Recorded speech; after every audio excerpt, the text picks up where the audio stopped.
It's 6 o'clock with your BBC News. I'm Sam Thompson. There's been widespread relief after doctors have discovered a breakthrough gene therapy treatment for Huntington's disease, which could give decades more healthy life to patients.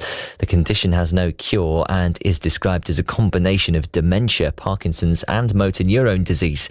Nikita has tested positive for the Huntington's gene.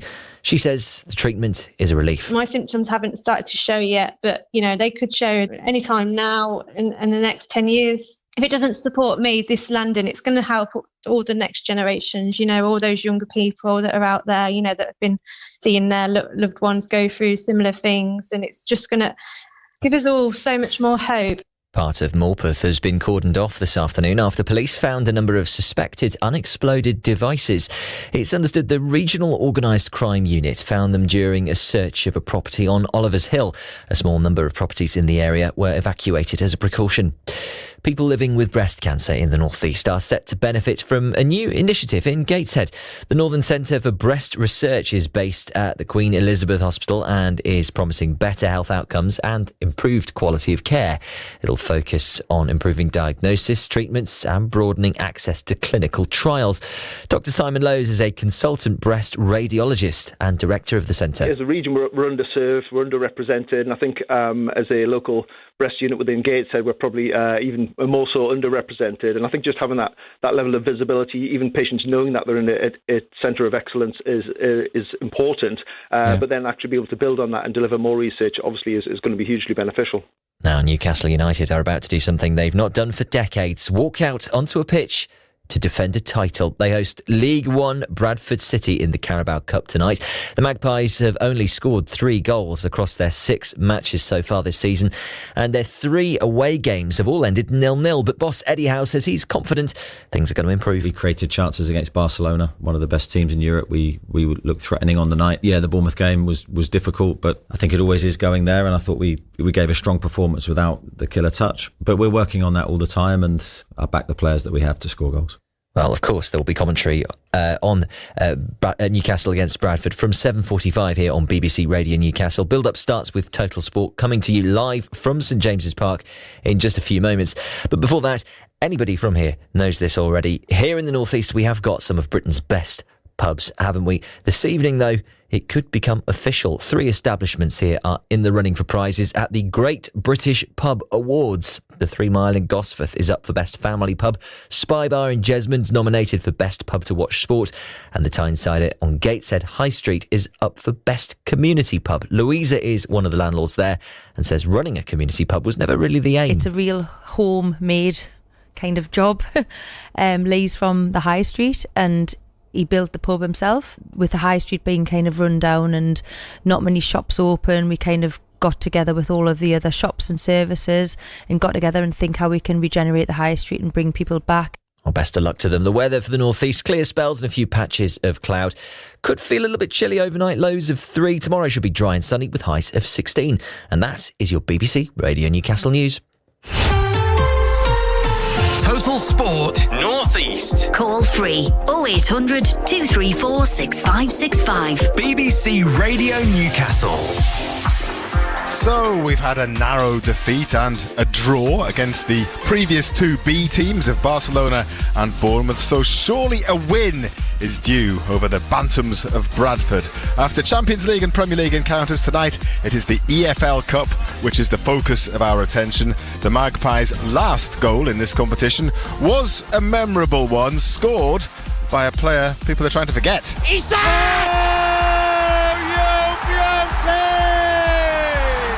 This is turning into a dream afternoon.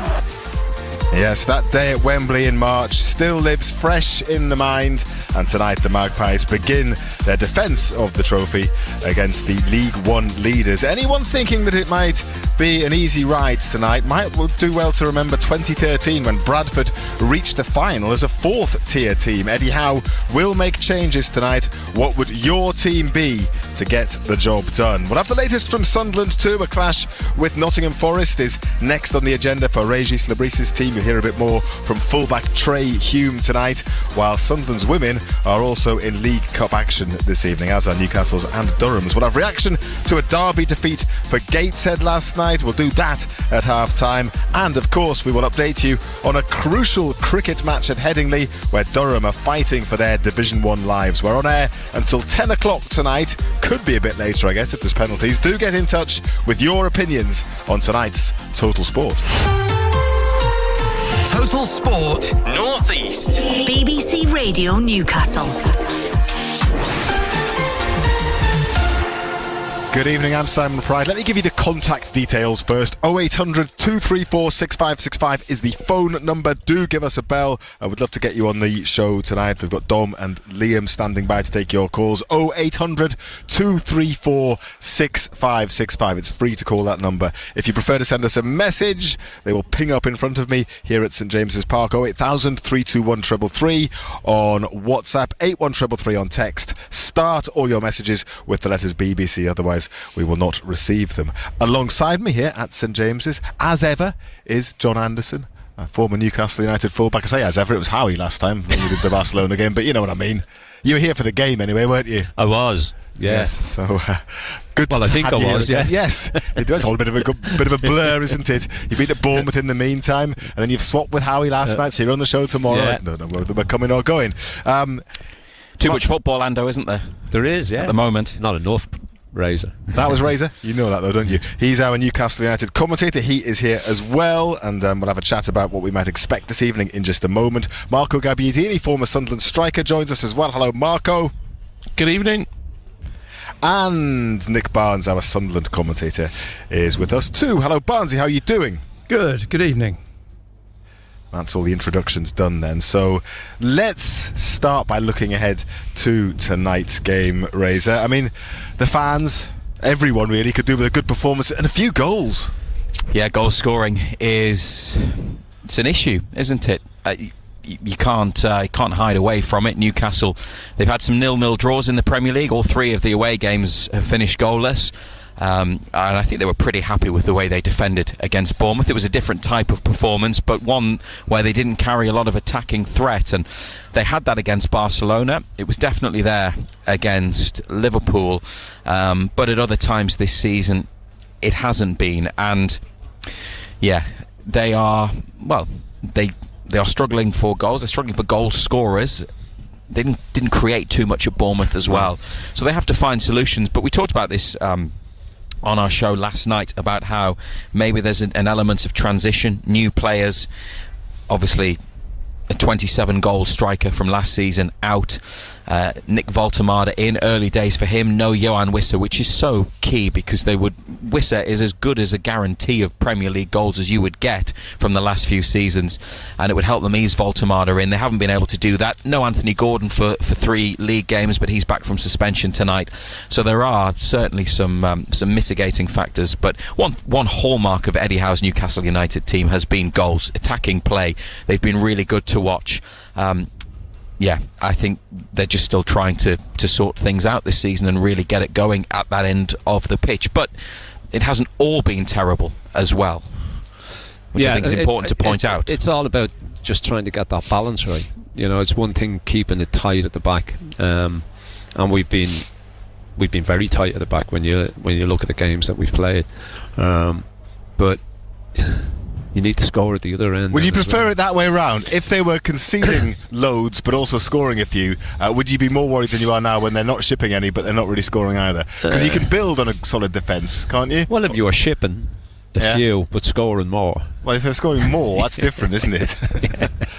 You wouldn't mind if you were shipping a few and scoring more than you were letting in. Well, that would be all right. But what was it? The last two away. That's basic mathematics, Andrew. Yeah, I mean, you've mastered it. The last 2 away games we've had 3 shots on target, I think. That's not going to get the job done, is it? No. Hopefully we'll see more than that tonight. We'll talk a little bit about what the team might be in just a moment. Let's hear a little bit from Eddie Howe. For the first time, as I mentioned in my introduction, Newcastle go into a League Cup campaign as holders following that unforgettable win over Liverpool at Wembley back in March. Well, I certainly enjoyed the day.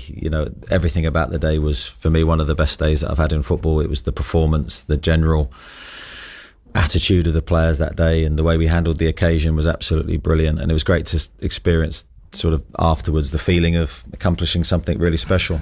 Then of course we had the parade, which will live long in the memory. So I think probably after the parade we then focused on the rest of the season, and really impressed with how the players attacked that, because it's been very easy to pause in that moment and just be happy with what we'd done in that competition, but we didn't. We went again. So I think there's a lot to reflect on in that period that was really positive.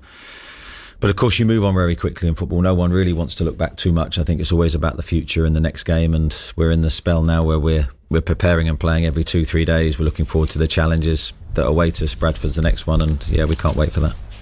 What this competition brought the club last year was fantastic. Why can't it happen again? Who was the last club to retain it? Man City, probably. They used to win it every year, didn't they? Yeah, for a little while. It's not just last season, Pridey. It was what is it now? 3 seasons ago, but 2023, because that run to Wembley was special, and that was a special season where they got into the Champions League a year after turning things around when they were destined for relegation. So that run still really memorable. The games they had then, beating Southampton in the semi-final, it was just the final, the key one, the big one, where things didn't go so well. But to come back and do it last season, and look at all the teams they beat: Chelsea, Arsenal over 2 legs, winning both of them 2-0. They knocked out Nottingham Forest, Brentford, who I think were above Newcastle at the point at which they played them. They achieved so many big things in the League Cup. They love the competition, and one thing that top clubs do not. Newcastle are a great team, even though there's a few issues that we've been talking about, mainly with goal scoring and bedding new players in. What top clubs do is that they win repeatedly and almost relentlessly, like Manchester City. So if Newcastle are going to keep taking big strides forwards, it's about winning more things. And I know they've got more games and they've got Europe this year, but they want to do well in this. They want to go all the way again. Yes, absolutely, Ando, because last season was something that fans will never forget, whatever happens in the future. And once you've had a taste of that, I guess as a player as well, it was the first trophy for the majority of those players, wasn't it? So they want more. It was a special day. It was a great day. Everybody remembers it. Bringing a cup back here for the first time, and a domestic trophy for the first time in 70 years was always going to be special. They've got a chance, there's no doubt about it. You couldn't have asked for a better draw home against the League One side, even though they are top of the table at this moment. Yeah, you could have asked for home against the bottom of League Two side. So it would have been slightly better, but I take your point. But it couldn't,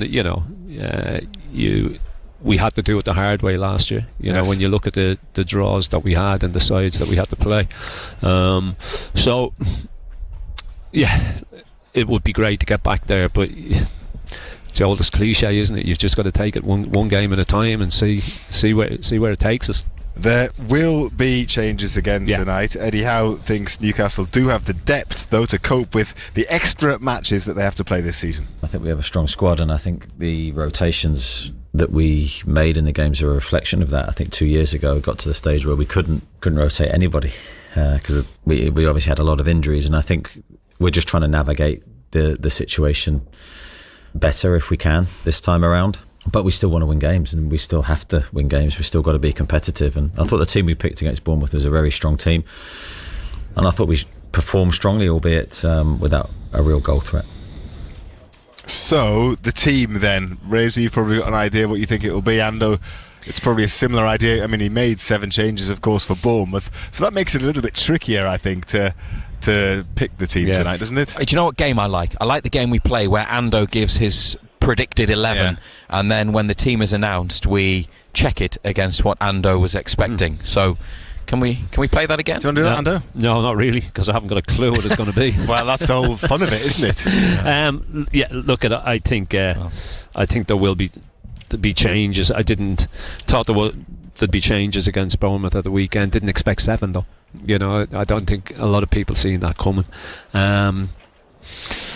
Tonight, I think he'll change the goalkeeper.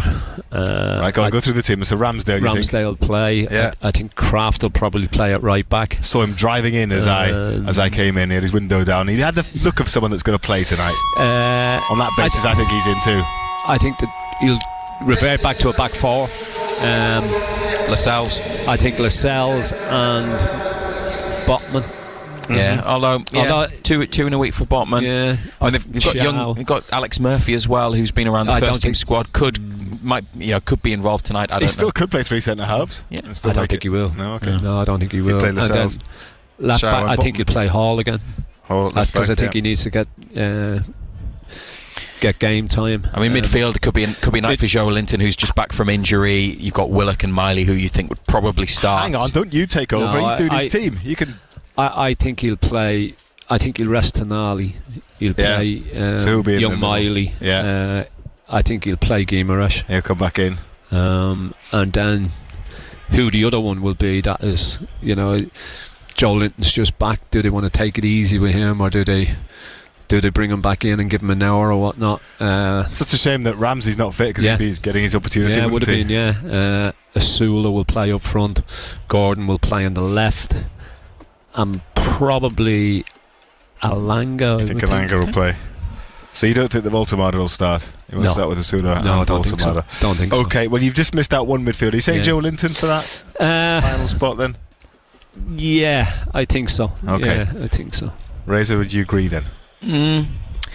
Razor probably knows it already, and he's just pretending he doesn't. There's an embargo on team news at 6:45. Yeah, but you'll have got a sneaky preview, and then you'll pretend you're just working it out. Yeah, and you'll he knows get the spot what on. Yeah. He's got it wrote down. Look, he's got that book gripped really, really tight. Nobody's going to see it. He has got options, and I think that's the point that he's making, that he does have a squad. And it was an issue, just quickly, 2 years ago when they were last in the Champions League. They ended up with an injury crisis, and remember the bench in Paris where they had a couple of goalkeepers. I think Lewis Hall had just come back from injury, and then it was mostly academy players. They are better prepared this time with more depth. That said, there's no Fabian Schär, no Johan Wissa, and no Jacob Ramsey. So you add those three in, you've already mentioned Ramsey Pridey, then they look even stronger. So I do think they are, as the manager says, pretty well equipped this time compared to 2 years ago, which is vitally important when he needs and wants to make changes. Well, let's hear from Graham Alexander now. He's the Bradford boss, and this is a huge night for his club. It is a game that's different from the norm. It's not every day you play a top Premier League team full of internationals, and certainly at their place, full house and everything. So it's we're not going to pretend it's the whole occasion is the same as what we've been doing over the last 18 months. But that said, it's still a game of football that we want to be competitive in. So our ambitions don't change. Am I right in saying, Razor, you'll know this because you've done your homework, Graham Alexander played under Eddie Howe, but he's actually older than him? Yeah, he's about 6 years older. But when Eddie Howe went to Burnley for his second managerial job after his first spell at Bournemouth, Graham Alexander was one of the senior players there. And they both talked about it in their pre-match press conferences. Alexander said that he wanted to play. Eddie Howe didn't really use him, and Eddie Howe said that he was tasked with lowering the average age of the Burnley team. So I think it was probably a tough spell or a tough time for them in terms of a relationship, but it seems good now. And Eddie Howe said a lot of nice things about Graham Alexander, who brought Bradford up from League 2, automatic promotion. They scored a 96th minute goal on the final day to win and go into League 1, where they are now top. So he's doing really well with them. They're a team in form, and something Eddie Howe said was that whenever you play a team that's top of their league, whichever league it is, it's going to be difficult. And I think probably just because of that confidence level, that swagger that you maybe get from winning your games, being top of the table. This stage last season they played Wimbledon at home, a match that was switched to St James's because of a flood at Wimbledon's ground. I'm sure you remember that. Yeah, of course. They came here, I don't really think they offered a lot in terms of threat, but I suspect Bradford, for the reasons you've just given, and maybe more, they're also a league above where Wimbledon were last season, will definitely participate and probably be a bit more ambitious. It certainly sounds like it from what the manager said. Now, I know that Barnsley knows the answer to this. I'm going to put Marco on the spot. Who is the captain of Bradford? Marco? He's been well and truly put on the spot. Silence from Mr. Gabbiadini. Barnsley, Yeah. I don't know where Marco's gone. I can't see him. No, neither can you. So you can tell us that because you've got to research the answer. Yeah, possibly. Possibly. You know a bit about this fella, don't you? It's Max Power. Yes, formerly of Sunderland, of course. So he'll get the usual reception, I would have thought, tonight, won't he? It's all part of the pantomime, isn't it? I would have thought he was at Sunderland. He was a bit. I mean, he kind of tried to emulate his name, tried to be all action, didn't he? He's a character, and he will be involved. He's the sort of player. I mean, he's not quite Chris Maguire. Let's not go down that road. He's not that sort of character, but he is a character. I can quite understand why he's captain, because he has those qualities, and he's a talker, basically. Yes. Okay. Didn't he once give a fan a lift to the ground? Do you remember that story? He may well have done. I'm sure he did. Sure it wasn't Luke O'Nien. No, that was a very Luke O'Nien thing to do. But I think it was Max Power on that occasion. Yeah, but he is a very chatty player. From a media perspective, dealing with Max was fantastic, because he would always stop and have a chat and a talk. Very willing to stop and talk to us. Very outgoing. Good guy. Yeah. Yes. Okay, we'll see how he fares tonight. Newcastle United's women away at Forest tonight in the group stage of their League Cup this evening. Durham hosts Sheffield United. We'll talk a little bit more about Sunderland's game at Liverpool in that competition shortly as well. Thank you for now, Razor. I would normally ask you to bring us team news at 6:45, but you have been, look north, trump us in terms of priorities, so you're going to go and do them because you like being on the telly, don't you? Look north. Don't you? Look North needed somebody last minute, and I am both nearby and cheap, free.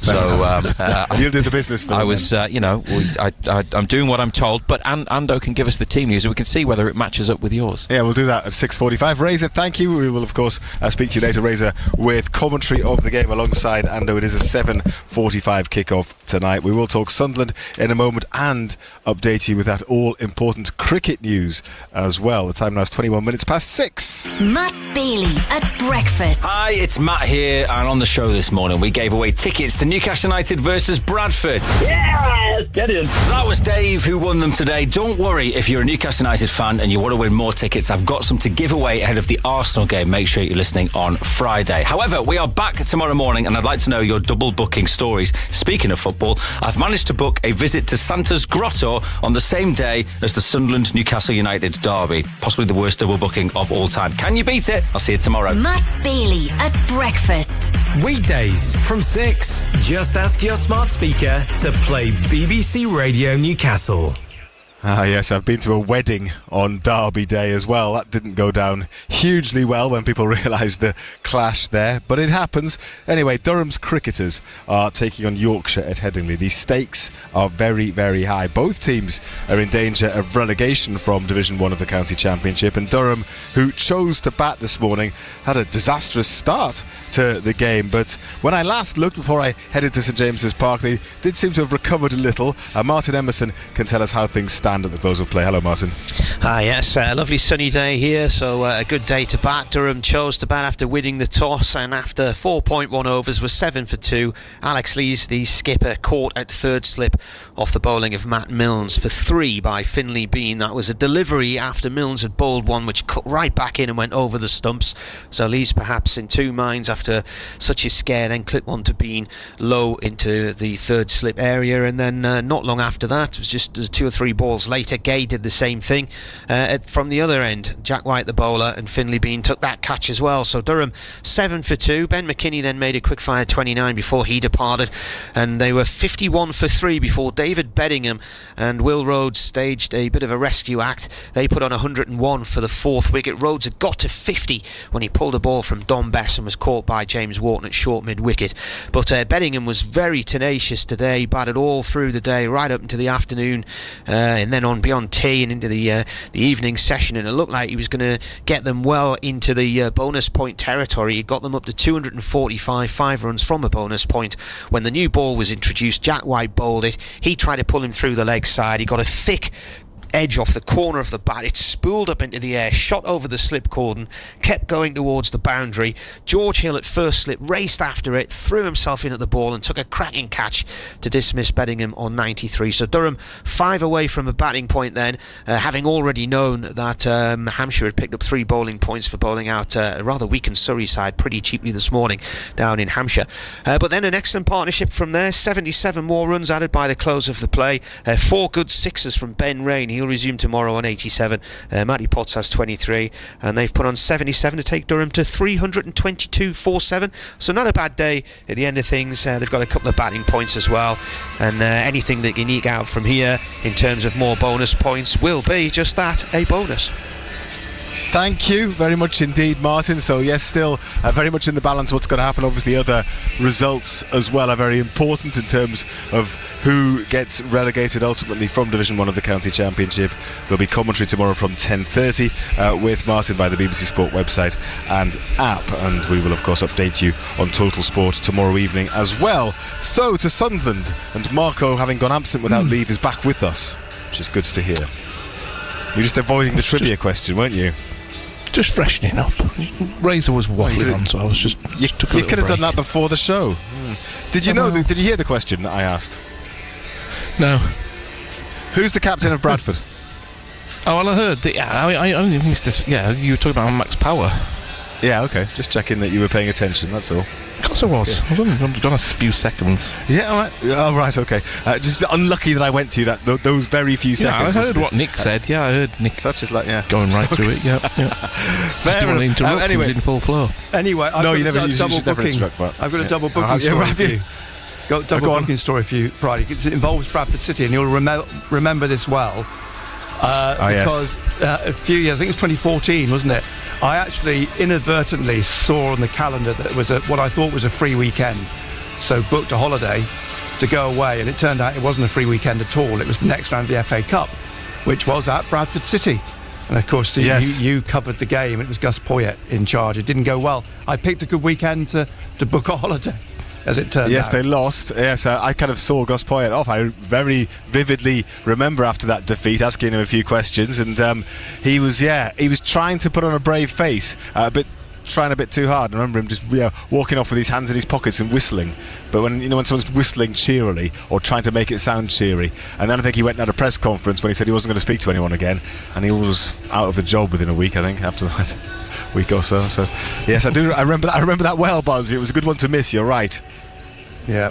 2-0, I think, wasn't it? And the pitch was awful. I think it was 2-0, yes. Yeah, and John Stead missed a glorious chance from about a yard as well. That's my other memory of that game.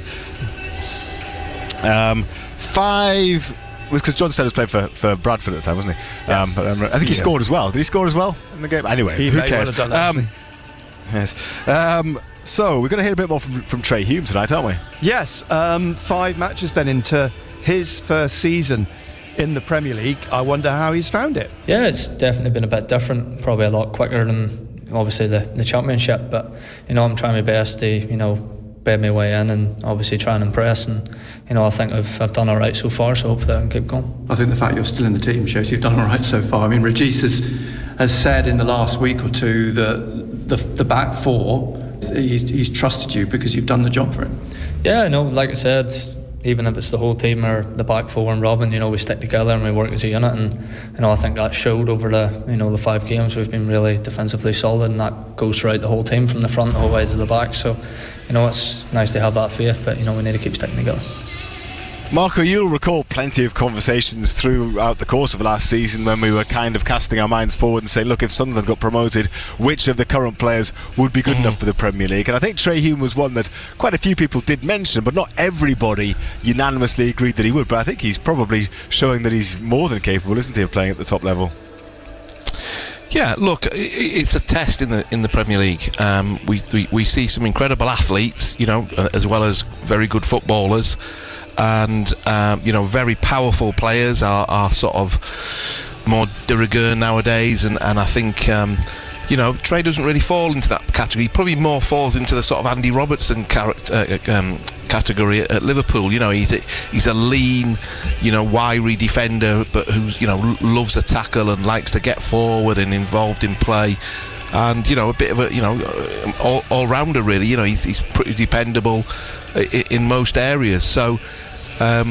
And look, he's backed it up with a really good run of performances over, quite a long period for Sunderland, and improved his status as an international player as well, which is, I think also another important factor for Premier League clubs, that the Premier League is mainly occupied by players who are internationals nowadays, and it's difficult for players who are internationals to break into it sometimes, I think. So look, I think he's in a really good position, but he's had to, he knows that he's under pressure and under that sort of competitive nature that you have to have in a squad to be successful as a club in the Premier League. He's right in the maelstrom of that, and I think he's holding it down pretty well at the moment.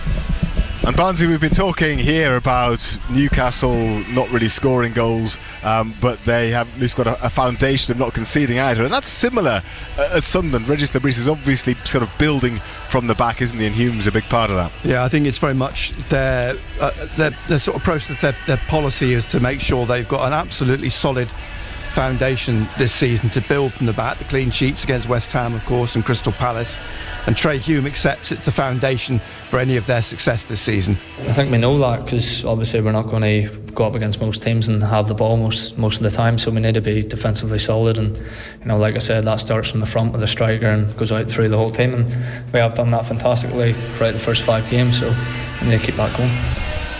And he certainly seems to be relishing the opportunity that he's got to play in the Premier League, doesn't he? Seems to be one of these players that he's risen quite quickly, hasn't he, Barnsley? But he's loving life as a footballer at the moment. Well, he is. He's also Northern Ireland captain, in recent games. So he's, on the international front, he's doing well as well. So I assumed that he's enjoying life in the Premier League. Not really. No, I'll probably enjoy it at the start of the game before the final whistles, or the start of the game's blown and we're ready to go. So probably walking out, I'll probably enjoy that bit the most, and then whenever the whistle goes, it's time to focus. Well, that's interesting, isn't it? He doesn't really enjoy it. He doesn't. I mean, I don't know. Is it the wrong words to use, Marco? I would enjoy it if I was playing in the Premier League, but. I think life is good if you're a professional footballer in the Premier League. On top of everything else, financially, he should be much better off than he's been in the last few years, and security for his family. So all that stuff comes along, which is great. Which is one of the biggest pressures for any sports person. You think about Olympians and things, how often you hear of Olympians sort of retiring or giving up because they can't get the funding and things like that. Similar for football, you need that security. You need to get to a point in your career where if your career ended, as it can happen so quickly, you're secure. So there's that part of it, but there is a lot of pressure. There is pressure, and there is friction, and it can be. We've had a week this week where we've talked about him, and if he'd have listened to it, he'd probably be fuming at the other end of the radio. So all that stuff comes together, and sometimes players can find it difficult. I for one used to try and play the game with a smile on my face, but sometimes you came up against opposition who didn't play the game like that and were nasty and physical, and you had to sort of change your mindset to encompass that and come up against it. So there's lots of different aspects to football, but you get through 90 minutes, and if he had got sent off on Sunday for that challenge, he would have been so really disappointed, and it would have really put him back for a few weeks because he wouldn't be playing regularly. Because the only plus from that would have been he would have avoided the interview with Barnsley, wouldn't he, if he'd been sent off? Well, maybe. Well, I don't know. He might have had to face up. I don't know, but look, it's the life of a sportsman is very up and down. I think that we do glamorise it. I think in general people think that people say to me, "Oh, you were really lucky to have a good, play that well, play here, play there, play that many games." It isn't luck. It's hard work, and you put your family through a lot as well. We'll hear a little bit more from Trey Hume in just a tick, but we do have team news from St James's Park, slightly earlier than we expected. So the Newcastle team to play against Bradford, Ando has in front of him. At first glance, Ando, you were pretty close, I think. Can you go through the confirmed team for us? Yeah, I think it's 6 changes, I think, from Bournemouth. Ramsdale plays in goal. Kraft, Chow, Botman and Hall at the back 4. Guimaraes, Miley and Joe Linton. Murphy, Asula, Alanga. Okay, so there's no Gordon there. No. Starting lineup. That's interesting. So you were quite close there. 10 I got. Who'll play on the will Alanga play on the left then? Yeah, Murphy on the right. Yeah, I would think likely? so. I think Alanga will play on the left. Yeah. Okay. I think Murphy will stay on that right side. Alanga will be on the left. The substitutes, by the way, are Pope, Trippier, Lascelles, Tonali, Barnes, Livramento, Voltemada, Willock and Alex Murphy. So some heavy ammunition included on the bench there. Oh, Gordon is playing. I'm told in my ear. So you've written the wrong team down there. Ramsdale, Hall, Botman, Joe Linton, Gordon, Chow. He's going through it again now. Have you only written 9 players down there? Yeah. We'll work all that out. I can see that Gordon's on the team sheet that you've got in front of you. I see for some reason you've not written him down on your piece of paper in front of you, and you've put somebody else in. Who have you dropped, or who have you put in? Anyway, you can have a look at that. We'll go back to Trey Hume, and we'll confirm that Jacob Murphy you've put in. I put Murphy in instead of. So Alanga will be on the left. Yeah. And what were you thinking, Ando? If that was Steve Howard, we'd be crucifying him. Yeah, anyway. Yeah. Right, so Gordon's on the left, Alanga. Gordon's on the left. And Murphy's not in the squad, so but the other Murphy is, but not Jacob. There we go. Right, we've got it all sorted. Are you still there, Marco? And I'm sorry about that. Yes. Well, we're just taking our time to get that sorted out, weren't we? Right then. And what else are we going to hear from Trey Hume about, Barnsley? Well, quite interesting going back to what Marco was saying about pressure of being in the team at the minute, and I think it's probably applicable to Trey Hume because he's very, very aware that players like Mukiele has come in, Trauder, Alderweireld, a lot of them can play right back, so there's pressure for his position at the moment as well. And I did wonder how he regards the new players coming in, because there's been much debate as well about the players who got Sunderland promoted having, by and large, not been involved yet this season. Yeah, I think the players that come in have, set a standard in training that, us as players that played last year have to reach, and, if they want to stay in the team or get in the team, you're going to have to reach them levels and, impress. So, there will be chances throughout the season. Obviously, a lot of the boys that come up haven't been playing at the start, but, it's a long season. There will be chances for them to come in and play, and, like I said, the new boys that have come in and they've impressed. Yeah, they have on the whole, haven't they? The next opponents at the weekend, Nottingham Forest, Barnsley. They, of course, are in European competition this season, aren't they? They start their Europa League campaign tonight, and hopefully for Sunderland it's a good sign that they're away in Spain. They're at Real Betis in Seville tonight, and we can hope and we can pray there's maybe a bit of a hangover from European travel for them at the weekend, because they're playing, of course, at 5:30 on Saturday. But that's their Europa League campaign starting tonight. And we can hear a little bit from Mel Ray. I mentioned the Women's League Cup, and Sunderland are in action at Liverpool, aren't they, tonight? Yeah, away in St Helens at Liverpool, the group stage of the League Cup. Head coach Mel Ray will be ringing the changes. Yeah, I think that's important. The squad will be rotated. It's a busy week for us. We have to make sure that we're competitive in all games we play, so therefore there will be changes, yes. Bottom line though, they are a Super League team. Even if they make changes, it's still a strong squad despite their start to the season. Yeah, we spoke about that. I think it's happened every year. We've always ended up with a WSL 1 team in the cup competition. Previous meetings we've played Liverpool previously. We've had Aston Villa, and it's a good chance to go toe to toe with some of the best players in the Super League, and if we have got aspirations of getting out of the Championship into the Super League, then it's a great way to pitch the players against the top players. And kick-off is at 7 this evening. Rhiannon Roberts isn't playing tonight, but she's going to lead the team out to lay a wreath on the centre spot in memory of Matt Beard. There'll be a minute's silence, and the players are also going to be wearing black armbands in memory of Matt.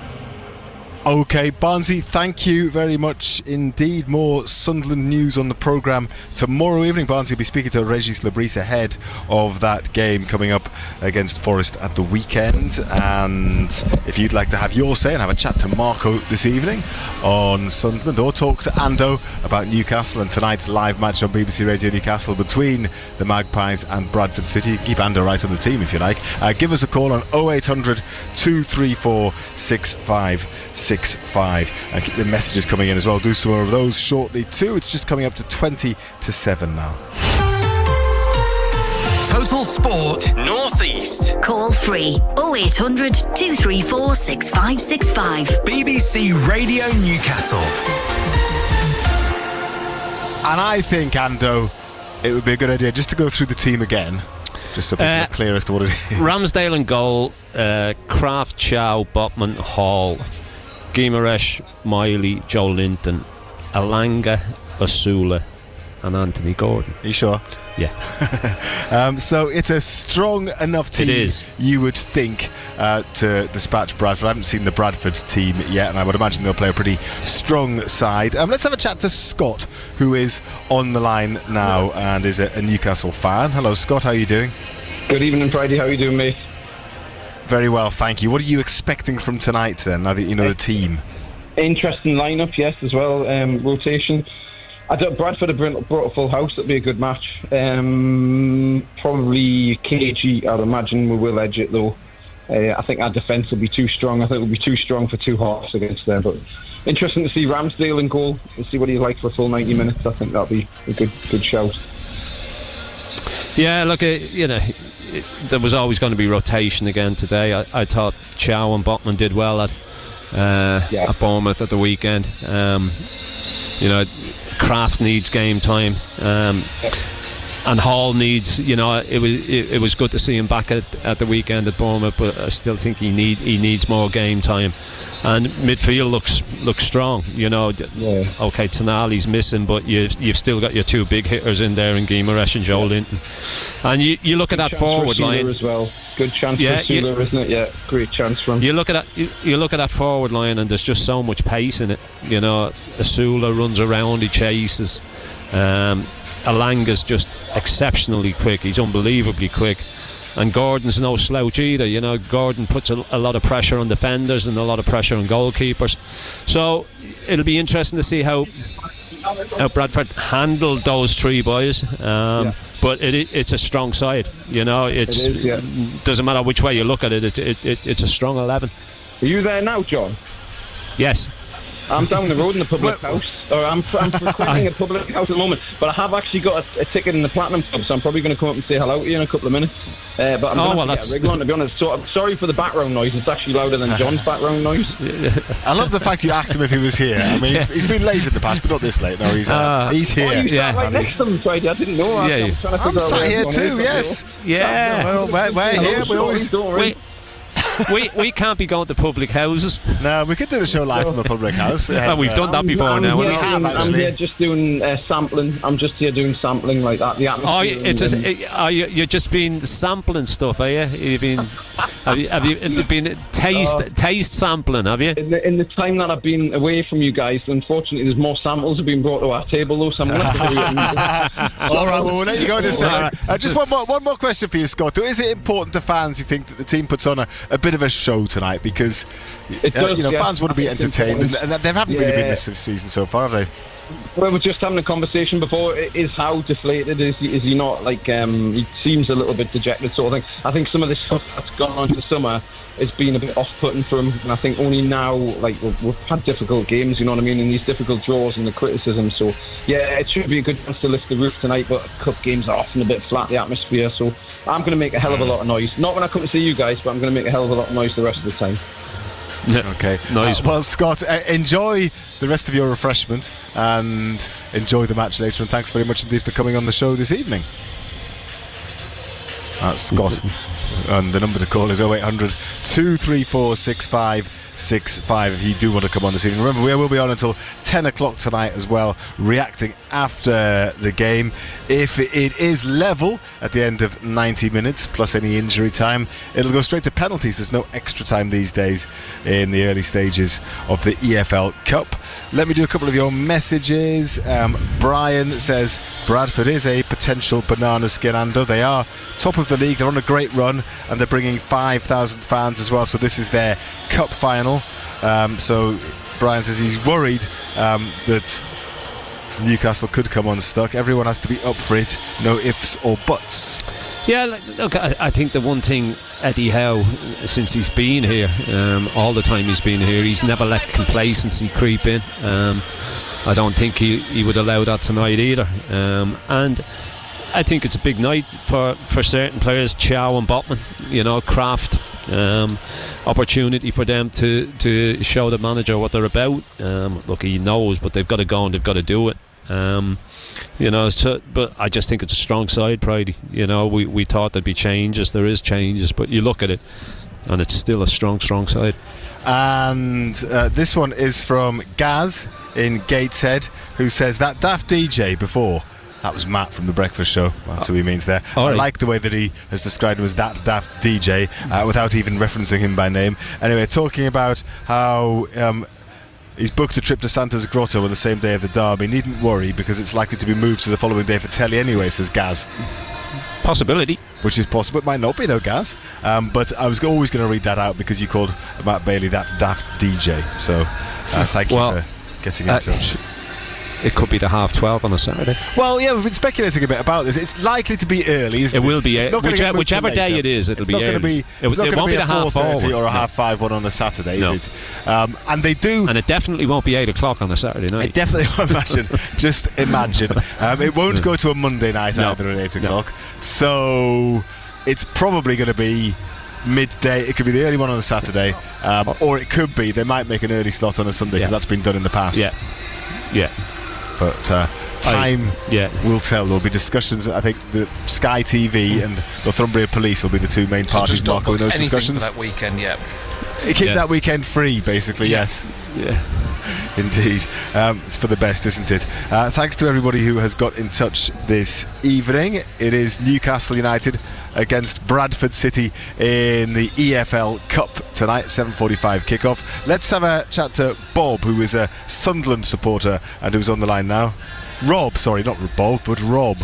I misheard the consonant, Rob. Good evening. It's all right, son. Bob's my work name, to be quite honest, so yeah, that's fine. Yeah. Nice to be on again. Yeah, just basically last weekend, it was nice. It was a really, really good, solid performance, and it's shown that we are beginning to look like a team. Yeah, I think you could say that about all the performances so far, except maybe the cup one. But I think there's been a lot of progress made very quickly. We've got up to speed, which is it's a huge task really, and I think there was a lot of with what's happened to the promoted teams in recent years. I think that was a big issue. But they've got past that first hurdle, haven't they? And we look forward to the next little group of games. Yeah. My only regret was if we kept 11 players on the field, we would have won that game. I am certain of that. Because I know there's always a fallacy in football. They've tried to play against 10 men and 11, and I thought we really adapted ourselves very, very well. But had we kept 11 on the field, then basically I think we would have won that. Now I'm really pleased, Marco, with the progress we're making at the moment. Yeah, and there's going to be setbacks, Robert, with VAR and sendings off and defending for your life as they've done. They've been very committed in the way that defend. So there is going to be these setbacks, and we coped with it very well. But I think you could tell. It was interesting listening to Unai Emery's interviews after the game and little sound bites that came out after the match. He was really disappointed in his team's performance, I think, and I think that's you're absolutely spot on. I think if we had the 11 men, we should have, it would have been big opportunity to finish them off, because they're low on confidence. I thought, the way they defended for Isidore's goal was shocking, really. I think it was a number 4, I can't remember who it was, but he had contact with Isidore, and Isidore did what strikers do best. He just pulled away a yard off his defender, got out of his line of sight, and then great clever header, and he's straight in behind them, and it was really poor defending from them. There was one moment of synchronicity, which this is actually on Sunday evening. I did.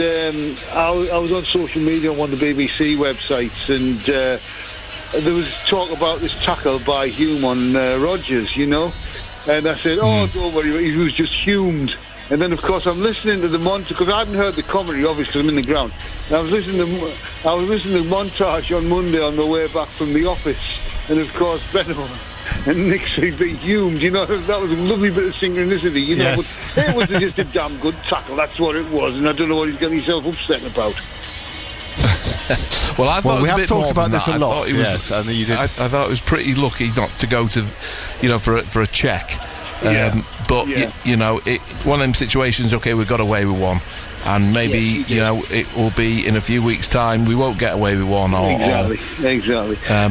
So take it for what it is. We got through the afternoon and come out with a point, and I think it just gives us confidence to go to. It's hard to know what to make of two games. Forest and Man United, two teams who've Forest were pretty decent last year. They've started off poorly this year, and Man United are a basket case, aren't they?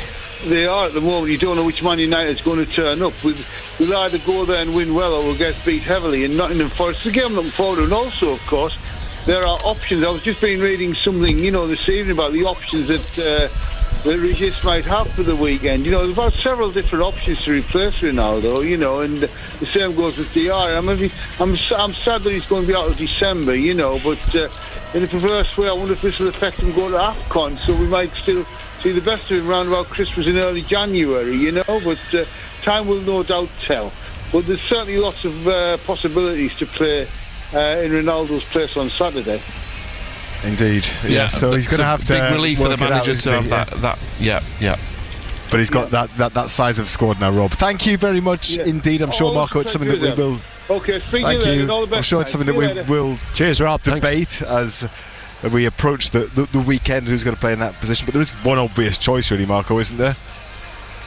Yeah, Arthur Masuaki probably play there. I would think. I think so. Did they say Sirkin was back training last week? Was it Sirkin and Ballard were back? I can't remember if they said Sirkin. I don't think Sirkin is. To Nick, but why you say that? Yeah. But no, I think I would think even if he was fit again, I think it would be unlikely to be him. But I guess you never know. But yeah, it's something that I'm sure that we will discuss further as the week progresses. Let's focus again on tonight's game here at St James's Park. Newcastle up against Bradford City, and we always like to bring you in a bit of a lowdown on the opposition ahead of matches. And I'm delighted to say we've got Louis Reynolds, who's going to be commentating for BBC Radio Leeds this evening with us. Hello, Louis. How are you doing? Hi, Simon. Yeah, great to be here. Thank you. Thanks for joining us this evening. I think probably memories of the 2013 run to the final are still fresh in many Bradford City fans' minds, aren't they? I mean, you never know. They're probably thinking we could do that again. Well, I think every time they're in this competition, it naturally invokes those memories, doesn't it? I mean, that was a tremendous run for a League Two side to get to the final. Ultimately, ended in defeat at Swansea, but some of the memories they're in Bradford City folklore. The semi-final leg at Aston Villa, albeit they lost on the night, but they made it through. They beat Arsenal in the quarter-finals. I remember watching that one at Valley Parade. Tremendous. We occasionally have Gary Jones, who captained that side, on co-commentary, and he is God to some Bradford City fans for what he did. And it was coupled with a victory in the League Two playoff final. But whenever they're in this competition, whenever they come to grounds like this, it certainly invokes memory and a bit of belief when they come to grounds like this. And people old enough, like myself and Ando, can remember Bradford City in the Premier League and those years there when they had some great players in the team as well. Been some tough times since then, but it's looking now, if the league form and the league table as anything to go by, that they're starting to turn things around properly. There's a danger they could be back in the top 2 divisions again for the first time in a while. If manager Graham Alexander heard you say that, Simon, he wouldn't be happy with you. He is very much keep your feet on the ground. But you're right, 6 seasons in League Two, should I say. Look, they tailed off a bit towards the end of last season. They had to win on the final day. They did it in the most dramatic fashion. 96th minute. It's what footballing dreams are made of, isn't it? And they've taken League One by storm. Top of the table, as you say, after 9 games, 6 wins. A cracking win down at Cardiff, who hadn't lost yet before Bradford came to town.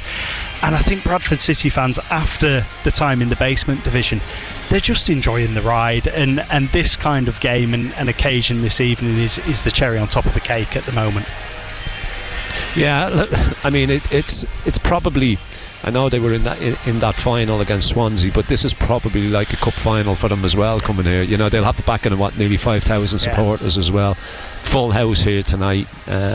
It's basically just go and enjoy it, isn't it? Go and give it what you've got. I think that's the main thing. I mean, Graham Alexander has said he still wants his players to be themselves, to adapt the same way and to play the same way that they have done, that have got them the results earlier in this competition at Stoke and Blackburn. But you're absolutely right. I mean, us in this job, we're used to going, and I mean this with the greatest of respects to your Newports, your Barrows, your Harrogates, which are all great grounds to visit, but that's been the case with Bradford City. So I asked Graham Alexander that yesterday, and I said ultimately all this hard work that's gone in behind the scenes, the fans have stuck with them through thick and thin during those League 2 years. Disappointment after disappointment. Mark Hughes coming down and all the optimism that brought, and that didn't work. This is a reward. You're absolutely right, and ultimately they have to go and enjoy it. And I think that's the feeling of the fans, as long as they don't disgrace themselves, which is always a worry, isn't it, especially seeing Newcastle's team this evening. But absolutely go and enjoy it, because these days don't come around a lot for Bradford. What sort of football will his team play then? What can we expect tonight from Bradford? High press, front-footed, even in a game like this, away from home against the Premier League team. Hey Simon, if it's anything what Graham Alexander has said, he wants them to play exactly how they did away at Stoke at Cardiff. People use the phrase catching teams by surprise. I know it's a different kettle of fish coming to Newcastle United, but I can't see him deviating away from it. He's not the kind of manager, regardless of opposition, that would. But they've got nothing to lose, have they? You know, it's no good coming here and sitting back and then getting beaten 1-0 or whatnot, and then going, well, actually, maybe we should have had a little bit more of a goal. They've got to come and they've got to try and win the game. Well, they went to Stoke, and again, I know it's a different kettle of fish this evening. Stoke were top of the Championship when they went there. They were 2-0 up within the first 30 minutes. That shows what this Bradford team is about, and that they don't really deviate. They're just themselves. It doesn't matter whether it's Newcastle United or Cardiff City at the weekend. I wanted to ask you about Andy Cook, who's a big Newcastle fan, isn't he? But he's had an awful injury, hasn't he? So he's just coming back from that. Is he somebody? I haven't even seen the team sheet tonight from Bradford point of view. We've just been looking at Newcastle. I don't know if he's involved, is he? But he is on the bench. He's on the bench. So he'd be relishing an opportunity tonight, wouldn't he? I spoke to him after his comeback against Grimsby. He scored 2 goals. He'd been out for 244 days. You're right. It was an ACL injury on New Year's Day, and I asked him about this game here this evening, and his face lit up. He is, over the years when we've got to know Andy, he has not hidden from the fact that his allegiances lie with Newcastle United. I think he bleeds black and white. So I think every Bradford City fan may deviate away and throw my opinion in here. I think we're all hoping to see Andy Cook step out on the stage this evening. And we were talking earlier about Max Power as well, because Sunderland fans remember him well. Yes. How much of an impact has he made? Because he's been to some different places since leaving Sunderland. I think he went to Wigan, then he went to Saudi Arabia, then to Denmark, and now he's ended up at Bradford. How's he getting on? Just dictates that midfield. Really? He's calm, he brings that experience and the tempo, along with Anthony Sarcevic, who's another very experienced player on the bench this evening. Just keeps it ticking over. Calm heads in the middle and just dictates the tempo. And it's credit to Graham Alexander and the recruitment team. They're the kind of players they've recruited coming up into League One, experience under the belt, and it's paying dividends so far. Well, thank you very much, Louis, for speaking to us this evening. Enjoy the game. Thanks, guys. And you have to go off to your commentary duties now, I know, so we do appreciate your time this evening. That's Louis Reynolds from our colleagues at BBC Radio Leeds, who are obviously covering this match tonight in a big way, as well as are we here on BBC Radio Newcastle. There's a big clock at the top of the stand at the Leazes end with a countdown clock to kick off. 47 minutes and 10 seconds to go, and you won't miss a kick here on BBC Radio Newcastle. Tom in Sunderland's been on, Ando. Yeah. Fed up hearing about Newcastle winning the Mickey Mouse Cup. Please remind me, Ando, who are the top dogs at the moment, says Tom in Sunderland. Tom wants reminded. Liverpool. I think he means in the region, I suspect. Oh, I see. Yes. After what, 5 games? Yeah, well, you know. Yeah. Enjoy it. The league table's the league table. Enjoy it. That's all I'm saying. Yes, you didn't even say while it lasts, but that's what you meant. I just said enjoy it, yeah. Isn't it? Okay. Will we see, says Kevin, a big performance from William Asula tonight? Oh. I mean... yeah, it's... he scored this season already. He splits people, I think. Yeah. His opportunities have been limited. He came on again at Bournemouth at the weekend. Ran around, chased. Didn't see a great deal of the ball, but tonight's an opportunity for him yet again. Yes, and there's obviously a player there, and he was persisting with him to give him these games. Doesn't seem to really trust him in the Premier League, but he needs to take one of these opportunities and really show what he can do, doesn't he? When he gets them, he needs a big performance. Look, and that's easier said than done. It's very, very difficult when you're playing the odd game in 8 or 9 or whatever. You know, he's not getting a sustained run of games. Sometimes that's what you need. You know, you need a run of 5, 6, 7, 8 games to really bed yourself in. Keep the messages coming in. 08000 321 333 on WhatsApp, 81333 on text, and you've still got a chance to give us a call and come on air. 0800 234 6565. On the BBC Sounds app, on your smart speaker, Play BBC Radio Newcastle. and on your radio. The sound of the North East is BBC Radio Newcastle. At 7 with your BBC News. Good evening.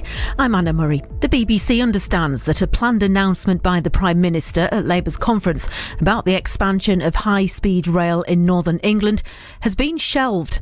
Long-term costs are believed to have delayed work on a line between Liverpool and Manchester. Downing Street has been approached for comment. Our economics editor Faisal Islam said it wasn't the first time such an announcement had been pushed back. Some sort of formal announcement was widely expected actually at the Labour Party conference in Liverpool. Obviously this is a line, the main part of it is Liverpool to Manchester.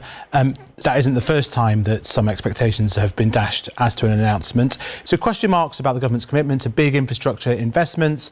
I think that they would argue they're trying to learn the lessons of HS2 and some of the money lost there. Doctors in London say they've successfully treated Huntington's disease for the first time. 7,000 people in the UK have inherited the debilitating condition from a parent. A team at University College London found that a new experimental gene therapy slowed progression enough to give many more years of healthy life. Professor Edward Wild from the National Hospital for Neurology and Neurosurgery led the UK arm of the trial. He said the results were breathtaking and unprecedented. I've been doing Huntington's disease research and looking after patients with HT for 20 years. And, you know, we've been in the world of incremental progress, but each individual trial has ended in disappointment and a negative result. And this gene therapy news is really the first time in the history of Huntington's disease that we have convincingly slowed the progression of Huntington's disease. London's Mayor Sir Sadiq Khan has said Donald Trump has shown he's a racist, sexist, misogynist and Islamophobic after the president made comments about him to the United Nations. Speaking to the UN General Assembly in New York yesterday, Mr Trump said London had a terrible, terrible mayor. However, Sir Sadiq refuted the claims and said he was proud of his city. I'm just thankful that we have record numbers of Americans coming to London. We're often the number one city when it comes to culture, when it comes to foreign investment, sports, when it comes to the ability for people to fulfil their potential. And Nottingham Forest's first game in Europe in a generation gets underway in around an hour's time. The Reds' first Europa League game will be against Real Betis in Spain. Fans have been travelling to Seville ahead of the match, but some experienced disruption this morning after a small fire at Stansted. Children at the Nottingham Primary Academy had this message for the team.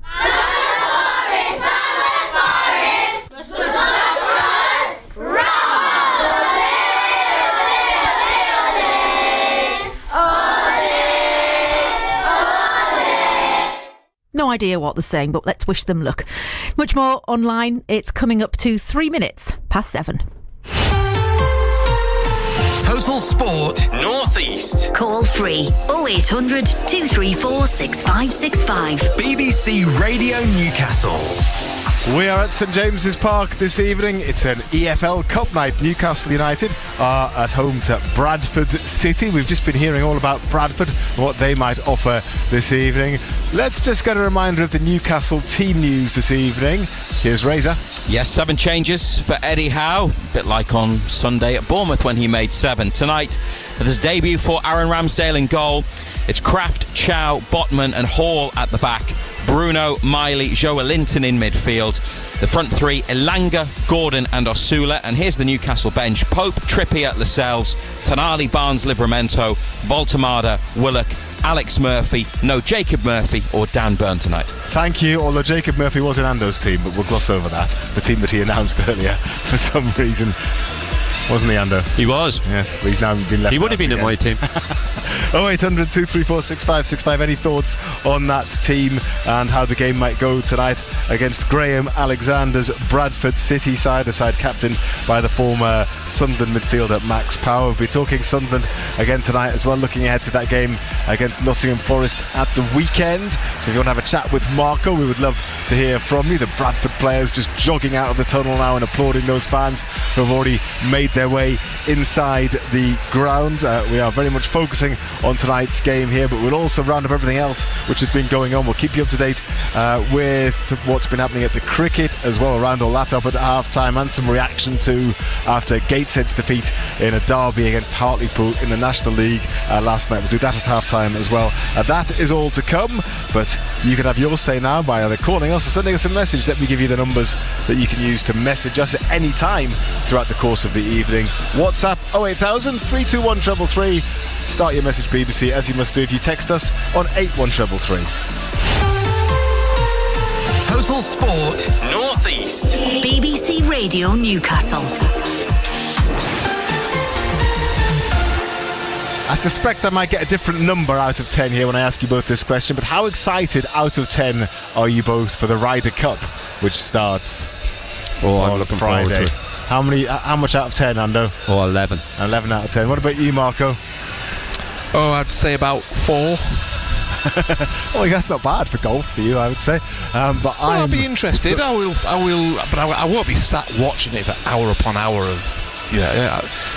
It's exciting. I do quite like that format because a little bit more focused and head to head. A little bit more like a bit more edge to it, isn't there?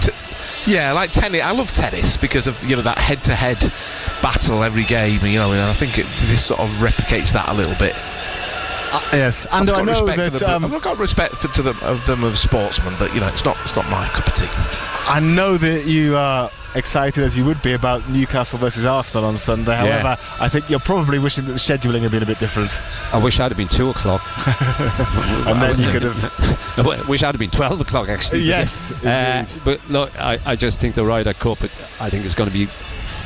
You don't expect golf to be feisty, but I think out there this time it might be out there. It might get a little. We'll preview it on the show tomorrow night. I should also mention that Charlotte Norton as well, who's based at Longhurst Hall near Morpeth, she's playing, having just won the World Junior Girls Championship and performance of the weekend on Monday night as well. As a result of that, she's playing in the Junior Ryder Cup, which is a mixed competition, and be doing very well in that as well. So we'll catch up on her exploits on the show tomorrow as well. Now on the line though is Lawrence, who's a Sunderland fan. Hello Lawrence, how are you doing?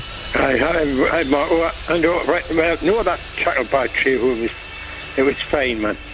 Nothing to worry about. I don't know what I mean. Okay. Lawrence, I don't know, but as a unanimous verdict. He did very well when he came on with Dan Ballard. Mm-hmm. Yeah, well, he's had a good start to the season. Sorry, who was that? Was that you, Simon? I didn't hear what you said there. I'm going to say something now which may seem a bit strange, but you know who we missed in the first half a bit? Luke O'Neill. And you know why? Just because for short goal kicks, because every goal kick he hit was coming straight back. He's just playing short and build him up again. And we didn't do any short goal kicks. Yeah, we've not. Well, look, there is a bit of a. They do a bit of everything. They try, it's not always. You can't say we're predictable or like some of the teams last season. Southampton just rolled everything. The goalkeeper wasn't allowed to kick it, and it gets you into trouble at times. But look, that was one thing that Dan did very well. He received the ball in tight areas and helped us build up from the back. But there is also sometimes the opposition can put the press on and make it difficult. But look, it was nice to see Dan get some minutes, and hopefully he will get some more. Yeah. Well, I'm sure he will. I think they are. We've got a good squad. I mean, I don't know what the team will be on Saturday, but it'll be everybody will give 100%. So not worried about that. Yeah, I mean, I think the manager could make changes. If he made 3 or 4 changes at the weekend, obviously he's going to have to make some because of the sending off. But it wouldn't surprise you because there are options for him. Up front especially, he's got a number of wide players. He's got a number of players who can play that number 10 role. So there are, and the strikers. Obviously Wilson Isidore has done really well, obviously, but Mayendra has worked hard. We all want to see a bit more of Brian Broby. So. Yeah, I think he's got the option of maybe making a few changes, telling players that they might not start, but if they're going to come off the bench, they're going to get a good half an hour, 40 minutes, and see what they can do. So, nice position to be in. Oh, very much so. As I've said it before, home games don't lose our away games. And as I say, if we come away with a point on Saturday or even more, I'd be very happy. Yeah, definitely. So you're more than pleased with how it started over these first 5 games. Oh, excellent. I mean, there's a lad who next out to me, he's a Newcastle supporter, and he said to me the other day, he said to see it being a top half finish. I said, get away, man. We'll just be happy. We'll see what happens, but we're playing well. Yeah. Well, that middle. We've seen it a lot over the years, and even the years, when we did finish, we had a few years where we finished sort of 10th and 12th, and sometimes it's only a win or a draw can make the difference between sort of 15th and 8th and 9th. It can be very tight, that middle section in the Premier League. Oh, yeah, so, of course, other teams aren't doing it, so, as I said, we just keep on going. Keep grinding it out, yeah. Well, Lawrence. I think there's a lot of belief, isn't there, between fans and players and coaches. I mean, Will Steele was nearly signed, sealed, delivered to us, wasn't he? Before, because I thought he's done nothing at Southampton. Okay. Well, I think he's coming to a. Yeah, sorry. I think Sunderland's a better run club at the moment, and that's certainly the case. Very much so. Yeah, big difference. Lawrence, thank you very much indeed for coming on this evening. Thanks for your call. Good to hear from you. I'm going to read this message out as well, which is from Mick from Shiremore, who is a Sunderland supporter, and then we'll focus on our live game tonight, Newcastle against Bradford City. We'll have a chat to Paddy, who's a Newcastle fan who's waiting to come on. But Mick in Shiremore says, hi lads, what a start to the season for SAFC. As Davey would say, let's get carried away. Rest in peace, Davey. He will be sadly missed, along with all the characters that have been on Total Sport over the years. I can't complain with our start, Marco. We would have all taken it at the start of the season. I was one who doubted these owners could take us forward, but they have put their money where their mouth is, and they've backed the manager who has been first class all the way. There were still a few doubters after the bad run before the playoffs, but they have proved everyone wrong since that brilliant Wembley win. Great investment on and off the pitch, some excellent signings, and work around the ground is fantastic as well. Onwards and upwards for SAFC. Forest the next big test, as is every game at this level, but players like Xhaka, Siddiqui, Alderete, Isidore excuse me, and Mayendra, etc. quality, and have totally got what it's about at Sunderland, Marco. Yeah, the players have come in and bought into it. I think you wonder how much of that has been influenced by the series, the TV series, etc. And Obviously social media has put, when we were on that playoff final weekend, there was so much going on. You wonder if footballers around the world were buying into that, and certainly with the signing of Xhaka, that's helped other players come, I'm sure. But there was questions about the ownership, and because in the Championship, injecting your own money into a football club is difficult. At least we've got promoted, and there's the funds are there, but they've used them on the team. They haven't, they aren't putting them, putting them away for a rainy day. They've used them for the here and now, which is all that the fans wanted.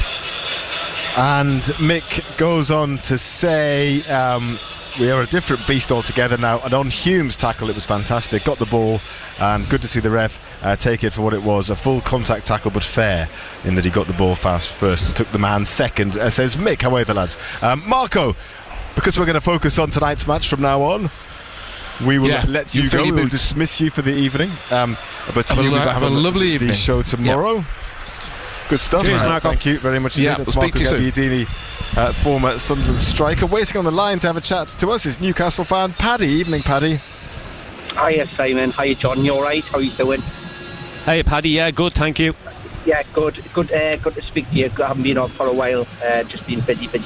But I just want to I was pleasantly surprised tonight about the kind of team, But I think on two goals, it shows respect to the opposition, because they're going to be well up for this tonight, and they're flying in their league. So, but I'm really pleased that Eddie's put out a really, really strong team as well, because we are the cup holders, and we've got to set a benchmark, we've got to kind of go out for it as well. But also at the same time, it keeps the negativity on social media, which is horrendous at times, and it was horrendous on Sunday, after the Bournemouth match, from some of these kind of so-called managers who just come up with really wild opinions, to pick teams and pick formats and don't necessarily kind of trust what Eddie's done in the past, with the team. But I'm really pleased, pleasantly surprised, like I say, I'm surprised about how strong it is, but I trust Eddie in whatever he does, that there's always a reason behind it, and I think it shows that determination for tonight, and shows a bit of a commitment that we want to kind of go out and get the job done, which is going to be tough. Yeah, look, it won't be easy, but I agree with you. Look, I think the squad this season looks an awful lot stronger. People question the transfer window and had we done enough. I said at the time, I thought the players that we brought in most definitely have strengthened the squad. We've got a better depth to the squad, not just in numbers but in quality as well. And I think that got shown at the weekend. I thought Chow played well. It was good to see Botman back. It was really, really good to see Botman back. He's you just hope that you can keep him fit, because he's a quality centre back, and it was good to have Hall back as well. All of us. There was always going to be rotation, Paddy, because it's something like 7 games in the space of 22 days. Absolutely. A couple of seasons ago, we had that and we couldn't handle it because we didn't have the depth of squad to be able to handle it. He made 7 changes at the weekend at Bournemouth, which is never an easy place to go. Now, yes, look, I'm not going to say it was a great game, because it wasn't. It was a poor game. There wasn't a great deal in it. Neither side did enough to win it, but you would have taken a point before a ball was kicked, and he's able to make 7 changes again tonight. And you look at that side, and do you think it's weakened from the weekend? You would say no. It's it's most definitely on a par. Yeah, I mean the bench is it's really good, and I think I think some fans, on social media would want them playing, our first team for 500 games, without any kind of rest. I don't think they fully understand, and we know they don't fully understand what it actually takes in terms of the eliteness and keeping that consistency around the eliteness. But we've definitely got a squad nil beach was brilliant on Sunday for me. Going there, I expected it to get beat because it's a ground that I haven't really kind of done well with. But we've come away with a point, with a clean sheet.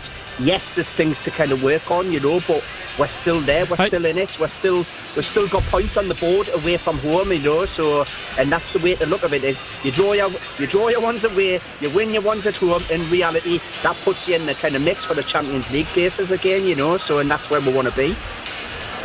Can I ask you a question, Paddy? Are you concerned about the lack of goals? In a way, yes, but I think it will come. But I think it's going to take longer than when Isaac first come in, because he was an out-and-out renowned goal scorer. But I think once we get Wissa back in, I think the dynamics of those kind of things might change. He's proven to do this in the Premier League, so I think Voldemort, he's a good player, but he's not an Isaac, and people need to get away from that. That was a transition around this, but yes, it's a worry. But we've got to kind of keep chipping in like we have done from kind of other areas, like we have done for the last couple of years, So I'm not entirely worried and concerned about it, because we're not kind of getting beat, and the pressure ramps up even more if you are getting beat. But I think once Wissa comes in, I think the dynamic of the team probably will change. He'll probably find that there will be goals from other areas, because he'll do something different to what Waldemar does, Thank you very much. Cheers, Paddy. Indeed, Paddy. Good to hear your views ahead of tonight's game. Excuse me. Both sets of players now on the pitch going through their pre-match warm-up routines. It's an autumnal feel. It's quite a pleasant evening, but there's that autumnal chill now in the air for these evening games. Obviously, the lights are on here at St James's Park. A cup tie under the lights. Thoroughly looking forward to it.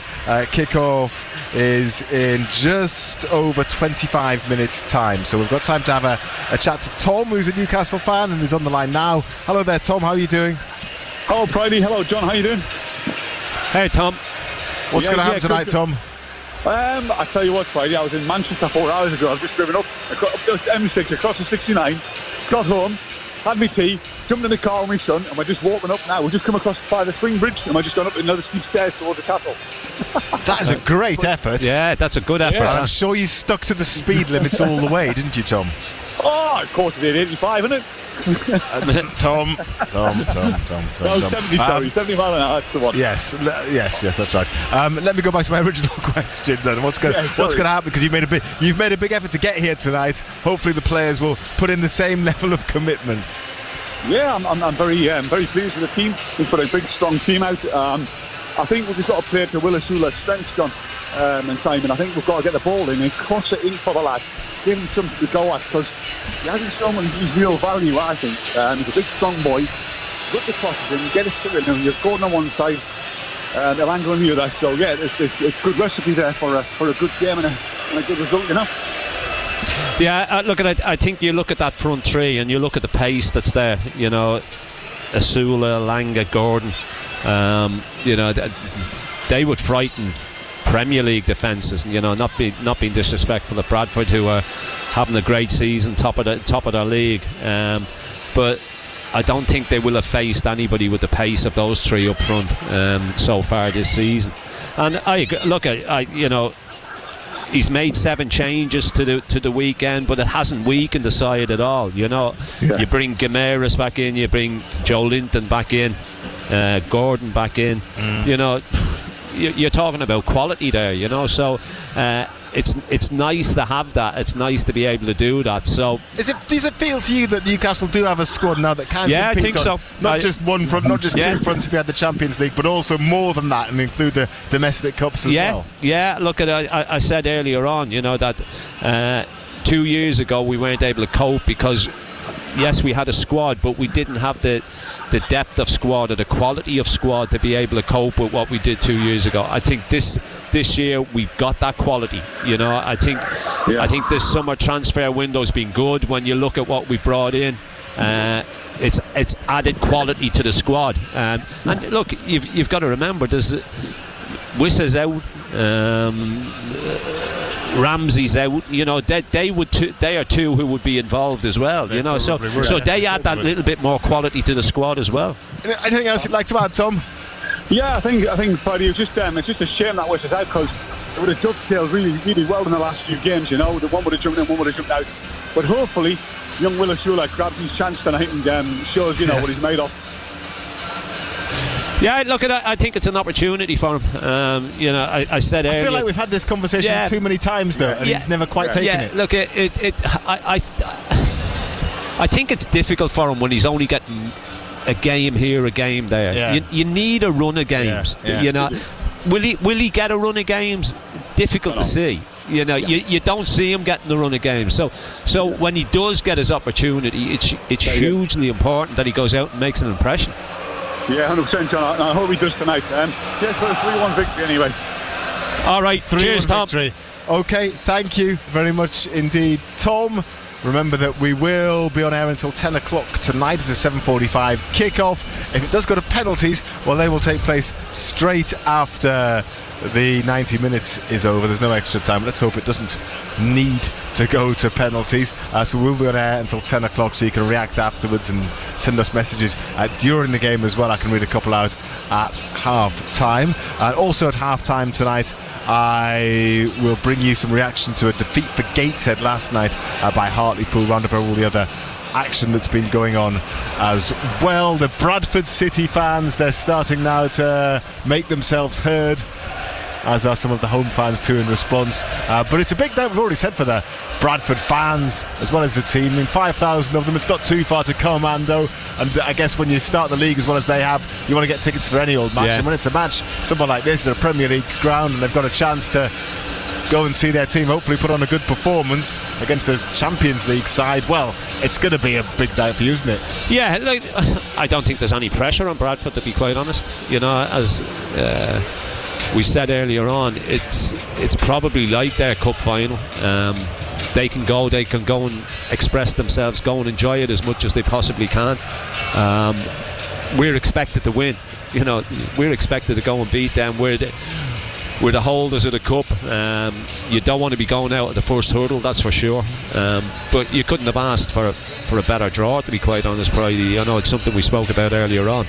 You're at home to a side that's in a lower league to yourself. That's all you could have asked for.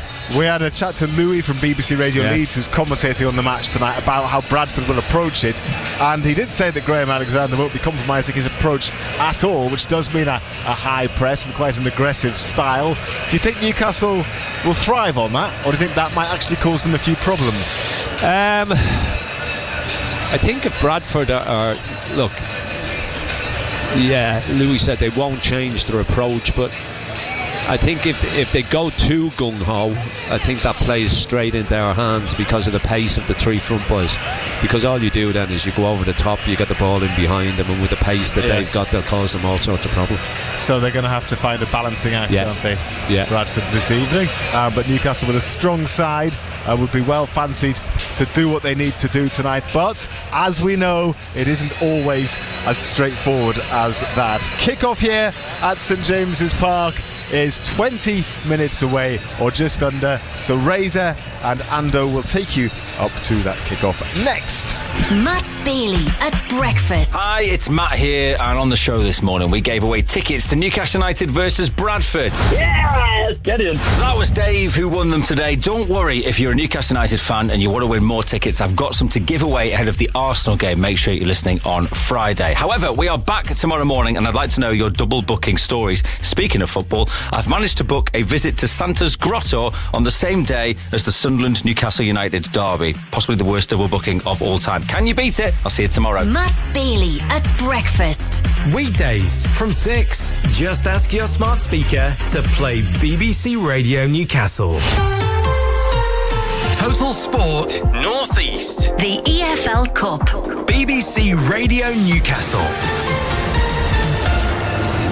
Thank you to Simon Pride for Total Sport. He'll be back at half-time. And then again after the match here on BBC Radio Newcastle. Commentary from 7:45. Newcastle United, the League Cup holders, last season's winners, returning to action in the competition with a home tie in round 3 against Bradford, the League One leaders. Now, normally Premier League clubs come into the League Cup at the second round stage, but when you are in Europe, and there are 9 Premier League clubs in Europe this season, then you effectively get a bye to the third round. So that's why Newcastle didn't play in round 2.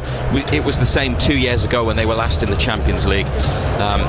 So third round, the 9 clubs in Europe enter, as do the 23 winners from round 2. And this round's been played over a couple of midweeks, and the draw for the 4th round will come later this evening after the tie between Port Vale and Arsenal, which is an 8 o'clock kick-off. So everything should be sorted, done and dusted here, and then if Newcastle are through, we'll switch our attention to Port Vale Arsenal and look out for the draw for the 4th round. Also playing tonight, 2 of the 7:45 kickoffs: Huddersfield against Man City and Spurs against Doncaster. John Anderson, it's a full house.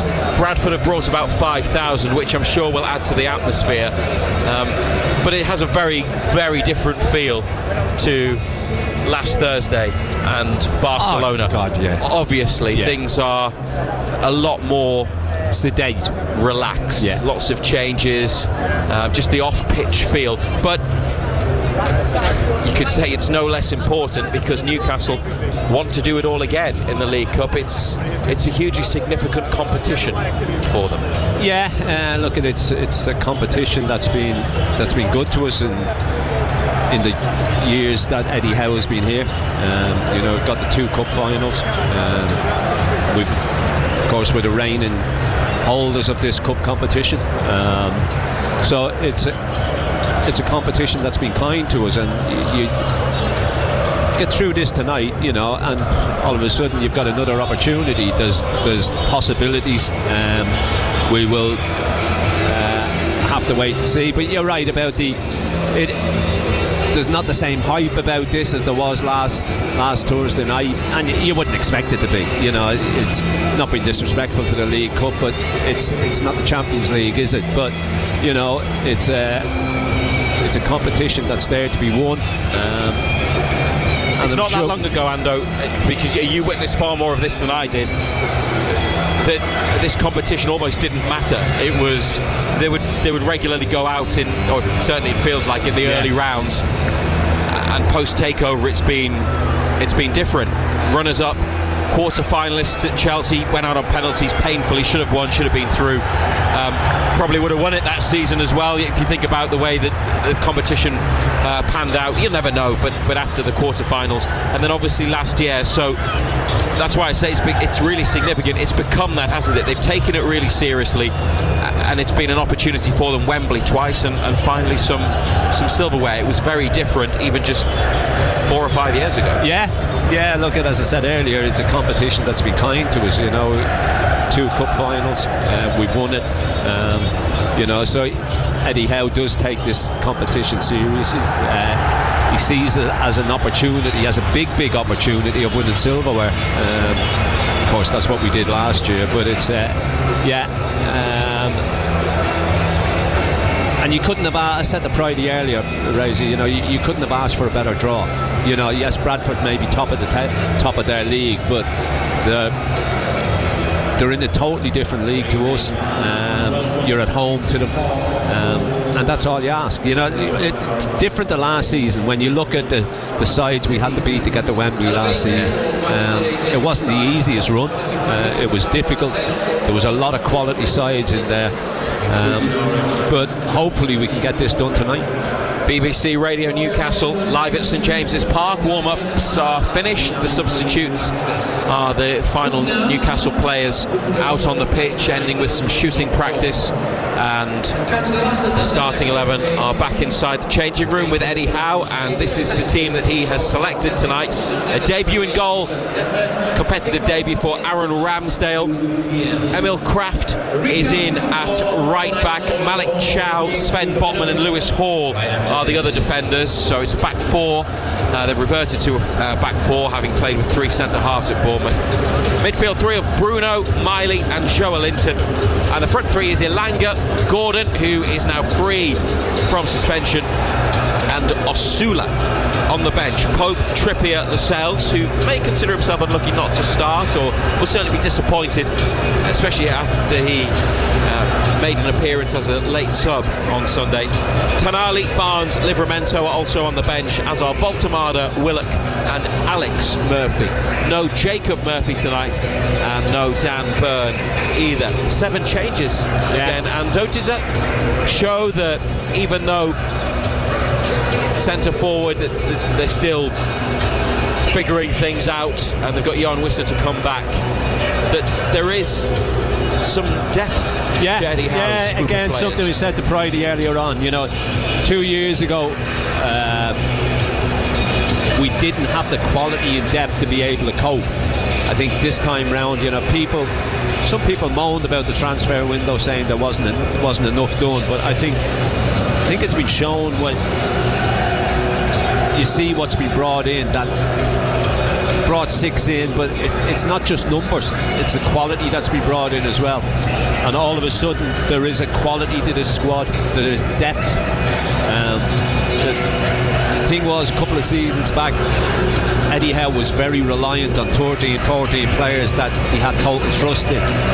Now he's got that little bit more quality in basically all areas of the pitch, so there is that depth there is that quality there, so that's the reason why he's been able to rotate. He made 7 changes at the weekend, he's made another 7 changes tonight, and no doubt he'll probably make another 7 Sunday afternoon as well, so it's a luxury he's got now that he didn't have previously.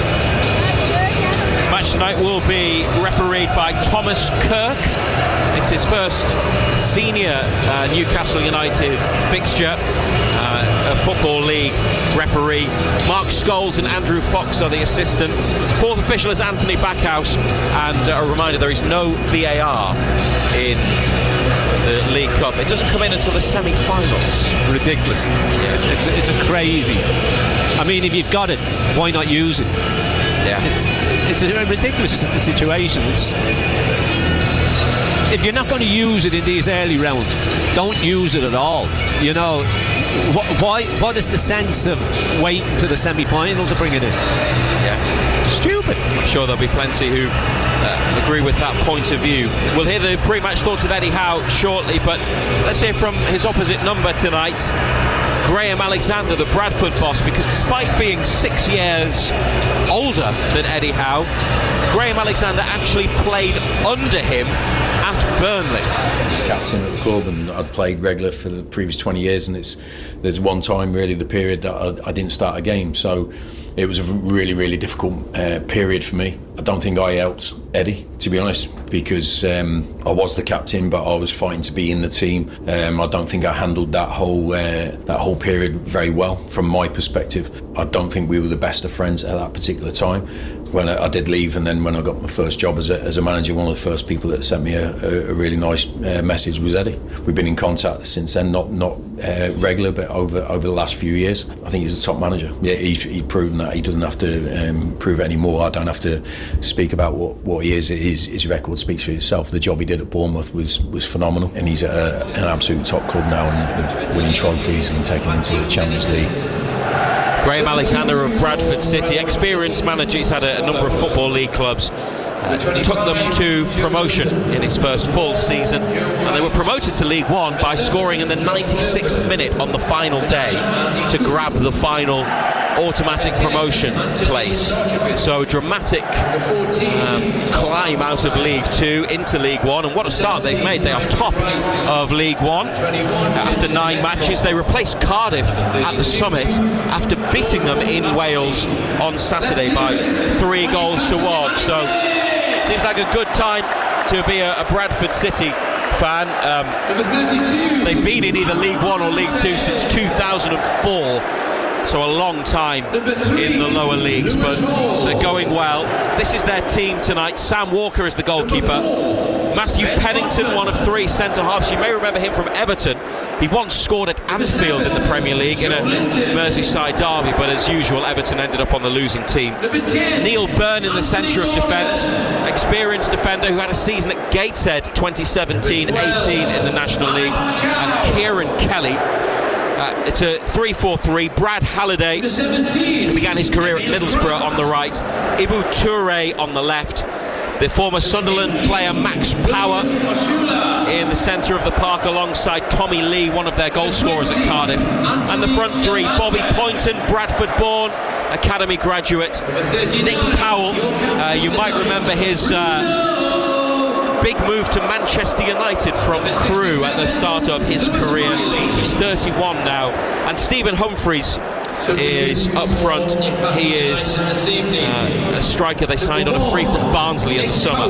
Bradford's bench, Joe Hilton the goalkeeper, Joe Wright, Josh Neufville, who played here in this round last season for AFC Wimbledon, Andy Cook, who we've been talking about tonight, Bishop Auckland born Newcastle United fan, just back from an anterior cruciate ligament injury. Whatever happens, you have to hope he gets some minutes on the pitch tonight, don't you? Anthony Sarcevic, the player who scored their promotion-winning goal last season, Tom McIntyre, Tyreek Wright, Jensen Metcalf and George Lapsley. Obviously the story is Andy Cook, really, Ando, and 34 years of age. He's been around, scored goals in plenty of places. It's a huge night for him and for his teammates as well. And there are a couple of familiar names in the side that Bradford have named. Yeah, I mean, he will be hoping and praying that he gets an opportunity to get a run out and go and play here. Fingers crossed for him. He's been out a long time, but it's, as I say, he'll be praying that the manager decides to put him on at some time during the course of the game. Newcastle United against Bradford City is on the way here on BBC Radio Newcastle, and for the first time in their history they go into a League Cup campaign as the holders. It's nice. It's got a nice feel about it. It's something that we acknowledge, and we want to respect that by trying to do our best to go on another good run. But as we found last year, the early rounds are very, very difficult. We played Wimbledon, and a very difficult game, a 1-0 win, I think a penalty. That was a tough game, and I think it was the same 2 years before, where those early rounds, I think we squeezed through against Tranmere, tough games. And we fully respect every opponent. So these early rounds are so important that you just try and find a way to get through, and that's what we'll be trying to do. The League Cup is special to you, isn't it? How much would it mean to be able to go far, go all the way once again? Well, yeah, I mean, I think the experiences that we've been through in the competition, and not just last year, 2 seasons ago, were memorable to say the least. They're some of my strongest memories of success. The semi-finals, the whole experience of the competition. I think it's a great one, and I think because you're going into it early in the season as well, I think it has a freshness to it. And yeah, that we're up against tough opponents. They're doing very well in their league. They've been on a strong winning run. They've beaten 2 championship teams to get to this point. So full credit to them and to Graham Alexander. Total Sport North East. The EFL Cup. BBC Radio Newcastle. Bruno Guimaraes leads Newcastle onto the pitch, recalled tonight after his run of 68 consecutive Premier League starts came to an end. Just rested at Bournemouth. He's played so much football. You always thought he would play tonight, though, Ando, didn't you? And you were spot on.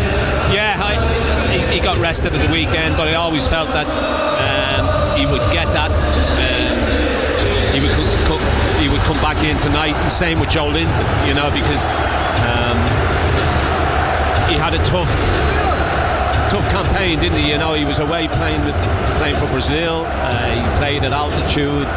Then he came back and he had those games, and he needed a little bit of a breather. He got that at the weekend, but I always thought he'd come back into the side tonight. Newcastle United, Ramsdale in goal, Kraft, Chow, Botman, Hall, Bruno, Miley, Joelinton, Ilanga, Gordon, Osula. Great to have Gordon available again in domestic competitions. What about Osula's opportunity tonight? He started at Leeds in the Premier League. Voltemada's now in. Wissa, they hope, will be fit again in 4 weeks' time. But it's nights like this and this sort of fixture that he's getting his opportunity in, and he does need to grasp it, doesn't he? Yeah, and again, talking to Bridie earlier, it's tough for him because you need a run of games, and he's not going to get a run of games, Razor. You know, he's going to get the odd game here and there, so there's pressure on him to grab that opportunity when he does get game time, because, as I say, he would love to get a run of 7-8 games, whatever it may be, but you know, I don't see that happening. You know, he may well play the odd League Cup game, he'll come on in the odd game here and there, but when Wiss is fit, all of a sudden he drops further down that pecking order as well, and you would think that game time then becomes even less. Two teams, two huddles. Newcastle, black and white stripes, black shorts, black socks. Ramsdale in light blue with luminous orange gloves and boots. Bradford all in pink, now break from their huddle, and the goalkeeper Walker is in yellow. They're going to kick towards the Leazes end, so up the hill, that's right to left from our commentary position. And Newcastle with Miley in the holding midfield, the centre, Bruno to the right of him. Ramsdale in goal, Kraft, Chow, Botman, Hall, Bruno, Miley, Joelinton, Ilanga, Gordon, Osula. Great to have Gordon available again in domestic competitions. What about Osula's opportunity tonight? He started at Leeds in the Premier League. Baltimore's now in. Wissa, they hope, will be fit again in 4 weeks' time. But it's nights like this and this sort of fixture that he's getting his opportunity in, and he does need to grasp it, doesn't he?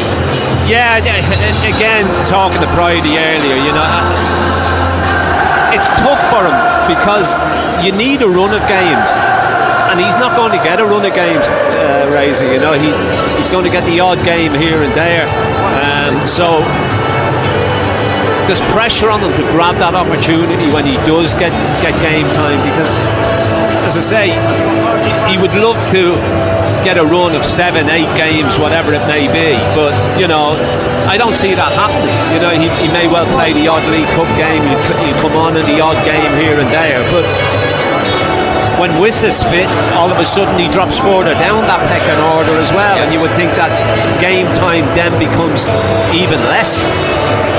Two teams, two huddles. Newcastle, black and white stripes, black shorts, black socks. Ramsdale in light blue with luminous orange gloves and boots. Bradford all in pink, now break from their huddle, and the goalkeeper Walker is in yellow. They're going to kick towards the Leazes end, so up the hill, that's right to left from our commentary position. And Newcastle with Miley in the holding midfield, the centre, Bruno to the right of him. Ramsdale, Kraft, Chow, Botman, Hall, Bruno, Miley, Joelinton, Ilanga on the right, Gordon left, Osula up front, Bradford, Walker in goal, Pennington, Byrne and Kelly at the back. Across the middle, Halliday, Power, Lee and Toure, and Powell, Poynton and Humphreys in their forward line, and it'll be Stephen Humphreys, who's scored once this season in a win over Luton in League One, to kick us underway. But they're going to wait for the music to finish. To be fair, it's not quite 7:45. This is one of three that kick off at this time. The draw follows the 8 o'clock match, Port Vale against Arsenal. You would make Newcastle very strong favourites, John Anderson, to be in it. Of course, you would have to. You know, home advantage. You would make them big favourites, and you'd be. Would it be a shock if they got beat tonight? Most definitely, yeah. Well, 4,900 Bradford City supporters in Level 7 will be dreaming of an upset. They were runners-up in 2013 when they were a League 2 club at the time, beaten by Swansea in the final. Newcastle United had the pain of losing at Wembley 2 years ago, but then the joy of the 2-1 win over Liverpool in March, that unforgettable day, and they start a League Cup campaign for the very first time as holders, looking to defend the title they won 6 months ago. We're underway on BBC Radio Newcastle and the Newcastle United website and app. Bradford kicked off, Newcastle won it back, and they've immediately got a free kick inside 20 seconds on halfway. Joelinton gets the ball from Botman and passes it to Lewis Miley, looking for Bruno, but it's cut out by Bradford. And a long pass sent forward by Kieran Kelly onto the head of Emil Kraft, who lifts it away. Then Bradford get it up the left wing, and they've got Humphreys at the edge of the box here, and a man free on the right. I couldn't quite find him. Now a shot comes in from Brad Halliday, left-footed, 18 yards, low down, comfortable for Ramsdale. Yeah, didn't get none of. The ball needed to go wider to him an awful lot earlier. They overran it. Fortunate that it fell to him, but it was a comfortable save in the end. Bradford on the left wing again, and a deep cross and an easy take for Ramsdale, who is assessing his options. Drops it at the feet of Sven Botman. I thought Botman looked more like Sven Botman at Bournemouth. He was assured, as was Malik Chow, although he had the issue with the yellow cards. They keep their places tonight. No Byrne, Lascelles on the bench. A thought about the centre-backs, Ando? Yeah, looking forward to seeing the two of them together, because you would think long-term they're probably the future, aren't they? Good ball. Chow up to Joelinton, back to Botman. Still in his own half, Lewis Hall, now with squad number 3. Miley finds Bruno, who gets turned, and an inviting pass for Elanga, who heads for the goal line and turns back, gives it to Kraft, making his first appearance of the season. Emil Kraft. Miley to Bruno, sidesteps Power, his opponent, and Miley for Bruno again, back to Hall, getting on for 40 yards from the goal. Gordon spins away from Brad Halliday, cuts back inside. Gordon looking to create something, backwards it goes, and then Miley wins Newcastle a throw 30 yards out, gets it immediately from Hall on this near side, Newcastle's left. 2.5 minutes played. Bruno threaded through a ball for Kraft, just behind Osula at the edge of the area, and cleared. Could have hit it, couldn't he? Just drifted in behind. Thought he was going to come onto it and hit it. It's not normally in that position, is it? No. To take the shot on. It's a shame. 0-0. Bruno in the centre circle. Gordon with a flick. Joelinton on to Osula. Tries to wriggle free away from defenders. Joelinton edge of the area with a follow-up shot after Bradford attempted to clear, and it's over the top from 18 yards. Got to hit the target, hasn't he? It's an opportunity. It's opened up for him. Got all the goal to hit. Just lashes at it, doesn't he?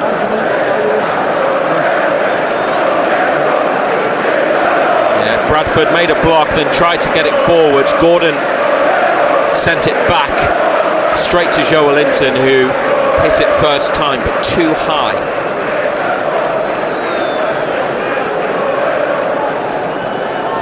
Bradford goalkeeper Sam Walker, the big boy, 6'6", into the Newcastle half. Header backwards from Joelinton, now brought down under control in midfield by Bradford's Tommy Lee. Halliday up the line, Humphreys trying to lift it around Botman, who's gone down holding his face, and the referee's whistle has gone to signal a free kick for Newcastle United. Botman's back up. Stair gives his nose a bit of a rub. There was a bit of contact, but just as they were challenging for the ball. And we're playing again with Bruno to Miley, across midfield to Hall, and Gordon drifts inside. Halliday trying to keep up with him. Gordon sweeps it across to Kraft, onto Elanga, first time inside to Bruno. Joelinton just outside the box. Gordon on the edge of the area, onto Bruno, couldn't take it in his stride, and it's cleared towards halfway. Chow is onto it, helps it forwards to Kraft, and he fires it back to Botman next to the centre circle. Newcastle 0, Bradford 0. There was a nice moment between Eddie Howe and Graham Alexander, an embrace and exchange of pleasantries before kick-off. They're both in their technical areas as Bruno slips it on to Kraft. Osula doesn't stick, and it's cleared. And Ramsdale leaves his penalty area to play it to Chow. Did play for United in pre-season against Espanyol here. Aaron Ramsdale, after joining on loan from Southampton, he saved a penalty that night. Hall up the line, the near side, and out it goes.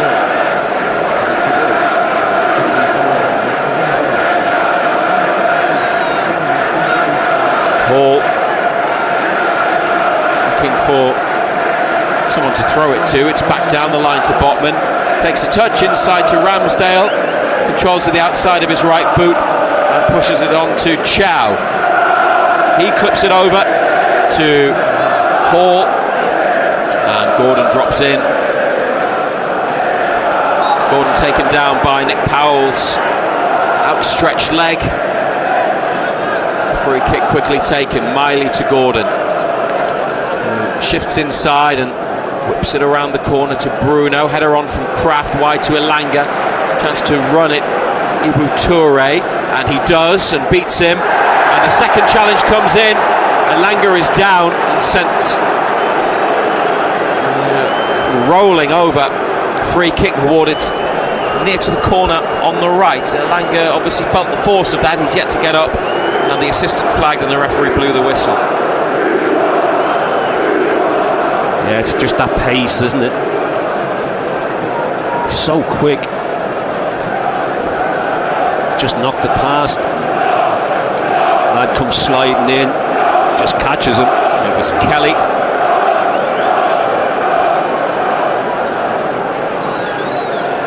And here's the free kick. Well, they've got two who could take it. Look, but it's going to be Elanga deep to the back of the box. Kraft was there, ran over the ball, and Elanga came to whip it in. It was too long. Gordon, now that might be a foul, and it is. Nick Powell was all it. It's like it was in slow motion. Gordon was moving inside, wasn't moving at a particularly fast speed, and Powell just took him down.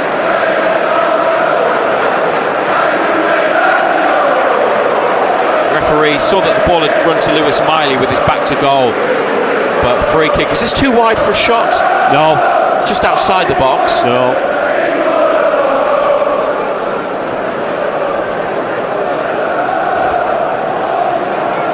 You wouldn't expect Gordon to hit it, would you? Well, no. Nobody seems available just to have it played to them to shoot, but Gordon could roll it short to Hall and get it back, I suppose. Out on the left, 5 yards back from the edge of the box, three-man Bradford wall. Gordon curls it into the penalty area. It hits Botman and comes back out of the box. Humphreys, the Bradford striker, heads away, and Miley to Kraft, and back they go to Ramsdale, to the delight of the Bradford fans in the Lees' end. Elanga here on the charge, on the run to Bruno, dispossessed. It's a throw for Newcastle on halfway.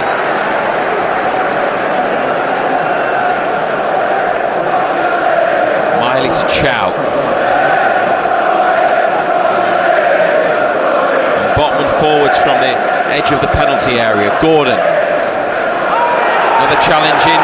Gordon from behind, nothing given. Hall has the ball. It was Neil Byrne, the big central defender.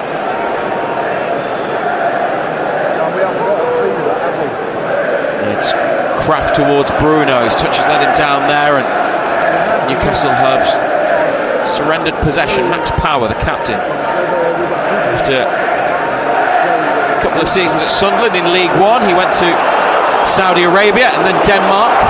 A backwards ball from Bradford to the goalkeeper, almost played them into trouble, and they've won a throw. Oh, it's gone Newcastle's way on the left wing. Looked like Joe Linton got the last touch, but it's Newcastle's ball 20 yards out on the left. They took a chance there by playing it back and playing it out short. Yeah, keeper, poor ball played out, wasn't it? Wasn't enough pace on it. Sold his defender up the river. Hall throws it backwards, but into the path of Joe Linton, and he has to stab it back to Botman. Forwards to Miley, back to Botman. Hall, and then to the goalkeeper Ramsdale, who's come, I suppose, relatively short. He's 10 yards outside his box to receive it. and keep the ball moving for Newcastle United. 0-0 on BBC Radio Newcastle. Miley flicked on to Bruno, inside to Joelinton, man on, back to Bruno, Kraft free to the right, Osula takes it, nice turn, edge of the area, Osula, but then couldn't get a proper second touch. It's won back by the League One team and then cleared. Botman gets the better of Humphreys, and Hall inside to Miley, just to the Bradford half. Joelinton now on to Gordon, back to Bruno, oh, it's run away from him, and there's the opportunity of a break for Bobby Poynton. On to Ibu Toure, Bradford counter-attack, only two in the middle, on the left wing, and Toure's running out of play.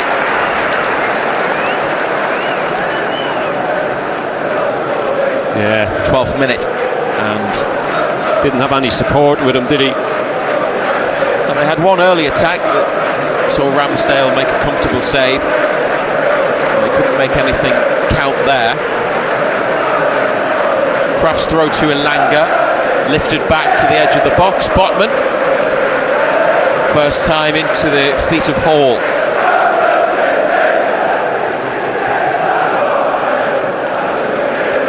Botman inside, Ramsdale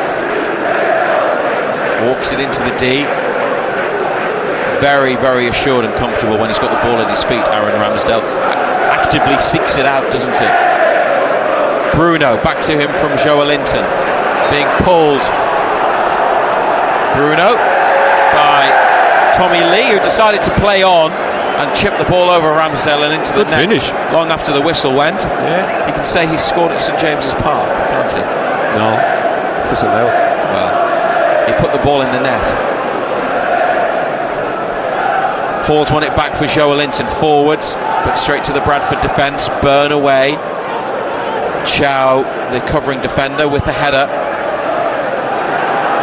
And Power gets there before Miley. Back it comes to Halliday and Humphreys, nice feet, skips inside, and Lee pushes it over to Kelly. Good possession for Bradford.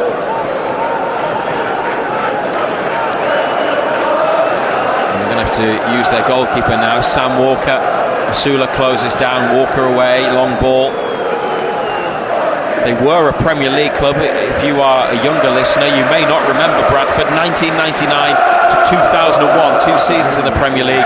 Just survived in the first, then went back down. Haven't been up since, but they played Newcastle home and away in each of those seasons. United won the 2 home matches and a draw and a defeat away at Bradford each time in those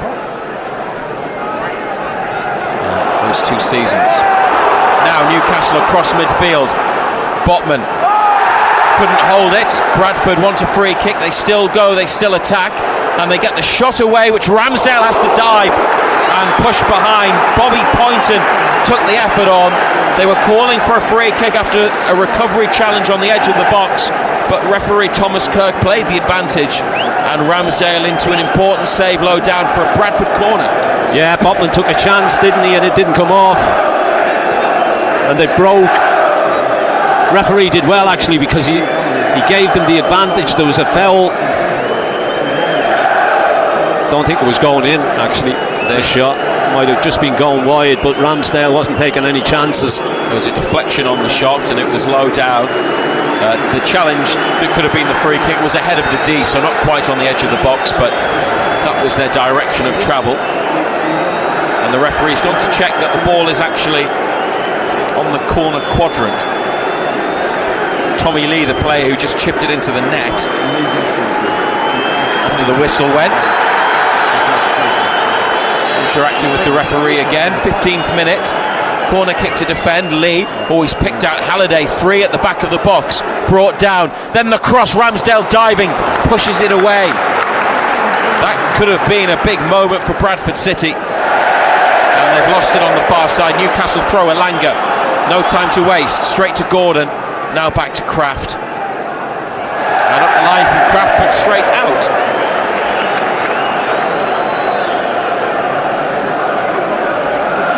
Well, they didn't pick Halliday up, did they? No, they didn't. Left them all on his own back post. think it was a cross, but Ramsdale saved it.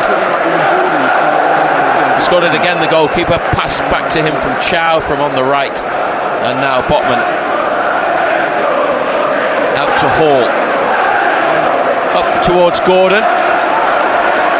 Inside from Bradford, who've won it back. Gordon's got it again, and now Bruno with a run of Osula to the left. Finds William Osula. An opportunity to head into the box. 3 defenders on him.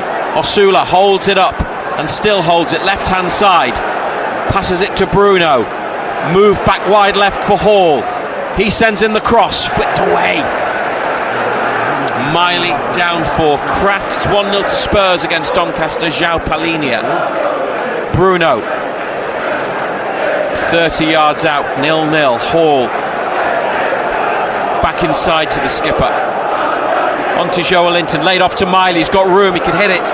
Doesn't, goes wide to Kraft. Elanga up the line. It's back inside to Miley. Right of centre, Bruno. Gordon close by for support. Bruno goes back out to the right. Emil Kraft. Joelinton makes his way into the penalty area. Elanga to Miley. Back to Bruno, edge of the box. Now for Gordon to hit. Blocked on the way through. Joelinton! Bottom corner from Joelinton. Newcastle patient passing around the penalty area, and it found its way to the Brazilian, who found the bottom left corner of the Bradford City net. And in the 17th minute, it's 1-0 to Newcastle United. Yeah, good finish. Patient build-up, wasn't it? Patient play. Moved Bradford around, couldn't clear the lines. Fell to Joelinton. This time he doesn't panic, does he? Just rolls him straight in the corner. Doesn't give the keeper any chance. Joelinton. Gordon actually had the shot that was blocked by the defender after all that build-up. But Joelinton, who'd made his way into the middle, was there just in the right place. Osula was close by. But he took a touch and picked his spot. Newcastle United 1, Bradford City 0. After a couple of moments at the defensive end of the pitch, they've hit the back of the net at the other. 2-0 to Spurs against Doncaster. Jay McGrath own goal. So Tottenham with 2, Newcastle with 1. Still 0-0 Huddersfield against Manchester City.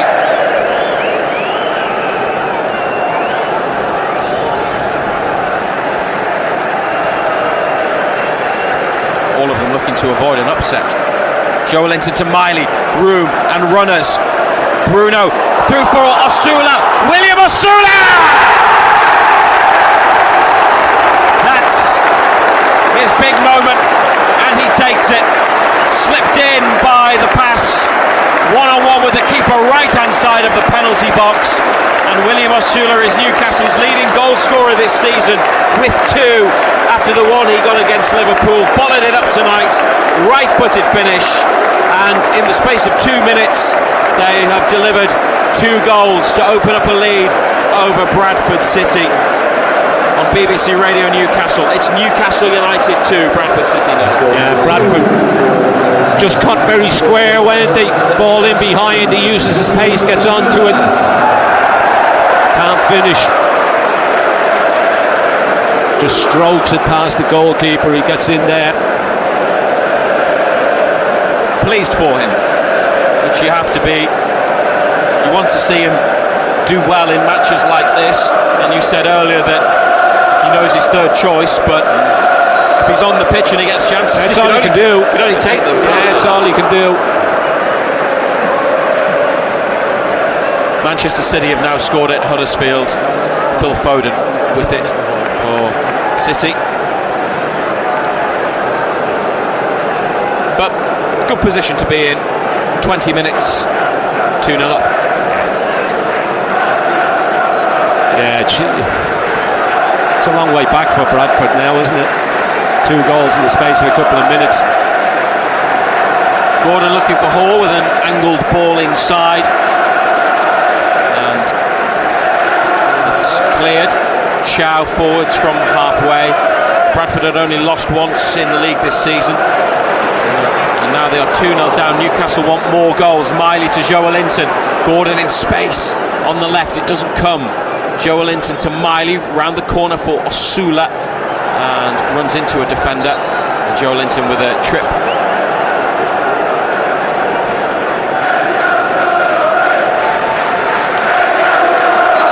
And a bit of pushing. Osula getting shoved by Kieran Kelly. And Bradford, one of their 3 centre-backs. Osula didn't retreat in the way that Kelly wanted him to.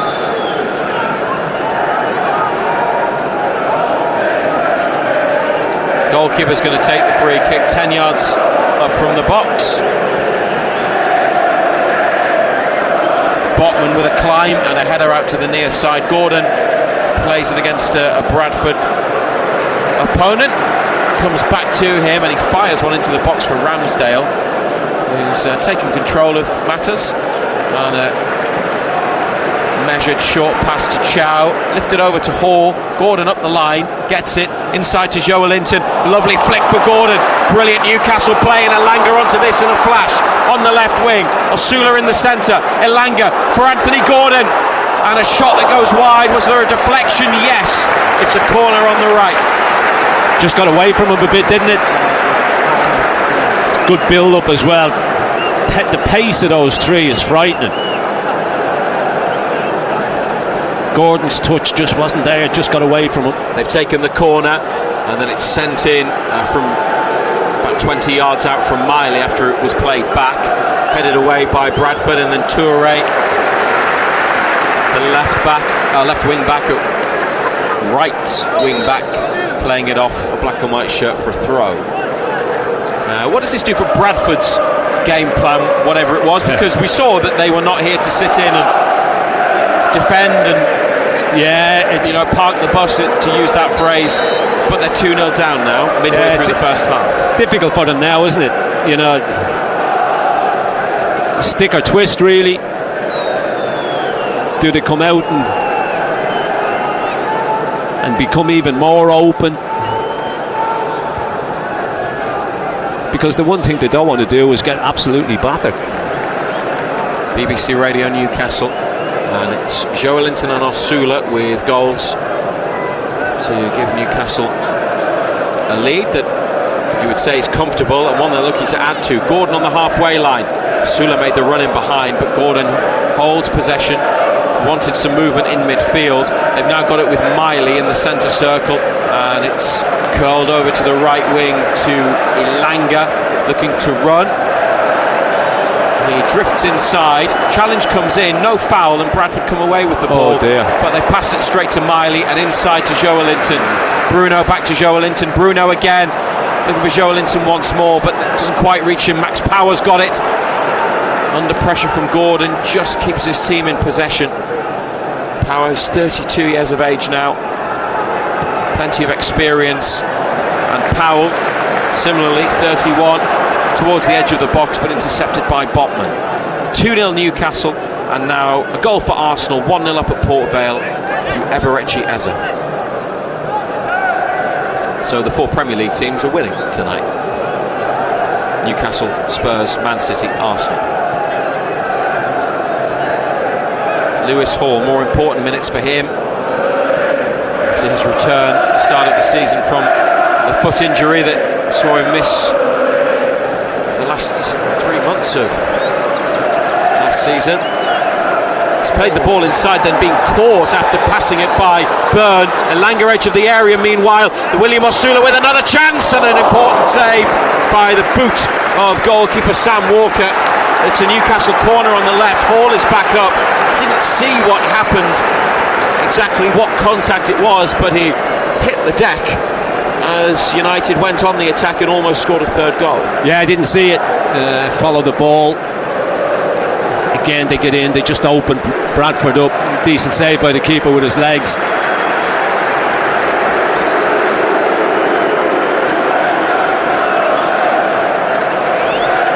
And a corner kick about to come in. Referee has told Anthony Gordon to wait because he is trying to deal with something in the middle. He's talking to Sven Botman and Neil Byrne.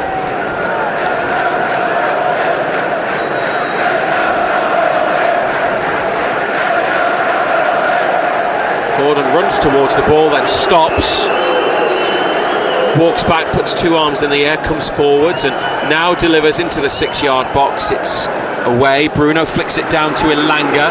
They could still make something happen here. Deep cross, headed behind by Poynton for another Newcastle corner. The little 21-year-old diving header. Yeah, he's not the biggest, is he? To stretch and strain his neck muscles to make sure that he got it behind, which he did. Gordon again from the left, the 27th minute, flat to the near post. Miley tried to flick it in, it was blocked. Back to Gordon, and now Hall, corner of the area, on his left, sends over the delivery, comes back across the penalty box. Toure up the line and straight out. Throw for Hall. I think he's about 25 yards from goal. Gets it back from Miley. Then plays it to young midfielder again, Lewis Miley.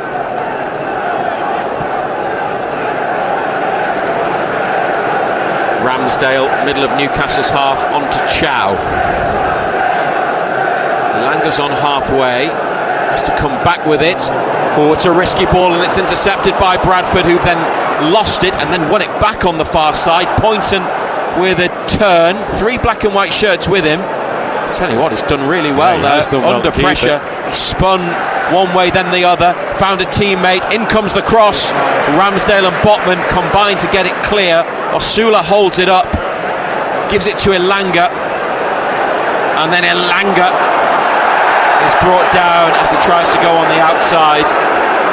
Well, there was a mistake there, some good Bradford play, a bit of, I don't want to say desperate defending, but important defending. And Newcastle come away with a free kick. Joelinton to Miley, on to Bruno. Got a man on his shoulder, he turns, could drop it over the top for Elanga, and that's the ball. Anthony Elanga, great first touch. He's got 4 in the middle. Oh, it's too high, the cross. Lewis Hall goes after it, retrieves it. Inside to Gordon, and now Miley could give it to Joelinton. It's instead Bruno, and they're working it well on the edge of the area, but Bradford are able to head it clear. And now Hall to Botman. Lewis Hall drops his shoulder, gets away from Humphreys on the near touchline. Inside to Malik Chow. Bruno, tidy play in the middle. Hall inside to Miley, up to Joelinton. Now for Bruno, edge of the penalty area, stabbed away by a defender, and a throw near the corner flag on the near side. Newcastle United 2, Bradford City 0. Desperate defending at the moment, isn't it? It's like attack v defence at the minute. Bradford having to concentrate, and this can be draining. Applause there for 3 subs who got to warm up: Alex Murphy, Sandro Tonali and Nick Voltemada. Newcastle 7 changes tonight. Ramsdale in goal, Kraft, Chow, Botman, Hall, Bruno, Miley, Joelinton, Elanga, Gordon, Osula. And this is Elanga from Kraft's pass, inside to Miley, 30 yards out. Miley goes on the outside. He could put one in the middle here. He's played it up the line to Kraft, and it comes back. And now with Bruno, a through ball that's cut out, and Chow intercepts. Miley for Joelinton, defender at his back. And a clean challenge. Then Elanga wins it at the edge of the area for Osula. Down for Gordon, out of his feet. Gordon shot, parried and behind from goalkeeper Walker. Corner on the right. Yeah, just can't keep it, Bradford, can they? They win it back and they just give it away in bad areas, just inviting pressure all the time.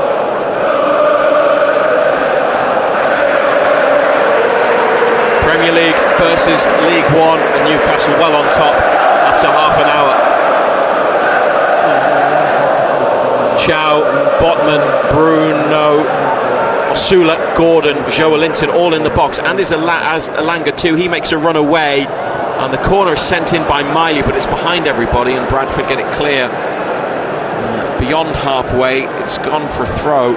Emil Kraft picks it up, and rather than doing anything quickly, holds the ball, dries it on his black and white shirt.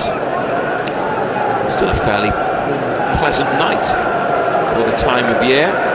12 degrees and dry. The ball shouldn't be wet, but maybe a bit of moisture on the surface. Yeah, they would have been watered heavily before kick-off. 2-0 the score. Gordon with Hall making a forward run on the inside. He finds Hall. Underlapping run. And his cross is turned out for a throw. Gordon's taken it, gives it to Botman, gets it back again. Gordon up to Joelinton, then a nutmeg from Gordon, but smacked clear by Power. Just keeps coming straight back though. Ramsdale to Chow. Miley just behind the halfway line, over the top. Osula's onto this. He's got the pace to get in behind again. William Osula looking for his second of the night, beats the defender, draws the save from the keeper, who just at the second time of asking gathers the rebound with Gordon closing in. Tight angle, wasn't it? Did well to get it on target.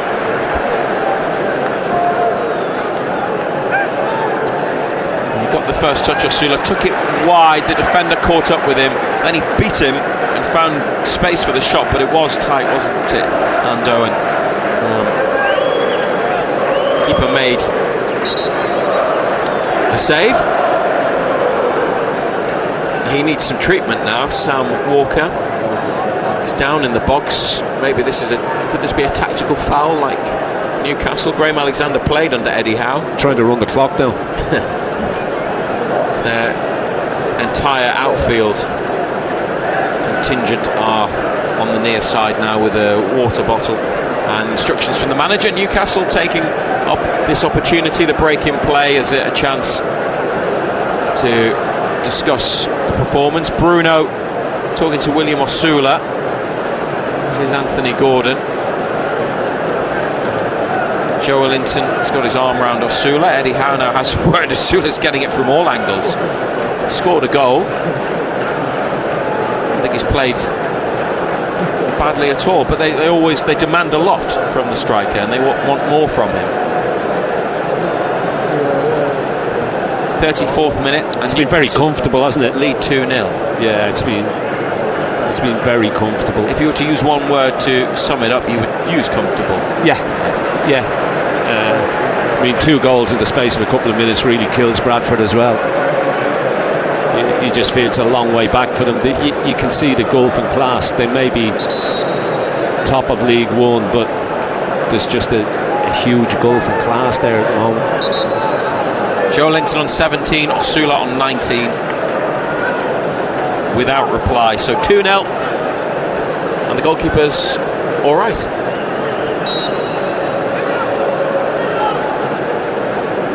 Bradford throw back into play by Halliday. Scored at Stoke in one of the earlier rounds. They've won away from home twice to get to round 3, beating 2 championship teams, Stoke, who've had a good start to the season, and Blackburn. 3-0 at Stoke, 2-0 at Ewood Park. Gordon to Kraft, lots of space ahead of him from halfway, up to Elanga. Inside to Bruno, back to Elanga, carries it and still going. Oh, what a run from Elanga! Stopped by the defender just inside the penalty area. It's just pure speed. Here's Kraft onto Elanga again. And now a deep cross from Bruno. Joelinton heads it, but it's wide under pressure at the near post. The near side from our position, the far post from where Bruno crossed it. Yeah, it was a difficult one, wasn't it? Because it was a loopy cross. Probably should have gone back across goal, but there's going to be some header to score from the angle he was at. But good play again, isn't it? It's 35 minutes in, it's all been very, very comfortable.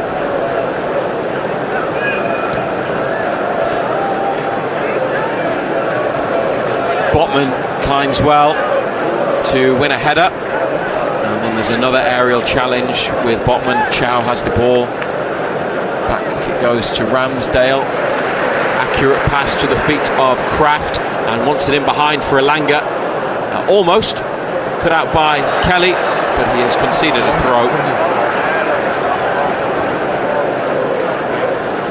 Their return to the League Cup is going well. 2-0 they lead here on BBC Radio Newcastle. If you'd like to comment on the match, send us a message for the half-time break on X. It's at BBC Newcastle, or on WhatsApp. Put BBC at the start, and it's 08000 321 333.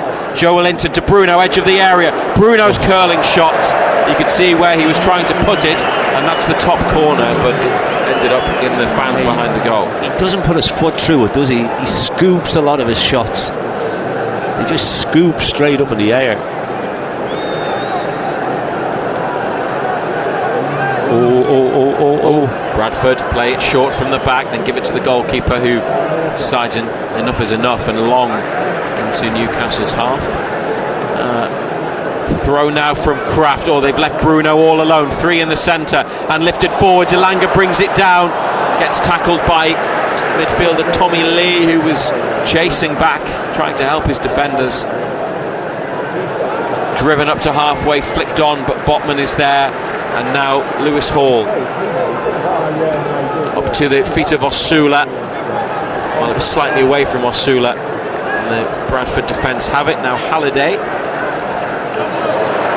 into midfield, Joelinton intercepts. Botman to Miley. They are hungry for more goals. Looks for Bruno, cut out by Lee, and now Humphreys.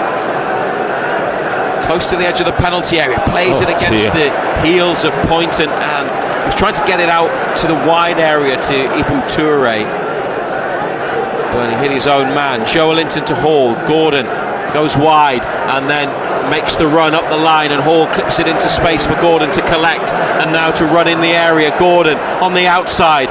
Gordon drives over across. Such a powerful delivery. It's kept in on the touchline from Elanga, 35 yards out. Kraft back to Elanga, inside to Miley, and now Elanga again. Totally dominant Newcastle. Bruno through the legs of his man, then he beats another and wins a free kick, having been dragged to the floor. And Lee puffs out his cheeks. Yeah, he's up against the Premier League captain, a Brazilian international, Tommy Lee, and he got done there. The blonde-haired midfielder with a black hairband on trudged off after that piece of midfield skill from Bruno. It's led to this free kick in the 39th minute. Kraft runs over it. Miley delivers, and it's come all the way across to the corner on the left for Gordon, completely free. 2 defenders get out there. Gordon back to Hall. Bruno edge of the box. Where does it go now? It's back out to Gordon, the furthest player wide on the left, into the area for the run of Hall. Header clear from Power. And now Humphreys just want to throw for his team. Newcastle think it should be theirs, but it's Bradford's ball in the middle of their half on the near side. Just can't get out, can they? Just camped in there. Power onto Humphreys, chests it down, plays it back, and now to Lee, and Kelly on the line. Lee looks for the ball in behind for Point, and Miley tracking out of position at full-back onto Toure, and then the cross headed out for Bradford to take a throw close to the corner flag, quickly put back into play by Toure to Poynton, and now Power. 2 in the box. They want it delivered. It's Power. He's given it straight to Chow. The 2 in the box, Halliday and Humphreys, wanted a cross. Here's Gordon. He's nutmegged Lee. That's twice he's been done like that in a few minutes. Bruno, Osula could be played in. Referee's brought it back. He's brought it back when Newcastle had Osula played through. And Jason Tindall stares at the fourth official quizzically.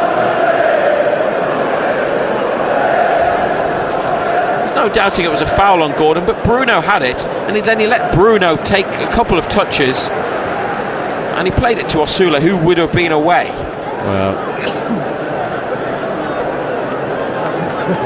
yeah, he just stopped it because he was going to boot the boy, but he should have let it go. He could have came back and booted him. That's what referees often do. Yeah.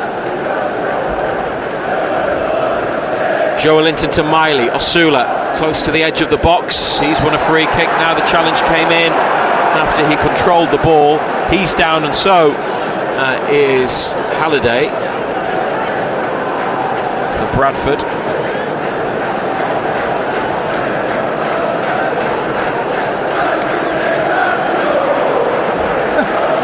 So they're both sitting up now. Bradford send on a member of their medical team.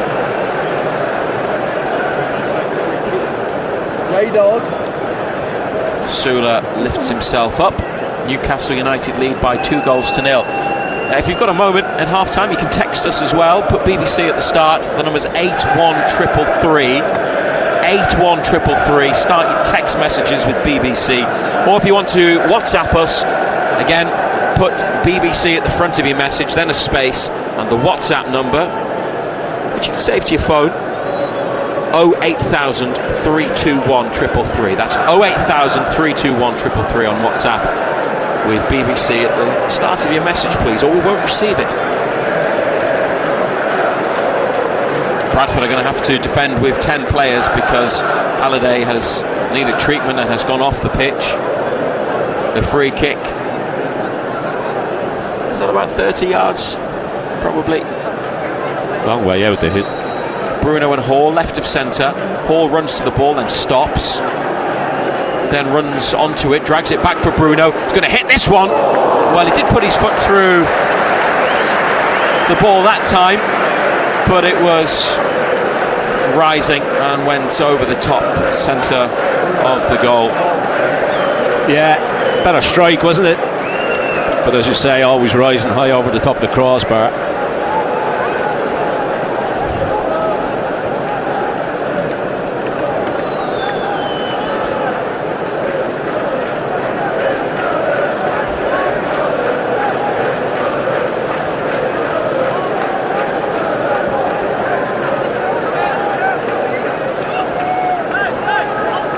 Hall on his chest from the goal kick. Joelinton to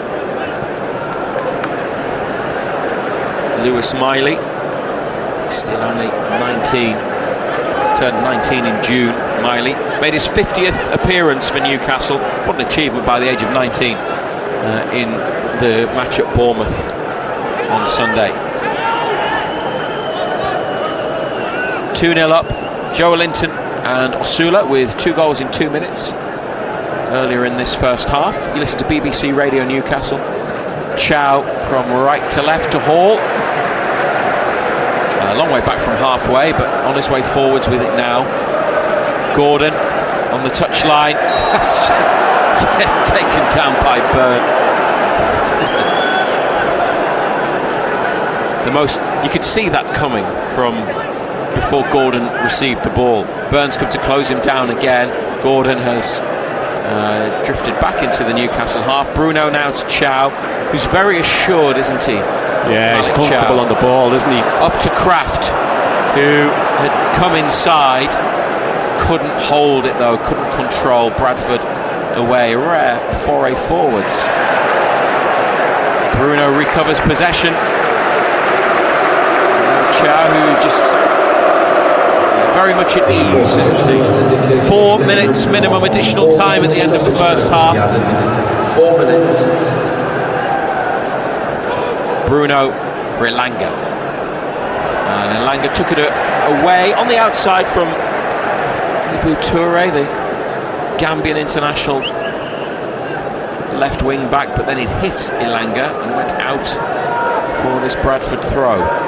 Middle of their own half.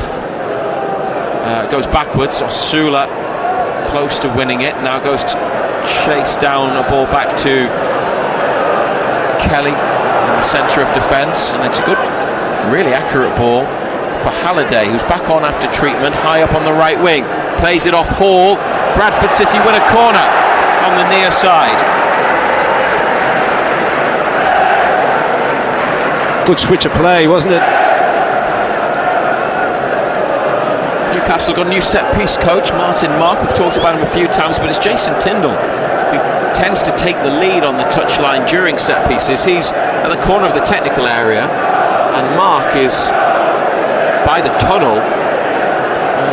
Looks like he's chatting to other members of the coaching staff. Bradford take the corner. Elanga's won it, and Gordon looking to run, and it's smashed out of play by Lee to stop the counter-attack. It's interesting that the set pieces have come under some scrutiny this season for Newcastle, but there Bradford took one and it wasn't very good. No.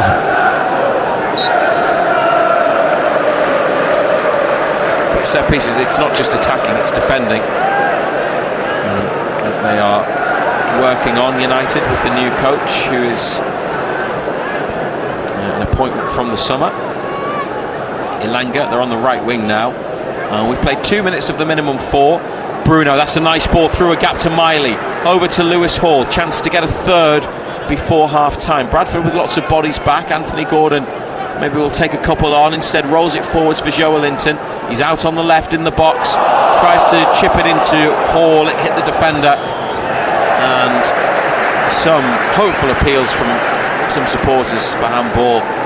In the end, it's played off Lewis Hall by Bradford's Neil Byrne, and it's goal kick. Yeah, it's been comfortable, hasn't it? It's been a difficult night for Bradford. They've found it hard to get out of their half. They haven't been able to keep the ball. There's just a difference in class at the moment, isn't there? First meeting between the clubs since a pre-season friendly. We went to that one. Do you remember 2017 at Valley Parade? Rafa Benitez was in charge. Alexander Mitrovic, Dwight Gale, and there were 2 goals from Jacob Murphy not long after he joined Newcastle. He was one of the signings that summer after promotion. He's not in the squad tonight. Murphy has been carrying an Achilles injury. That was the last meeting 8 years ago in pre-season. Lewis Hall with a lovely turn, dragged the ball back and spun and got away from 2 players, one either side of him, and it drew the applause there as they lose it from the back. Newcastle. Chow with an uncharacteristic mistake, misplaced ball. Powers cross, and flicked on and turned behind by Kraft. Bradford have a corner kick right at the end of the first half, over on the left. It's all too slow though, isn't it? They had the chance to break.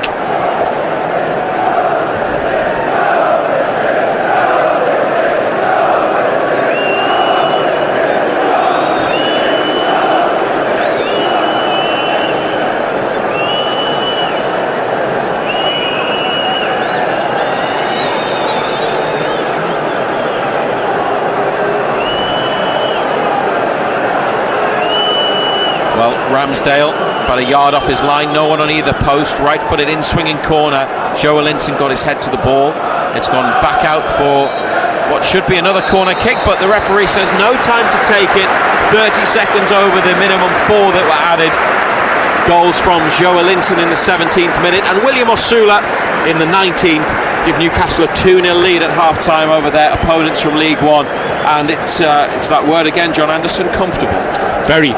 It's very comfortable. Obviously you scored 2 goals in the space of a couple of minutes and it gives you that cushion, but it has been comfortable. There's been a total difference in class. Bradford have worked hard, but Newcastle have just got too much quality for them, to be quite honest. 2 goals, Joe Linton to the bottom corner, and Osula's, and again, another good moment, big moment for him, played in, and one-on-one with the keeper, no mistake. Yeah, 2 good goals, 2 good finishes, finished them well. We're just too quick all over the pitch for Bradford, to be quite honest. And it could be a long second half for them playing down the hill, so more of the same, please. 7 changes. Don't have to take. The thing is, we don't have to take chances. You know, we don't have to do anything silly, anything rash. Just make sure you get through the game. Eddie Howe may well be thinking of making changes with Arsenal on the horizon on Sunday afternoon, but first half's been very, very comfortable. 7 changes again for Newcastle United, using the squad and leading at the break in the 3rd round of the League Cup. The holders on their way to round 4. Newcastle United 2, Bradford City 0. Matt Bailey at breakfast. Hi, it's Matt here, and on the show this morning we gave away tickets to Newcastle United versus Bradford. Yes, get in. That was Dave who won them today. Don't worry, if you're a Newcastle United fan and you want to win more tickets, I've got some to give away ahead of the Arsenal game. Make sure you're listening on Friday. However, we are back tomorrow morning, and I'd like to know your double booking stories. Speaking of football, I've managed to book a visit to Santa's Grotto on the same day as the Sunderland Newcastle United derby. Possibly the worst double booking of all time. Can you beat it? I'll see you tomorrow. Matt Bailey at breakfast. Weekdays from 6. Just ask your smart speaker to play BBC Radio Newcastle. And this is Simon Pride at St James's Park. 08000 321 333. Start your message, BBC, if you want to send us a WhatsApp with your thoughts on the first half. I'll run you through the other scores in just a moment. John Anderson has stayed with me. And Ando, after the second goal had gone in, I did think, you know, I was talking before the game about putting on a performance, getting a few goals. I thought they might run away with it for a little while there. They still might in the second half, of course. Yeah. Look, the one thing you'd say is it's been very, very comfortable. You know, you score 2 goals in the space of a couple of minutes. It takes the steam out of Bradford, to be fair. It's been very, very comfortable. It's been difficult for Bradford to get out of their half of the pitch, Simon, and they just haven't had the quality to be able to keep the ball or ask any questions of us, to be quite honest. The only problems that Newcastle have had have been ones of their own creation, really, at the back. Yeah, there's a little sloppy once or twice, but you know, Bradford haven't got a great deal of pace up front. It's not as if they're going to run away from you either. But it's been a tough 45 minutes for Bradford. They've had to work very, very hard. They've been moved from side to side, and the pace of the front three has caused them all sorts of problems. So second half, you think more of the same. Yeah. The changes will be. I think one more goal absolutely kills the game, doesn't it? And then even a he can make as many changes as he wants. It still feels safe. Yeah, it's difficult to see how. It's just if Bradford were to score one, well, if it changes score, the dynamic. It may make it interesting. But if we continue doing what we've been doing, you would imagine that we could well get another couple in the second half. Ando, you go and get your cup of tea. Thank you. This time bring me one. I'll bring you one back, because you don't always. Thank you very much. So Ando's off for his half-time refreshment. Do get in touch if you have any thoughts, and remember, you'll have time after the final whistle as well. This is a message that has come all the way from Sydney, Australia. Enjoying the service, lads. Listening with my Shearer shirt on. Shout out to Anya, who is a big Newcastle fan and will be listening. So I'm not sure who's actually sent the message, but whoever it is wants to give a shout out to Anya, which I'm quite happy to do. What about the other matches then, which are taking place in the EFL Cup this evening? Well, it's not really looking as though any shocks are on the cards. There are 4 big boys in action against lower league sides, basically, and elsewhere it's Huddersfield 0, Manchester City 1. Phil Foden on the score sheet again for City. He got their goal after 18 minutes. Spurs are looking comfortable at home to Doncaster Rovers. They lead by 2 goals to 0. João Palhinha getting the first on 14 minutes, and then just 3 minutes later an own goal from Jay McGrath has doubled their advantage. So Spurs lead by 2 goals to 0. And at Vale Park, it's Port Vale 0, Arsenal 1. That one kicked off at 8 o'clock, so they're not yet at half time there. But Eberiche Eze has scored for Arsenal in the first half there, so they lead by a goal to 0. Lots of games taking place in the Europa League this evening, including one involving Sunderland's opponents at the weekend, Nottingham Forest, who are going well so far at Real Betis. Despite going a goal behind, Igor Jesus has scored twice for Forest, so they lead Betis by 2-1 away from home. Celtic are also playing in the Europa League this evening. They are away at Red Star, and that one is goalless currently. Now, in the Women's League Cup, all of our teams, all three of them, are in action.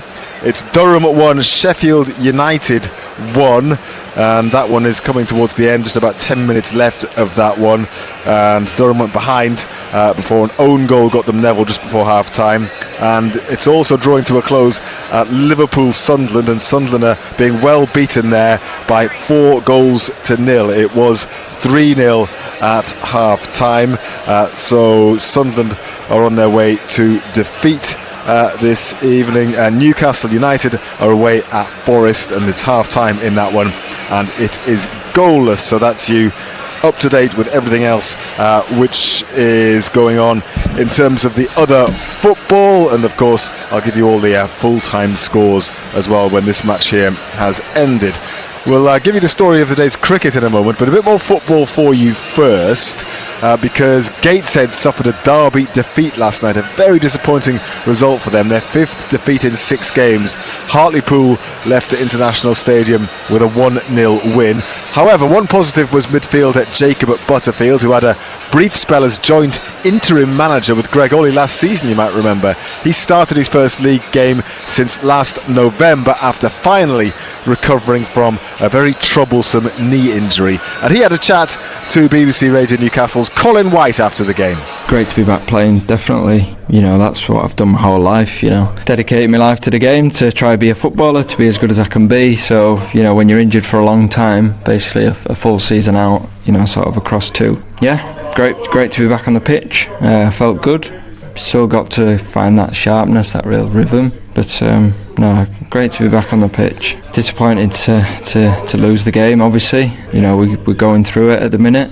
You know, we spoke about that yesterday. I felt like performance-wise was a big step in the right direction. I felt there was lots of good stuff. Still stuff to do better, of course, but, you know, I felt like the first time being on the pitch to see what it feels like and stuff, and, you know, I felt like there was a lot there. So, yeah, we'll keep focusing on the performances, and the results will come if we can maintain and improve, you know, some of the stuff that we've done tonight. So, because it feels like a team, you said about sharpness and rhythm, it feels like a team that needs a rhythm. Yeah, no, for sure, yeah, bang on. I think, you know, it's not been as good as it could be this year, with a lot of stuff, you know, huge turnover from when I joined the club to what it was in the summer, you know, completely different. I've been through 2 managers and the whole, you know, players leaving. It's never easy, you know, you feel like you're in constant rebuild and never laying foundations, building, and then retaining best players, building, kicking on again. You know, it's constant rebuild. Not easy for any team to do that.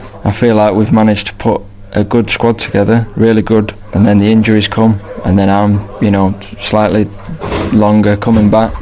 So, you know, look, we haven't been able to play our strongest 11 all season. You know, that's difficult for any club on a small budget. You know, you're going to suffer a little bit for that. Some of the lads that have come into the squad have done really well at times. You know, some of the players done really well tonight. There's some good performances, and they're improving. The young players that are playing, you know, they're not always hitting the top levels, but you can see getting better. So that's positive, and I do feel like as the season goes on, we'll get stronger. That was Jacob Butterfield speaking to BBC Radio Newcastle's Colin White after a defeat last night for Gateshead. Let's take you on to the cricket then, and it's a massively important week for Durham's cricketers. And, well, David Bedingham has helped keep their Division 1 survival hopes alive on day 1 of their final county championship match of the season against Yorkshire, which is taking place at Headingley. Day 1 took place today, and Durham had a dreadful start, but thanks in a great part to Bedingham, they did recover. Martin Emerson has all the details. Durham chose to bat but lost both openers in the first 5 overs. David Beddingham then came to the rescue, putting on 101 runs for the 4th wicket with Will Rhodes. Rhodes was out for 50, but Beddingham batted throughout much of the rest of the day, facing 195 balls before falling for 93. Ben Rain then scored 87 in an unbroken stand of 77 with Matty Potts, as Durham closed the day on 322 for 7. Well, we can now hear from the man who did a bit of damage with the bat today, David Beddingham. I think the way it started, I think we definitely would have taken that. I think they bowled excellently all day. I don't think they missed much, but for Potty and Rainey to show that fight at the end and almost counter-attack like that just shows you that we're still in the game. I think I've struggled a bit this season, so it was actually quite nice feeling in control for most of the innings. I think I'm obviously happy with 93, but I think the way I felt, I would have liked to still be batting. But that's kind of how it's gone this year for me personally, where I felt good for most parts, but just found ways to get out, especially with that shot. So yeah, obviously happy with 93, but I'd obviously like more. So play will resume tomorrow morning at 10:30, ball-by-ball commentary via the BBC Sport website and app with Martin Emerson. On Friday evening we'll have commentary of the Newcastle Red Bulls' first game of the rugby Prem season. They're up against Saracens, and Director of Rugby Steve Diamond says he's hoping for a sellout in that game on Friday. Total Sport will be live from Kingston Park on Friday evening. Steve Diamond has been having a chat to our rugby union commentator Dean Gray. I think people will vote with their feet. You know, it's not by coincidence that we had 9,100 plus the last game, and I think, Smithy, we're not far off. We're overselling that at the minute, aren't we? We sold more than 9,100 at the moment to come in this weekend. So the ground will be pretty much full. The ground will be pretty much full, yeah. And our job as a rugby side of the business is we have the product on the field, but what Red Bull bring is that razzmatazz and that marketing expertise around that, you know, the DJs, the atmosphere, people staying late, the dwell time after the games. I noticed it like 2 weeks ago, people staying after the games a lot longer. And that's down to not just the rugby, that's down to the atmosphere that's created on the run up to the game and the night. And you know, I sat before the kick-off against Quins, and I actually thought to myself, and I've not been to any of the massive games what Quins do at Twickenham or Sarries do at the Tottenham Stadium, but for the first outing, I don't think anybody at Kingston Park had seen anything like it, if I'm honest. And say I'm a newbie, I'm an infant in the Newcastle line. You know, people who've been here, man and boy, were really impressed with what was delivered on the night. That was Steve Diamond speaking to Dean Gray. It'll be Ian Smith, a voice from the past, with commentary on Friday evening. So the second half will be getting underway shortly here at St James's Park. So far so good for Newcastle United. Razor and Ando coming up next. Half-time highlights. Total Sport North East. BBC Radio Newcastle. Back to Bruno, edge of the box. Now for Gordon to hit. Blocked on the way through. Joelinton! Bottom corner from Joelinton. Newcastle patient passing around the penalty area, and it found its way to the Brazilian, who found the bottom left corner of the Bradford City net. And in the 17th minute, it's 1-0 to Newcastle United. Joelinton to Miley, room and runners. Bruno through for Osula. William Osula! His big moment, and he takes it. Slipped in by the pass, one-on-one with the keeper right hand side of the penalty box, and William Osula is Newcastle's leading goal scorer this season with 2 after the one he got against Liverpool. Followed it up tonight, right-footed finish, and in the space of 2 minutes they have delivered 2 goals to open up a lead over Bradford City.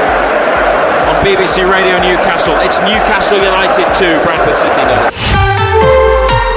Total Sport North East. The EFL Cup. BBC Radio Newcastle. Second half has just kicked off. Newcastle no changes. 2-0 is the score. And they were the goals in the first 45. black and white stripes against the visitors, who are all in pink tonight, and United shooting towards the Gallagher end in the second half and trying to get in behind already, and they are, with Elanga and space to come into the box. Elanga on the right wins a corner. It was possibly a cross, seemed to come off the back of his foot, maybe his heel. Yeah, he got in behind too easy, didn't he? Little ball played in behind. The corner on the right, and we'll check on the two 11s that are playing. Bruno back to Elanga, space to deliver, a good ball, and it's a header from Joe Linton that's at the near post area from about 7 or 8 yards out, that goes wide. I don't know if it came off his shoulder. Chance. It's a goal kick. Yeah, chance to make it 3.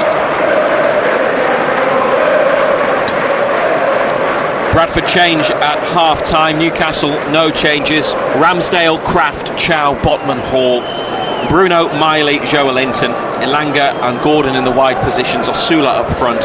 Bradford have brought on Anthony Sarcevic, goal-scoring midfielder, the player who got them promoted with his goal on the final day of last season, and he has replaced Nick Powell. So Bradford, Sam Walker in between the posts. The back line, Matthew Pennington, Neil Byrne, Kieran Kelly.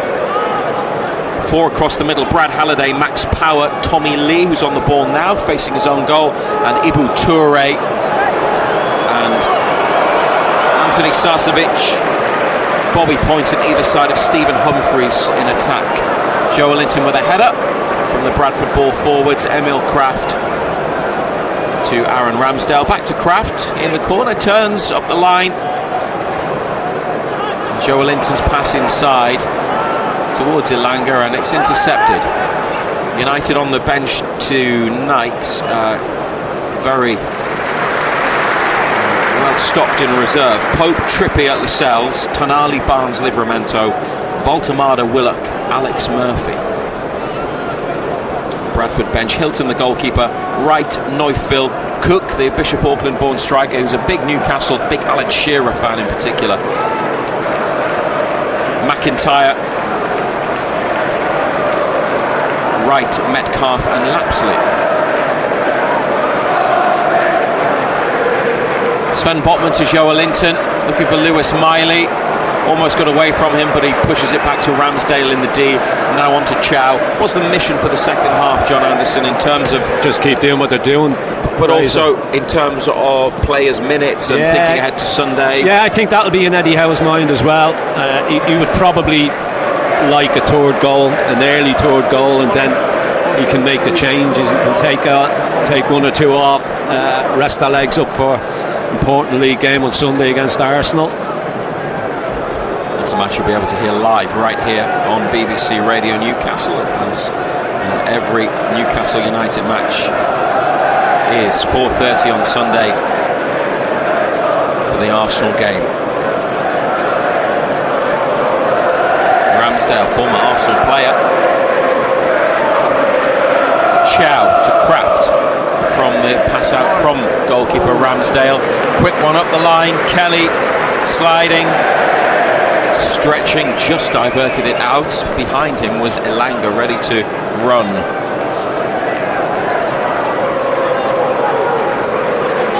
Seven changes made by Eddie Howe tonight. Bruno and Kraft, 2 of them, have the ball following the throw. They've each picked up a ball ready to take the next throw. Bruno's left it for Kraft. Joe Linton received it. It's played away, and Chow up towards Osula. Oh, Gordon had it and was about to either shoot or play Bruno in one-on-one, and the referee brought it back for foul by Osula. They are frustrated there, Newcastle. Lewis Hall wins a header from the Bradford forward pass, and Byrne back to his goalkeeper. High clearance from Walker. Bradford have got it in midfield. Now they've played up the right wing. Here's Humphreys holding off Chow. That might have been a foul, but nothing given by referee Thomas Kirk. He's now upset Bradford.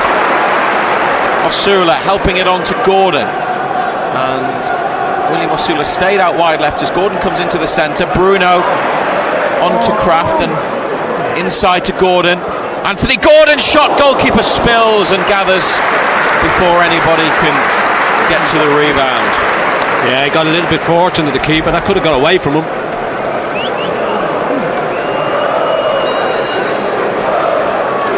Bit of trivia for you, or just something that's new in the League Cup this season. The sleeve patches. It's the 65th year of the League Cup, so to mark that, the clubs who've won it will have the number of times they've won it as part of their sleeve patch. But Newcastle United as holders wear gold patch on one of their sleeves as a nod to their success at Wembley last year. So they are wearing that kit with the gold sleeve patch for the first time in their return to the competition.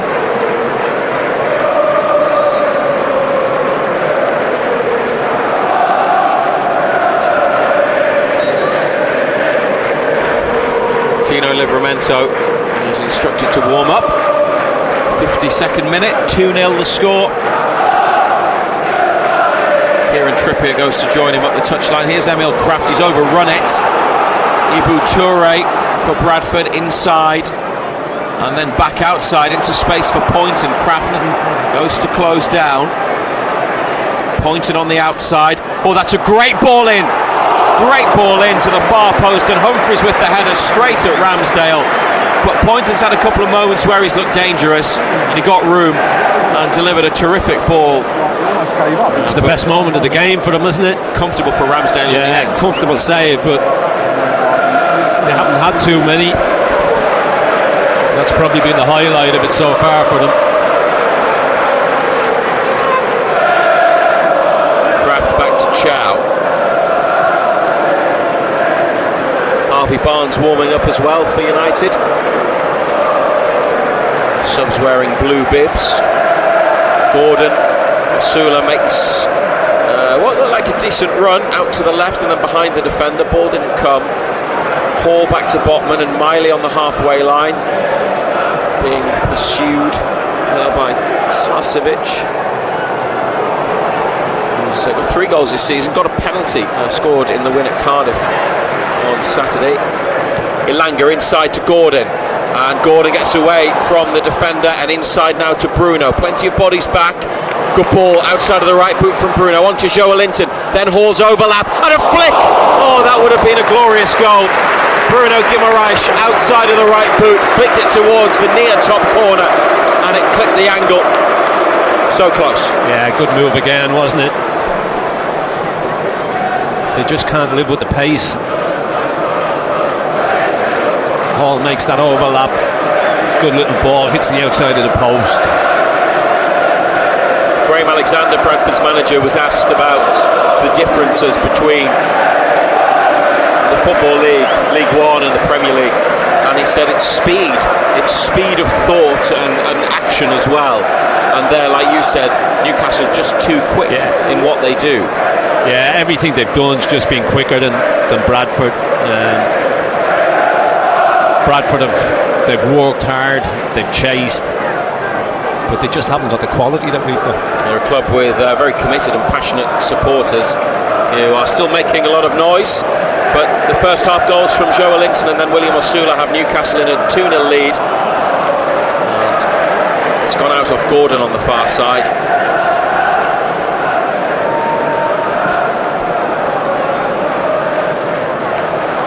Joe Linton in midfield to Bruno, on to Gordon. Osula runs ahead and Elanga played in the middle. Anthony Elanga for his first Newcastle goal. No.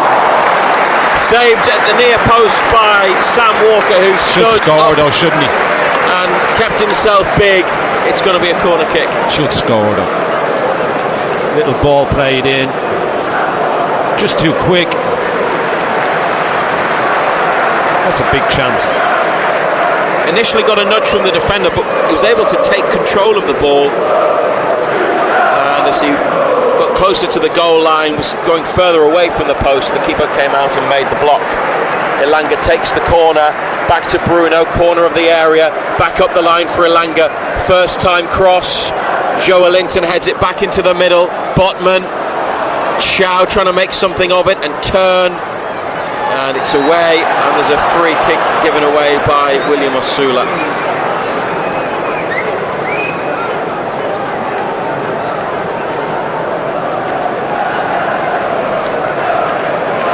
Two chances there, two good moments. Bruno, that would have been a fantastic way to extend the lead, and then Elanga, as John Anderson said, should score, but they started the second half. Would you say more of the same? It's the pattern of the match. The pattern's exactly the same as what we've seen in the first half.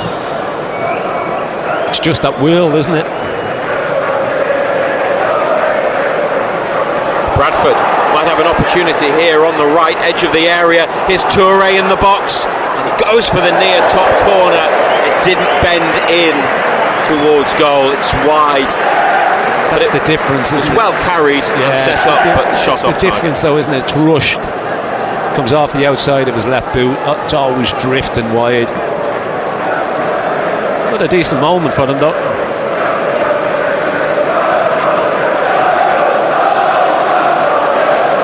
Ball at the feet of Malik Chow.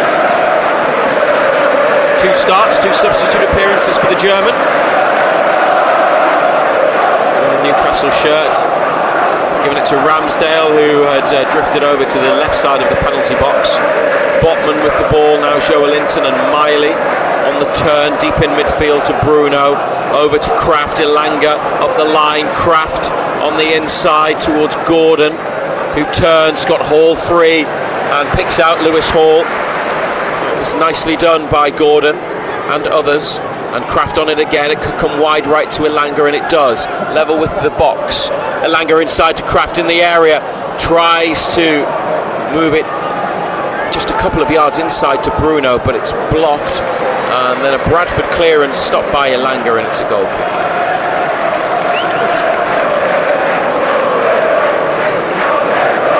Yeah, it's taken on exactly the same pattern as the first half. Tino Livramento appears to be coming on, as does Kieran Trippier, and it might be the 2 fullbacks who come off in a straight swap. Eddie Howe said Lewis Hall was fatigued at Bournemouth, but they had to leave him on. Decided to make other changes, and Emil Kratz's first appearance of the season. But we'll see. Livramento and Trippier might be getting ready. Barnes is there as well. Bruno, a flick on the turn. That's nice skill. It's smashed out of play by Kelly.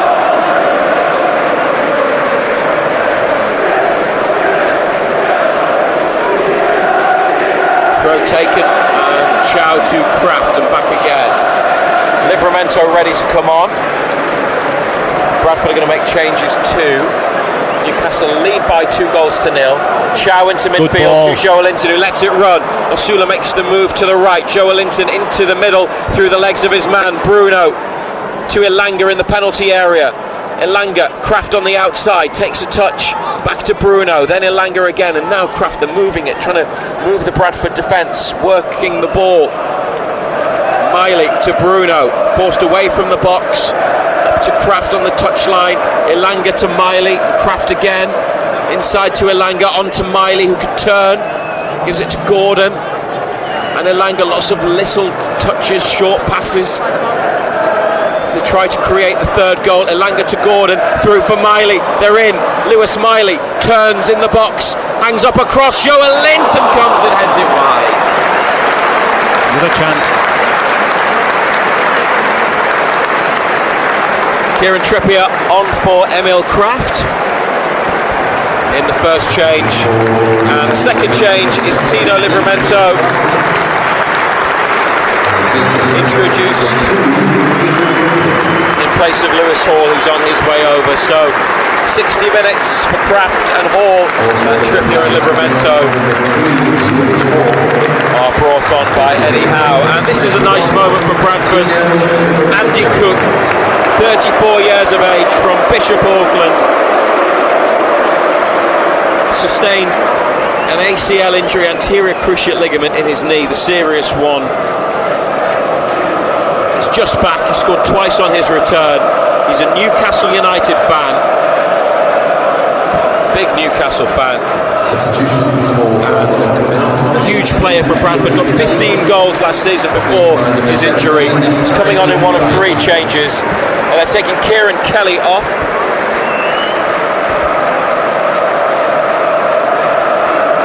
The numbers board is up and there are no numbers on it. And they're having a bit of a nightmare there. Stephen Humphreys is coming off as well for Bradford. And the other player leaving the pitch is Brad Halliday. And coming on, Tyreek Wright, Josh Neufville and Andy Cook. Josh Neufville played for Wimbledon at St James's Park in the 3rd round last season and made the move to Bradford in the summer.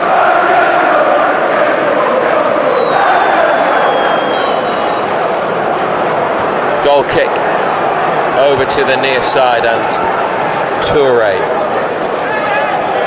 looking for Poynton, who's tried to climb and chest the ball down. It's gone out.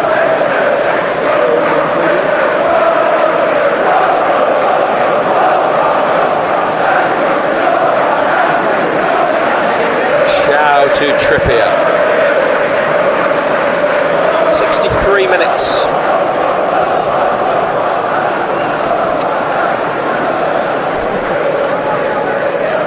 Gordon on the halfway line.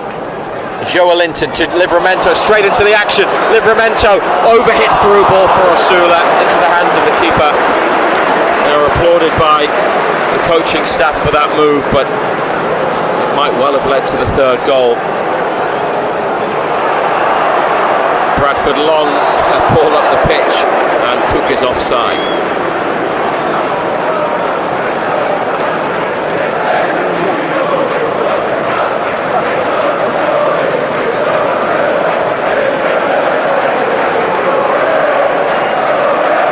Botman to Joelinton, first time back to Livramento. Here's Gordon, slightly behind the halfway line. Anthony Gordon. Oh, great ball. To Bruno, right side of central midfield. Bruno with another nutmeg on Lee. It's run for Livramento, and he goes wide out to Joelinton this time. On to Gordon in the penalty area. Gordon, he stood on the ball, and Neufville clears. Forwards by Newcastle, on by Livramento. Gordon, corner of the penalty box. Anthony Gordon, low shot, comfortable save. Didn't get hold of it, did he? Daisy cutter straight into the keeper's hands.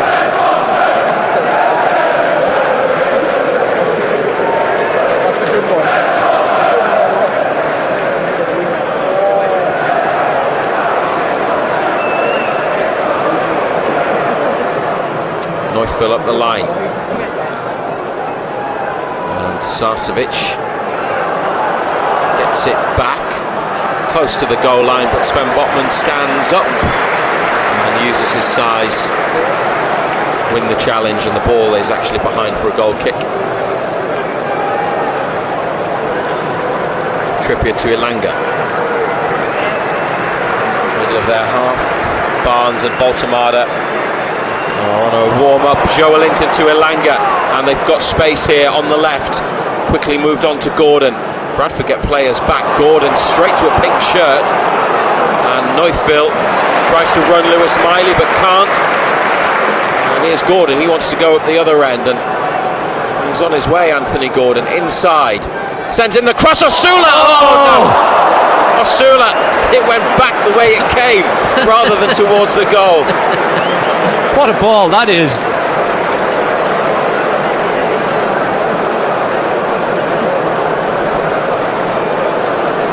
What a ball in by Gordon. Straight onto his head, and he heads it straight back to him. Oh dear. It's an awful header, isn't it?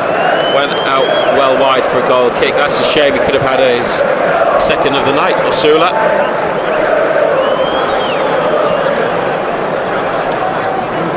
Baltamada getting instructions as he warms up from a member of the Newcastle staff there. Still trying to create the third goal, and it's Gordon, or is it Osula? It's hooked out as they were right at the edge of the Bradford defensive line from the chip pass from Elanga. Neither could quite get it, and it's a throw in the corner flag.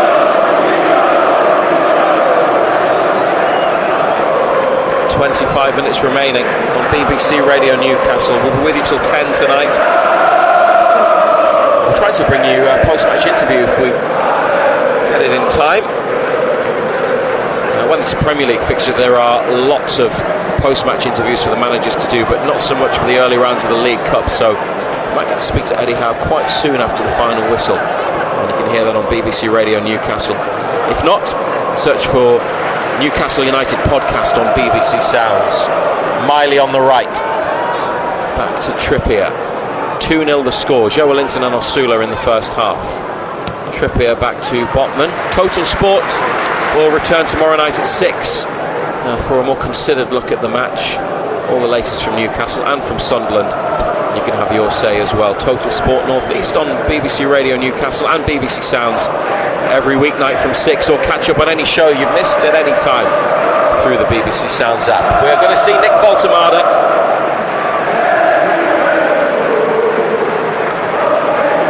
He'll fancy a couple of goals, won't he, Voltemada? Back himself to get them. They've created chances, Ando, haven't they, in the second half? Quite a few. Yeah. Trippier, Elanga could be played in. Elanga from Trippier's pass. Osula in the middle. Miley just behind Elanga. Receives it back to Trippier. It's into the centre to Bruno. Chow. And Trippier. And Miley, and Gordon turns edge of the area, then sidesteps the defender. Anthony Gordon drags the shot wide. And he's disappointed. That's a point that we've made many a time, you know, when he's played centre forward, when he's played through the middle. The amount of chances he needs to score a goal. I mean, he's had 3 or 4 decent chances tonight. Anthony Elanga gets a standing ovation. He's coming off, and so too is Gordon. Not had loads of football, did play for England, and then played in the Champions League, scoring against Barcelona. But he's back and fully available for Eddie Howe. He's had 70 minutes just about, as has Elanga. So Harvey Barnes comes on for him. Voltemada in the centre, Osula on the right, and Barnes on the left would be my expectation, and it looks that way.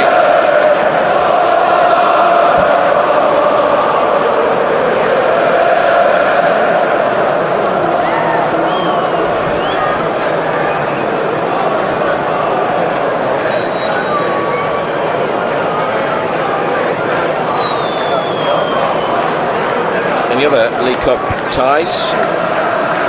Nothing's changed. Huddersfield 0, Man City 1, Tottenham Hotspur 2, Doncaster Rovers 0, and Arsenal in the 8 o'clock kickoff, still 1-0 up at Port Vale.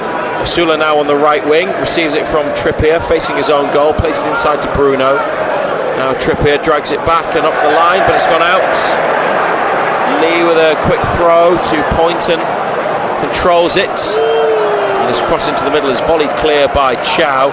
Osula takes a touch, and the referee says it was handball.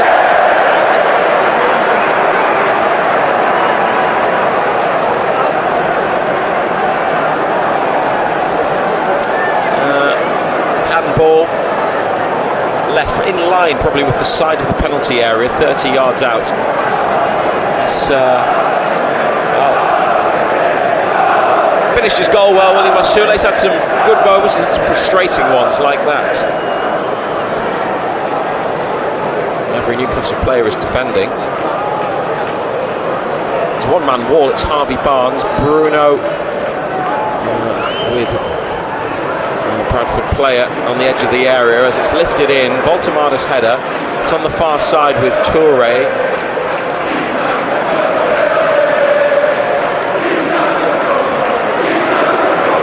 Now power just outside the box, got a chance to hit, and he does, and it rises high and over the top. Yeah. Always rising.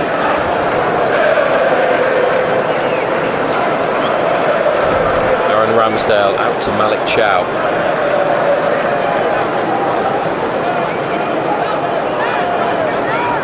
Trippier back to the defender. And Voltemade, he's dropped in deep and whipped it round the corner for Bruno. Up the line, Osula to get after it, but a sliding challenge comes in from Toure. Clean one, it's a throw. Good tackle. And Voltemade showing more of what we've seen from him so far with the link-up play.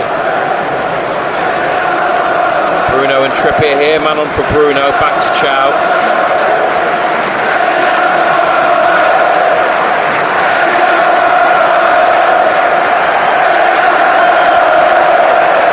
Smiley from Harvey Barnes' pass,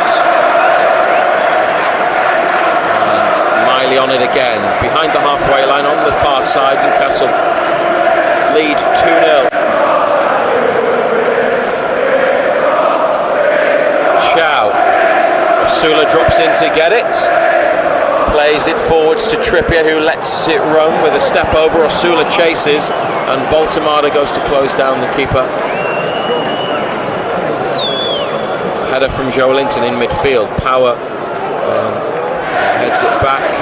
Tyrick Wright, one of the Bradford subs, up the line but given away. And Barnes on to Livramento. Left-footed cross, just couldn't reach Voltemade. Trippier's got it edge of the box. Bruno might deliver. Goes wide to Trippier. Osula in the penalty area. Back out to Trippier.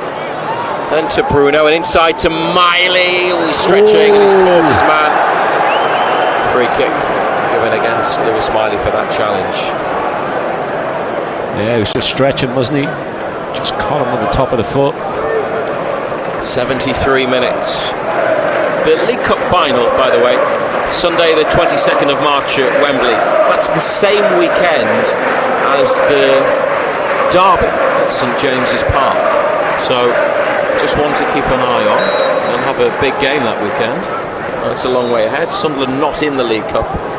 They were knocked out by Huddersfield in the last round. But Newcastle at the end of March. It's a week later than last season's final, which was on the 16th of March.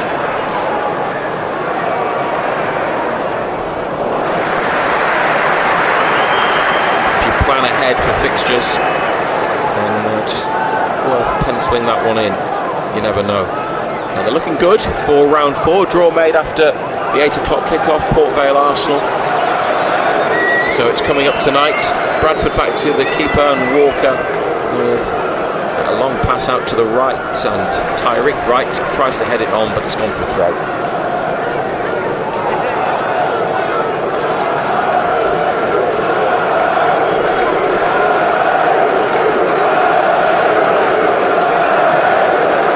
Miley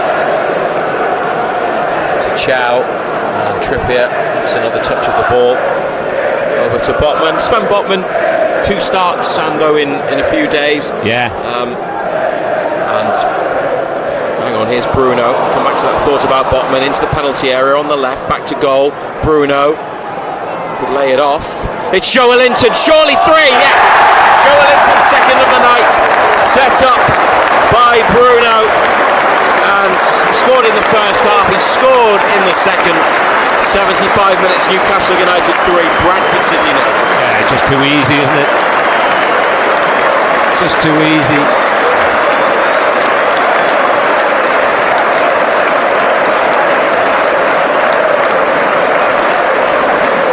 Joelinton celebrates, went straight to him. His compatriot, his big mate Bruno, who made the midfield run up the left. Could have played it to Voltemade or Barnes, edge of the area, but Joelinton went untracked through the middle and had a lot of goal to aim at. Yeah, he just walked in there, didn't he? Just drifted in there. Nobody tracked him. Good pick out, good finish. So Newcastle lead 3-0 here. Another goal for Manchester City, who are 2-0 up at Huddersfield through Sabinho. 15 minutes to play. It's difficult, isn't it, to...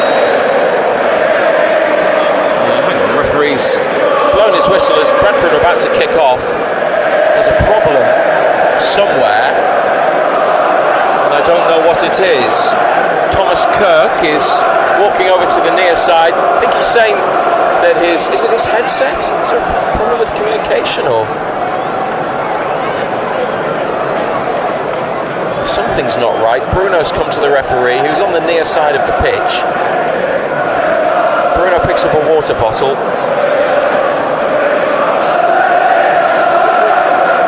Thomas Kirk's looking at one of his watches. He's now taking one of them off. I don't know if that's his time keeping device, or is it his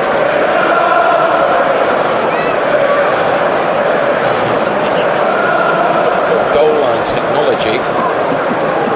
The assistant referee from the far side of the pitch is Andrew Fox. He's come across and he's having to take some of his wearable technology, is that what they call it, off, and have something new put on. Must be for communications. I think it's sorted now. Referee comes into the middle and the assistant runs back over, so a delay ahead of kick-off. Bradford wanting to restart the match. They're going to make further change. 78 minutes on BBC Radio Newcastle, 3-0 to United.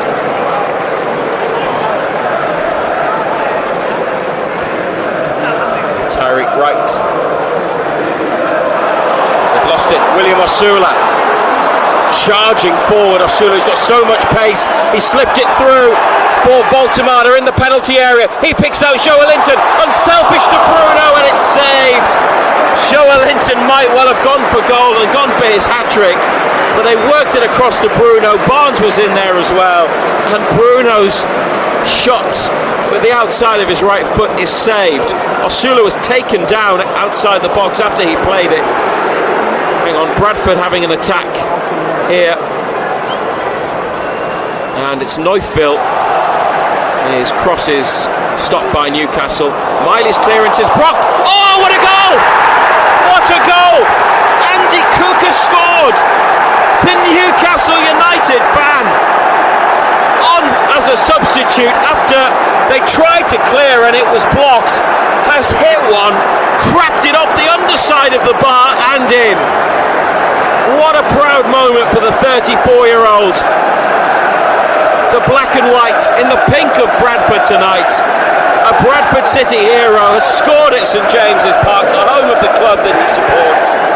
It might not make a difference, but what a goal. Newcastle United 3, Bradford City 1. Some strike, isn't it? we try to play out from the back. As a young Miley gives it away on the edge of his own penalty area. Torn and hit. Dear oh dear. Ramsdale's got no chance.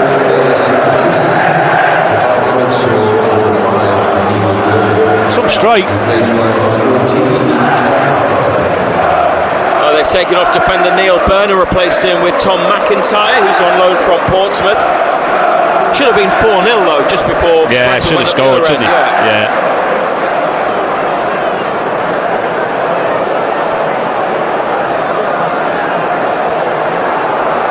Well, that's special for Cook and for Bradford. Newcastle still with a 2-goal cushion. Good job they got the third goal. Now they should be much further ahead, and Eddie Howe will be annoyed that they've lost the clean sheet. Here's Baltimore onto Bruno, and now Osula, who's had some good runs up the right wing. There's another one into Baltimore. He's surrounded by pink shirts, but he's held the ball and brought in Trippier just outside the box. Trippier plays it against Bradford man. It's on the line, kept in on the touchline, and now Miley to Bruno. Baltimore stretching, can't reach it. And Toure away. Chow forwards. Trippier to Bruno.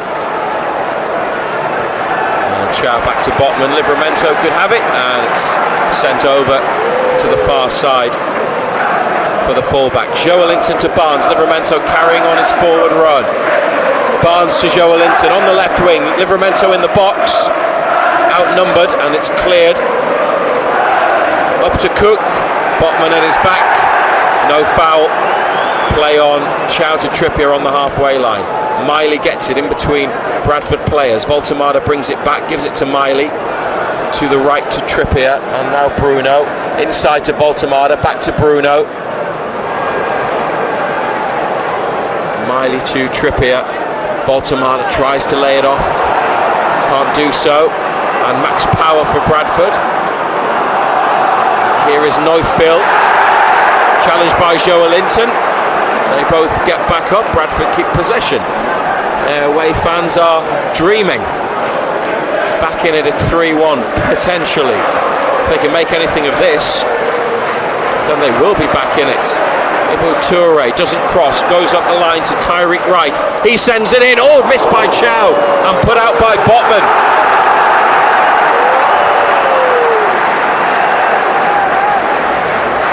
There are 2 balls on the pitch.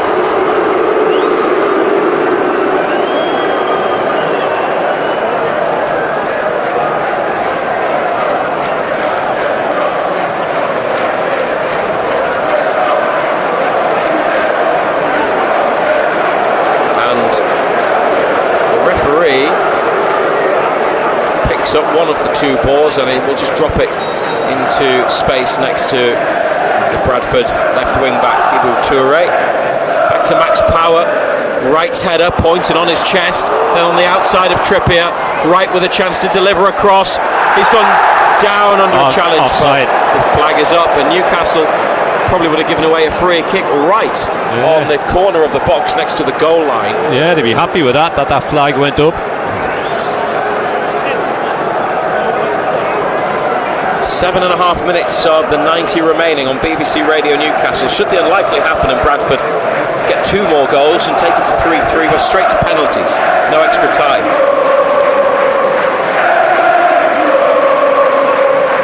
And on BBC Radio Newcastle, we will be with you till 10 to discuss the match.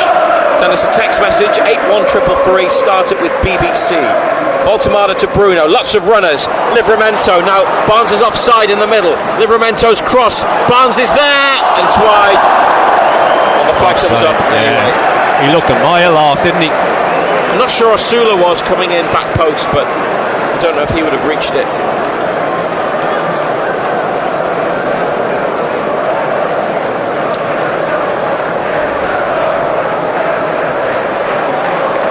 Long ball forwards.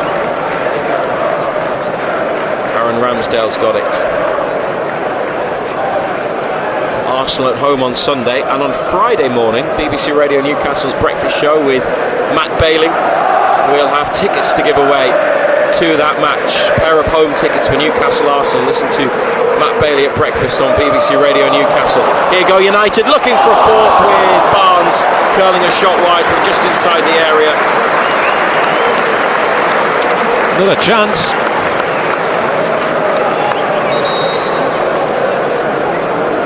Good play by Voltemada. Opens his body up, doesn't he? He just tries to bend it in that far corner. Just doesn't get enough on it. He just plays nice passes, doesn't he? But often intelligent passes. Picks up good positions. I like watching him. It's early days, and it's very different to what was there before, and very different to Johan Wissa, who will be coming back in soon, hopefully in he likes the game after the international break. That's their target, Brighton away. He likes to drop, doesn't he? He likes to drop into that hole, more of a 10 position.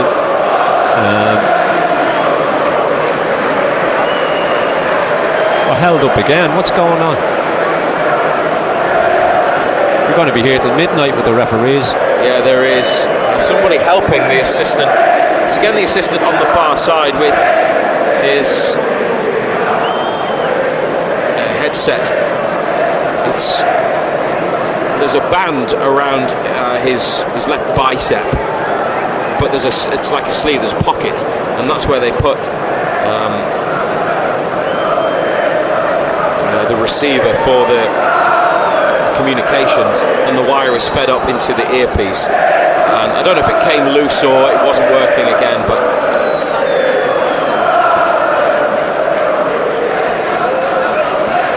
great header. Chow, big header forwards. Voltemada unable to get there, but Barnes has found him now. And Big Nick brings it down, holds off to Pink, Trippier to Osula. In a good spot on the right wing, up to Bruno in the area. Bruno's cross, half cleared. Joelinton, could he get a hat-trick? Joelinton, it's blocked! It's a big block from McIntyre, the sub. It's still alive. Barnes's cross is diverted away. Bradford head it clear. Imagine a Joelinton hat-trick. That would be something, wouldn't it?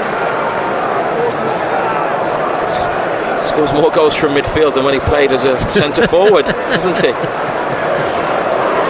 Miley, positive run. Voltemada just inside the area. Barnes, across goal. It's in for Osula.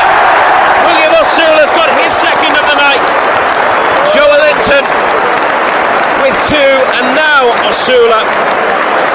And they got in on the Bradford left. Barnes across in towards the back post, and Osula coming in from what looked like pretty much on the line.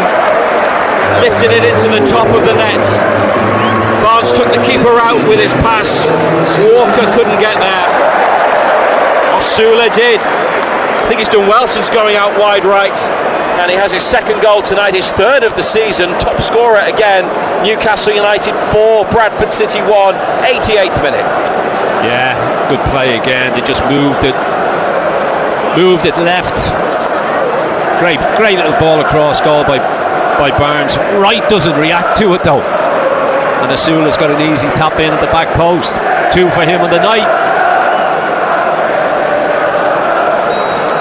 Alex Murphy's going to come on. This is nice for him. It will be his third competitive senior appearance. The Irish defender, left-sided defender, who is 21 years of age, played twice as a sub in the Premier League 2 seasons ago against Chelsea and Sheffield United.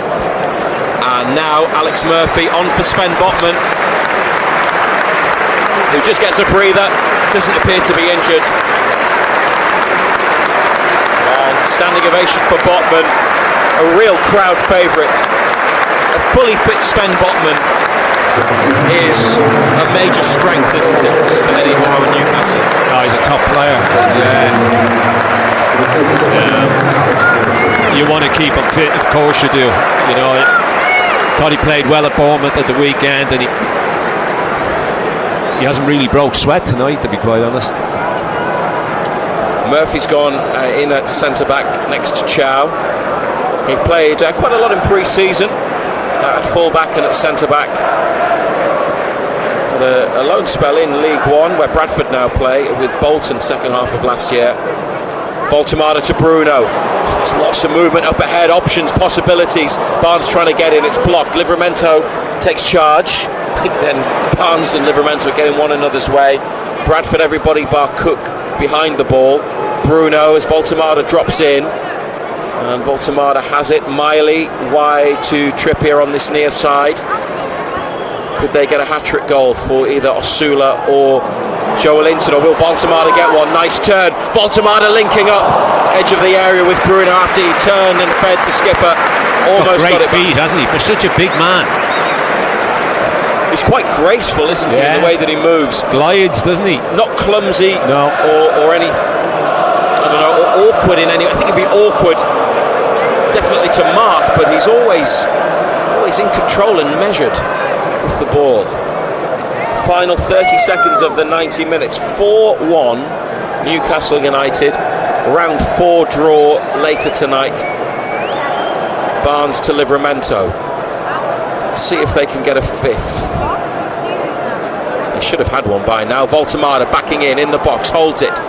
The defender gets a boot onto the ball, given away to Barnes, edge of the area.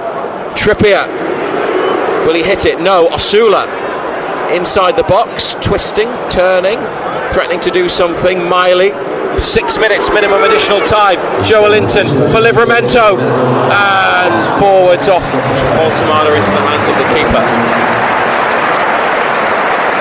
BBC Radio Newcastle. We'd like your messages on WhatsApp as well, please. 08000 321 333. That's 08000 321 333. Start your message with the letters BBC.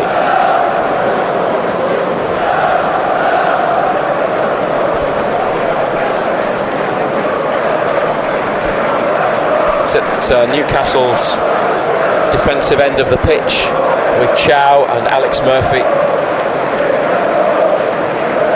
Barnes with a run from Joelinton up the left wing, 20 yards out, back inside to Barnes. Osula wants it on the near side. Voltemada goes up the line, still on the left. They didn't switch it for Osula.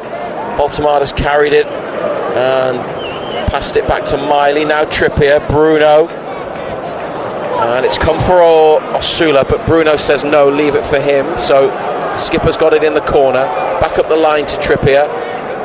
Miley here turns,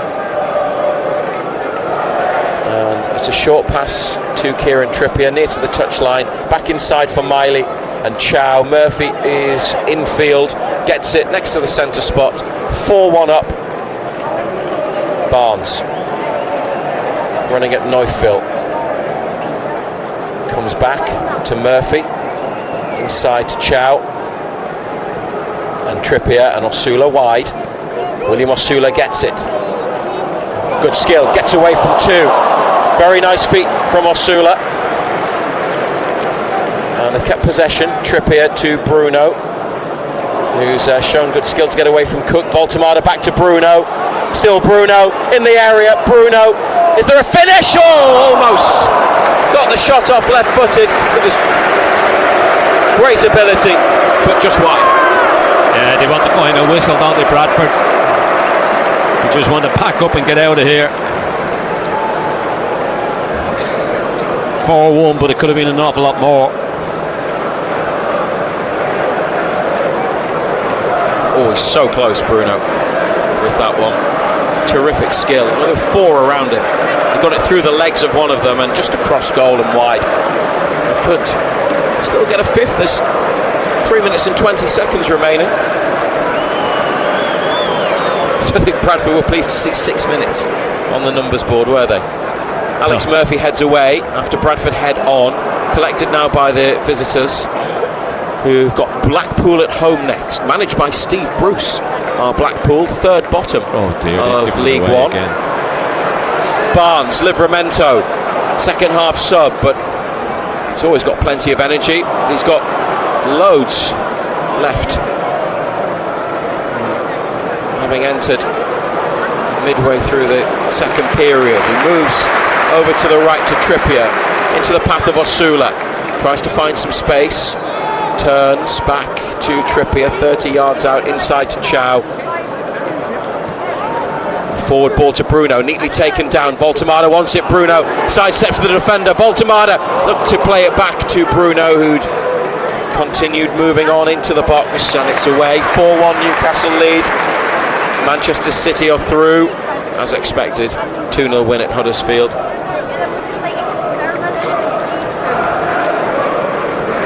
Joelinton from Alex Murphy's pass.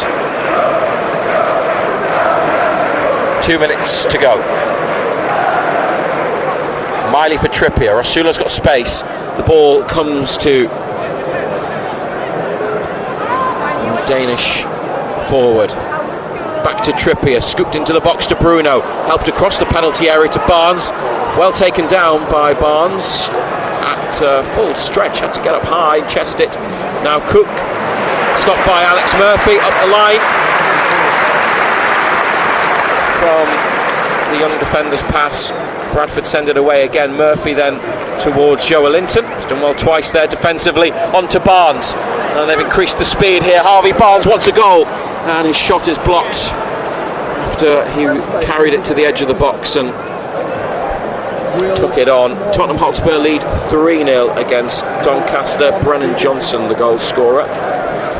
4-1 to Newcastle. We've got a minute to play, and Spurs are through. That's just finished. Joelinton, who's got two. William Osula with the other two. On to Barnes, and it's run through to the Bradford goalkeeper.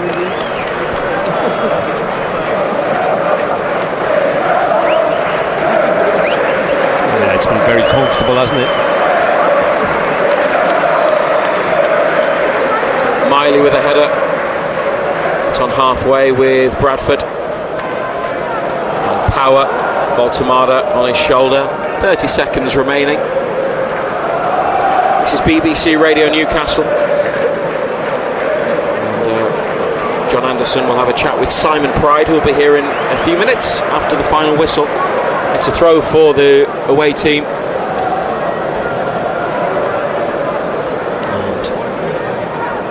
Now they've lost it. It's Newcastle's throw. Referee has a last look at his watch. The final whistle is imminent. The place in the fourth round for the League Cup holders has been confirmed. Newcastle United are through. They've won by 4 goals to 1 against the team top of League One. The word we've used all night has been comfortable, and 2 goals in the first half. Joelinton and Osula, and Joelinton and Osula scored in the second half as well. Bradford substitute, the Newcastle fan Andy Cook, scored a very good goal. Great strike in off the bar. After coming on, it was 3-0 and 3-1, and then Osula restored the 3-goal cushion. So Newcastle into the 4th round draw for the League Cup, and plenty to be happy about it, to be satisfied with, John Ants. Oh yeah, look, it was very comfortable. It was one-way traffic. Bradford got something out of it, scored a good goal. Great strike. Ramsdale had no chance with it, but the result was never in doubt. Could have been more, probably should have been more, but there'll be tougher tests along the way, that's for sure. But look, they came through this one well enough, came through it as well as you would have expected them to get through it. Bradford came, they battled, but they just didn't have the quality. Bradford were too quick, too much quality in this Newcastle side for them, but just glad to get through it. Joelinton with 2 goals, but William Osula playing against League One opposition, 1 goal at centre forward, the other after he went out wide right, and again it's a team from 2 divisions below, but when we've seen him at times on the right wing, because he has so much speed and he's not playing with his back to goal, I think perhaps they could get more out of him there. But what did you think of his overall performance? Yeah, he did all right, didn't he? You know, we said beforehand that his game time will probably be very, very limited. But when he gets the opportunities, he's got to go and he's got to show the manager what he's about. He got 2 goals tonight. He couldn't have done any more, to be quite honest. Now the 4th round draw will be made after Port Vale Arsenal. Last that we saw, it was still Port Vale 0, Arsenal 1. Plenty of Premier League teams in there, few from the Football League as well. Who would you like in the next round? And I think I know what you're going to say, but who would you like? I don't know who's left in it, to be quite honest. I thought you were going to say anybody at home. Yeah, I would take anybody at home. A lesser side at home, yeah. Yeah, well, Cardiff from League One, Wickham also, they are in. Wrexham are still in it. That would be interesting. It would be. Yeah. Obviously, Liverpool are there. Spurs are there. Yeah, a certain Swedish striker scored for them last night. Man City are there. You don't want Man City. No, especially not away from home. Maybe here, they beat them here 2 seasons ago in the League Cup. I mean, the preference would be home tie, wouldn't it, against lower league opposition, but it will be another test, won't it, of the squad, the next round of the match. The 4th round will be played in the week commencing the 27th of October, which for Newcastle will be between Fulham at home and West Ham away. But then it will come a week after they play Benfica here in the Champions League. So again, it's what they call the 3-game week, midweek football. Plenty of games. But if you're challenging on all fronts, that's the way it's got to be. Newcastle's quest for more League Cup glory continues. 2 from Joelinton, 2 from William Osula, and the holders are through to the 4th round. They've beaten Bradford City at St James's Park by 4 goals to 1. Anna Foster. Weekday mornings from 10. She became the first person in the world with a stoma to swim the channel. But if you thought that would be that, you don't know Jill very well. Because no sooner was that challenge finished than she was planning another one. Tell us what it is. I'm going up Mount Kilimanjaro with Liz and 14 other amazing women, many of whom have got stomas or have got a traumatic birth history, or both. 5 days up to the Africa's highest peak, and then it's sort of a 2-day tumble back down the hill. Wow. And it will be, because coming down is going to be harder than going up. Anna Foster. Weekday mornings from 10. Just ask your smart speaker to play BBC Radio Newcastle. And this is Simon Pride at St James's Park. We're on air until 10 o'clock, so you've got time to have your say. Why not send us a message, 08000 321 333 on WhatsApp, 81333 on text. Start your messages, please, with the letters BBC, and I'll put some of those to Ando in just a tick. Razor is off to get some post-match reaction. He will speak to Eddie Howe, and I suspect he might speak to one, if not both, of the goal scorers this evening as well, after Newcastle United beat Bradford City by 4-1. So they'll be in the draw. They are in the draw for the next round of the EFL Cup. That draw will take place shortly after the conclusion of all of tonight's games. There is a later game, the game between Port Vale and Arsenal. Let me tell you about the other scores. Manchester City have beaten Huddersfield by 2-0, a goal in each half for City. Phil Foden in the first half, Savinho in the second half. Spurs convincing winners over Doncaster Rovers as well. João Paulinho getting them in front on 14 minutes. Jay McGrath with an own goal on 17, so it was fairly straightforward for Spurs from there. And then Brennan Johnson in second half injury time, just putting a seal on things. And Arsenal are going to progress as well, it seems, because they have got a second now at Port Vale. Eberechi Eze had put them ahead on 8 minutes. Leandro Trossard has scored with 4 minutes remaining. They are approaching the 90-minute mark there, so it looks as though Arsenal, Spurs and Manchester City will be the teams that join Newcastle from this evening's games in tonight's draw for the fourth round of the EFL Cup. Elsewhere, in terms of other scorelines this evening, plenty of games in the Europa League. Nottingham Forest have been in action.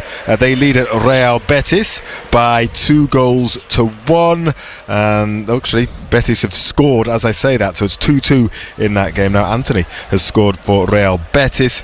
Forest, of course, Sunderland's opponents at the weekend, so 2-2 with a few minutes to play there. Celtic are 1-1 away at Red Star in the same competition, and all three of our championship clubs are in the Women's League Cup action this evening.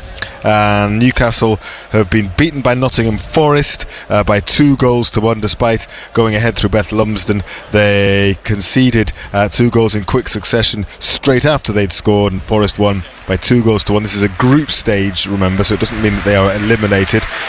Durham have drawn 1-1 with Sheffield United. It did go to penalties, that's the way it works for the extra point. Sheffield United winning 3-2 on penalties against Durham. Sunderland well beaten at WSL side Liverpool by 5-0. As a few of the Newcastle United players come out, the warm downs will be going on the pitch in front, and quite a few fans still in here to give a round of applause to them. And the Bradford players also, some of their fans stayed late as well to cheer their players. I think Ando put in a decent shift, the Bradford players, but they were always second best tonight, weren't they? Yeah, they were. They just didn't have the quality or the pace. It was a tough night for them. I mean, they've been beaten 4-1, but it could have been so many more. Sula could have had a hat-trick. Joe Linton could have had a hat-trick. Guimaraes could have had a hat-trick. Yeah, I know, I was going to say he could. There's a number of shots he had. The chances he had. But look, it was one of those games where you just want to get through it. They got through it very, very comfortably. They didn't really have to exert themselves too much. you would imagine that there'll be tougher tests along the way, but yeah, they got through tonight very, very comfortably indeed. Ronnie in Swalwell says a canny run out for the lads and a brace each for Joe Linton and Osula. Jobs are good, and Osula in particular will be very happy with his night's work, I guess. You know, we talked again before the match about how perhaps sometimes he hasn't necessarily taken the opportunities that have been given to him. I think it's fair to say that he did take the opportunity tonight, didn't he? And he looked lively throughout and showed some good skills as well. Yeah, he was busy. Look, we know he's quick and he runs around and he chases, and again, we spoke beforehand saying that the game time that he gets may be limited, and when he gets that game time, he's got to go on and press, and the boy couldn't have done any more than he did tonight. You know, he's gone and he's got himself 2 goals, so good night all round for him. And Joe Linton used to be a striker, of course, and he showed some finishing skills tonight, didn't he? Yeah, fairly straightforward. Yeah, straightforward.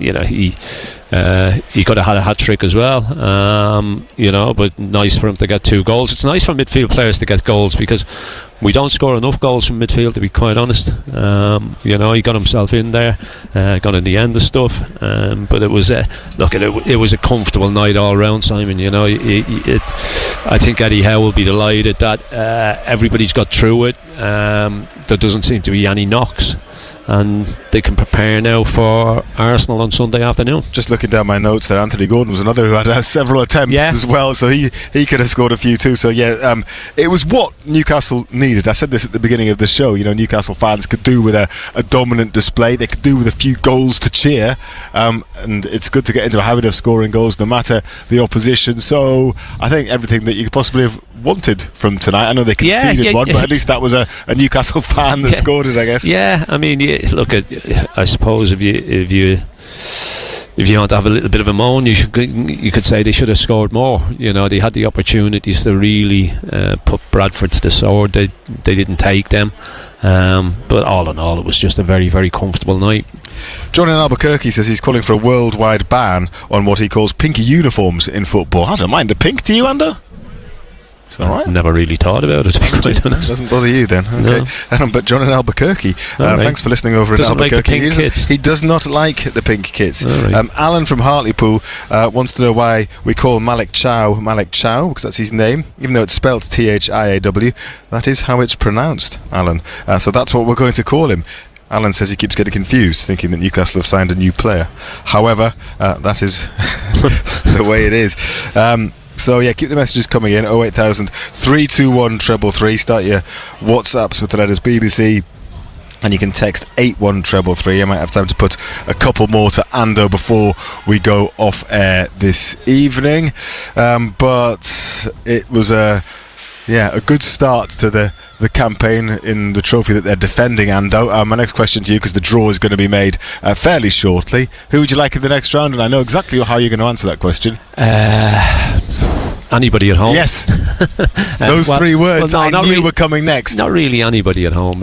You'd like similar kind of game. Wrexham, Cardiff. Yeah. Okay. Oh, you want a Welsh team, do you? As long as we don't have to travel. Yeah, and that makes a difference, particularly with the schedule that Newcastle have with the Champions League. And absolutely. They have to do there. The last thing you want is a long journey in the EFL Cup midweek as well. Yeah, very true. Very true. Yeah. That would make a big difference, but you're not really bothered about who it is. No, just as long as it's a home draw. Look, we got the final last year, and we did it the hard way. When you look at the teams that we had to play, the Premier League sides that we had to get past, but you'd like one of the so-called lesser sides, but here at St James's. Anybody else that you would pick out from tonight's performance as well, who caught your eye, Ando? Really difficult. I mean, it was a stroll in the park for them. They were just too quick and too strong for Bradford. You could see the gulf in class. You know, League One side, they're top of their league. You know, and you wish them all the best for the rest of the season, but they just didn't have the pace or the quality. You know, 2 centre-backs strolled through the game, didn't really break sweat. Full-backs got forward. You know, never really had a great deal of defending to do. Midfield players were just so much better than what they had. A good game for Lewis Miley to have, I think. He has a lot of responsibility there because he's the one that plays deepest of the three, isn't he? Yeah. And so he was picking the ball up and using it well and covering where he needed to cover. And he's learning a lot, obviously, from playing alongside the likes of Bruno gave it away for their goal. Look. He did. On the edge of his own box. He did. That was his low point of the night, I guess. You got to learn that you can't give it away in those areas because you're going to get punished. I mean, to be fair, it's a great strike. Yes, it's a wonderful strike. Yeah, that's what he will remember as a Newcastle fan. Young Miley did well tonight. Yeah, he covered a lot of ground. And as far as the keeper was concerned, didn't really have a massive amount to do. I mean, he's not getting many chances yet, Aaron Ramsdale. Just looks so much more comfortable with the ball at his feet than Nick Pope does. Yeah. But he didn't have a great deal to do. He had no chance with the goal. I mean, it's flown past him. But what he had to do, he was very comfortable, very confident in what he did, and as I say, very comfortable with the ball at his feet. Do you feel that that's going to be something that does eventually come into the reckoning for Eddie Howe? I mean, he got the ball a couple of times with players bearing down on him, and as you say, always looked comfortable. He shouts for the ball a lot as well. He wants it. He wants it from his defenders, doesn't he? Because he feels he can use it quickly and spread the play and stretch the play a little bit. So he's much more of an outfield player in his own mind, I think, than Nick Pope would be. Yeah, look, he's better with the ball at his feet. There's no doubt about that. But Nick Pope's done nothing wrong this season. All you've got to do is look at the clean sheets that he's kept. We know that his weakness is when the ball's at his feet. You get a little bit edgy when he's put under a little bit of pressure, but when it comes to stopping the ball going in the back of the net, he's done that very well this season. Next up, Arsenal here. One to look forward Looking forward to that one on Sunday. Yes, on Sunday afternoon. It'll be a sterner test than what we had tonight. You would expect so, wouldn't you? Yeah. Arsenal have beaten Port Vale, by the way, by 2-0. That is a full-time score, so the draw is coming up. But tonight, here at St James's Park, well, it has to be said that nobody has been singing K Sarah Sarah yet, but every road to Wembley has to start somewhere. Maybe this is another one of those starting here at St James's tonight. Goodbye. Back to Bruno, edge of the box. Now for Gordon to hit. Blocked on the way through. Joelinton! Bottom corner from Joelinton. Newcastle patient passing around the penalty area, and it found its way to the Brazilian, who found the bottom left corner of the Bradford City net. And in the 17th minute, it's 1-0 to Newcastle United. Joelinton to Miley, room and runners. Bruno through for Osula. William Osula! That's his big moment, and he takes it. Slipped in by the pass. One-on-one with the keeper, right-hand side of the penalty box. And William Osula is Newcastle's leading goal scorer this season with 2 after the one he got against Liverpool. Followed it up tonight, right-footed finish. And in the space of 2 minutes, they have delivered 2 goals to open up a lead over Bradford City. On BBC Radio Newcastle, it's Newcastle United 2, Bradford City now. Here's Bruno, come back to that thought about Botman, into the penalty area on the left, back to goal. Bruno could lay it off. It's Joelinton, surely 3, yeah! Joelinton, second of the night, set up by Bruno, and he scored in the first half, he scored in the second. 75 minutes, Newcastle United 3, Bradford City now. And it's Neufville. His crosses stopped by Newcastle. Miley's clearance is blocked. Oh, what a goal! What a goal! Andy Cook has scored. The Newcastle United fan, on as a substitute after they tried to clear and it was blocked, has hit one, cracked it off the underside of the bar and in. What a proud moment for the 34-year-old. The black and white in the pink of Bradford tonight. A Bradford City hero has scored at St James's Park, the home of the club that he supports. It might not make a difference, but what a goal. Newcastle United 3, Bradford City 1. Baltamada just inside the area, Barnes across goal. It's in from Osula. William Osula's got his second of the night. Joelinton with 2, and now Osula.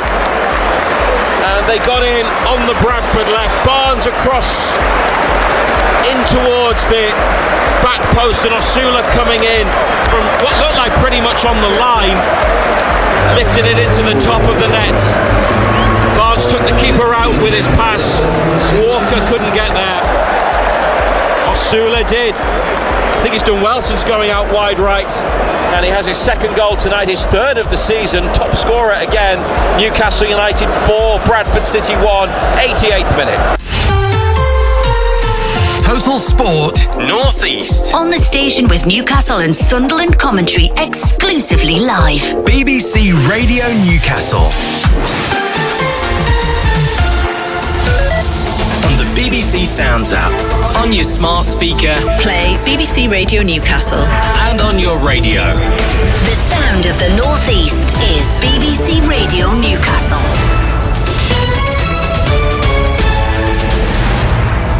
At 10 with the BBC News, I'm Anna Murray. Good evening.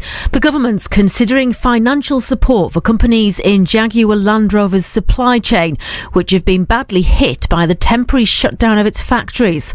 The car firm has been the victim of a cyber attack. Production suspended until the beginning of next month. Sources say the government's considering buying component parts from suppliers to tide them over until factories reopen, or setting up a furlough scheme to pay workers.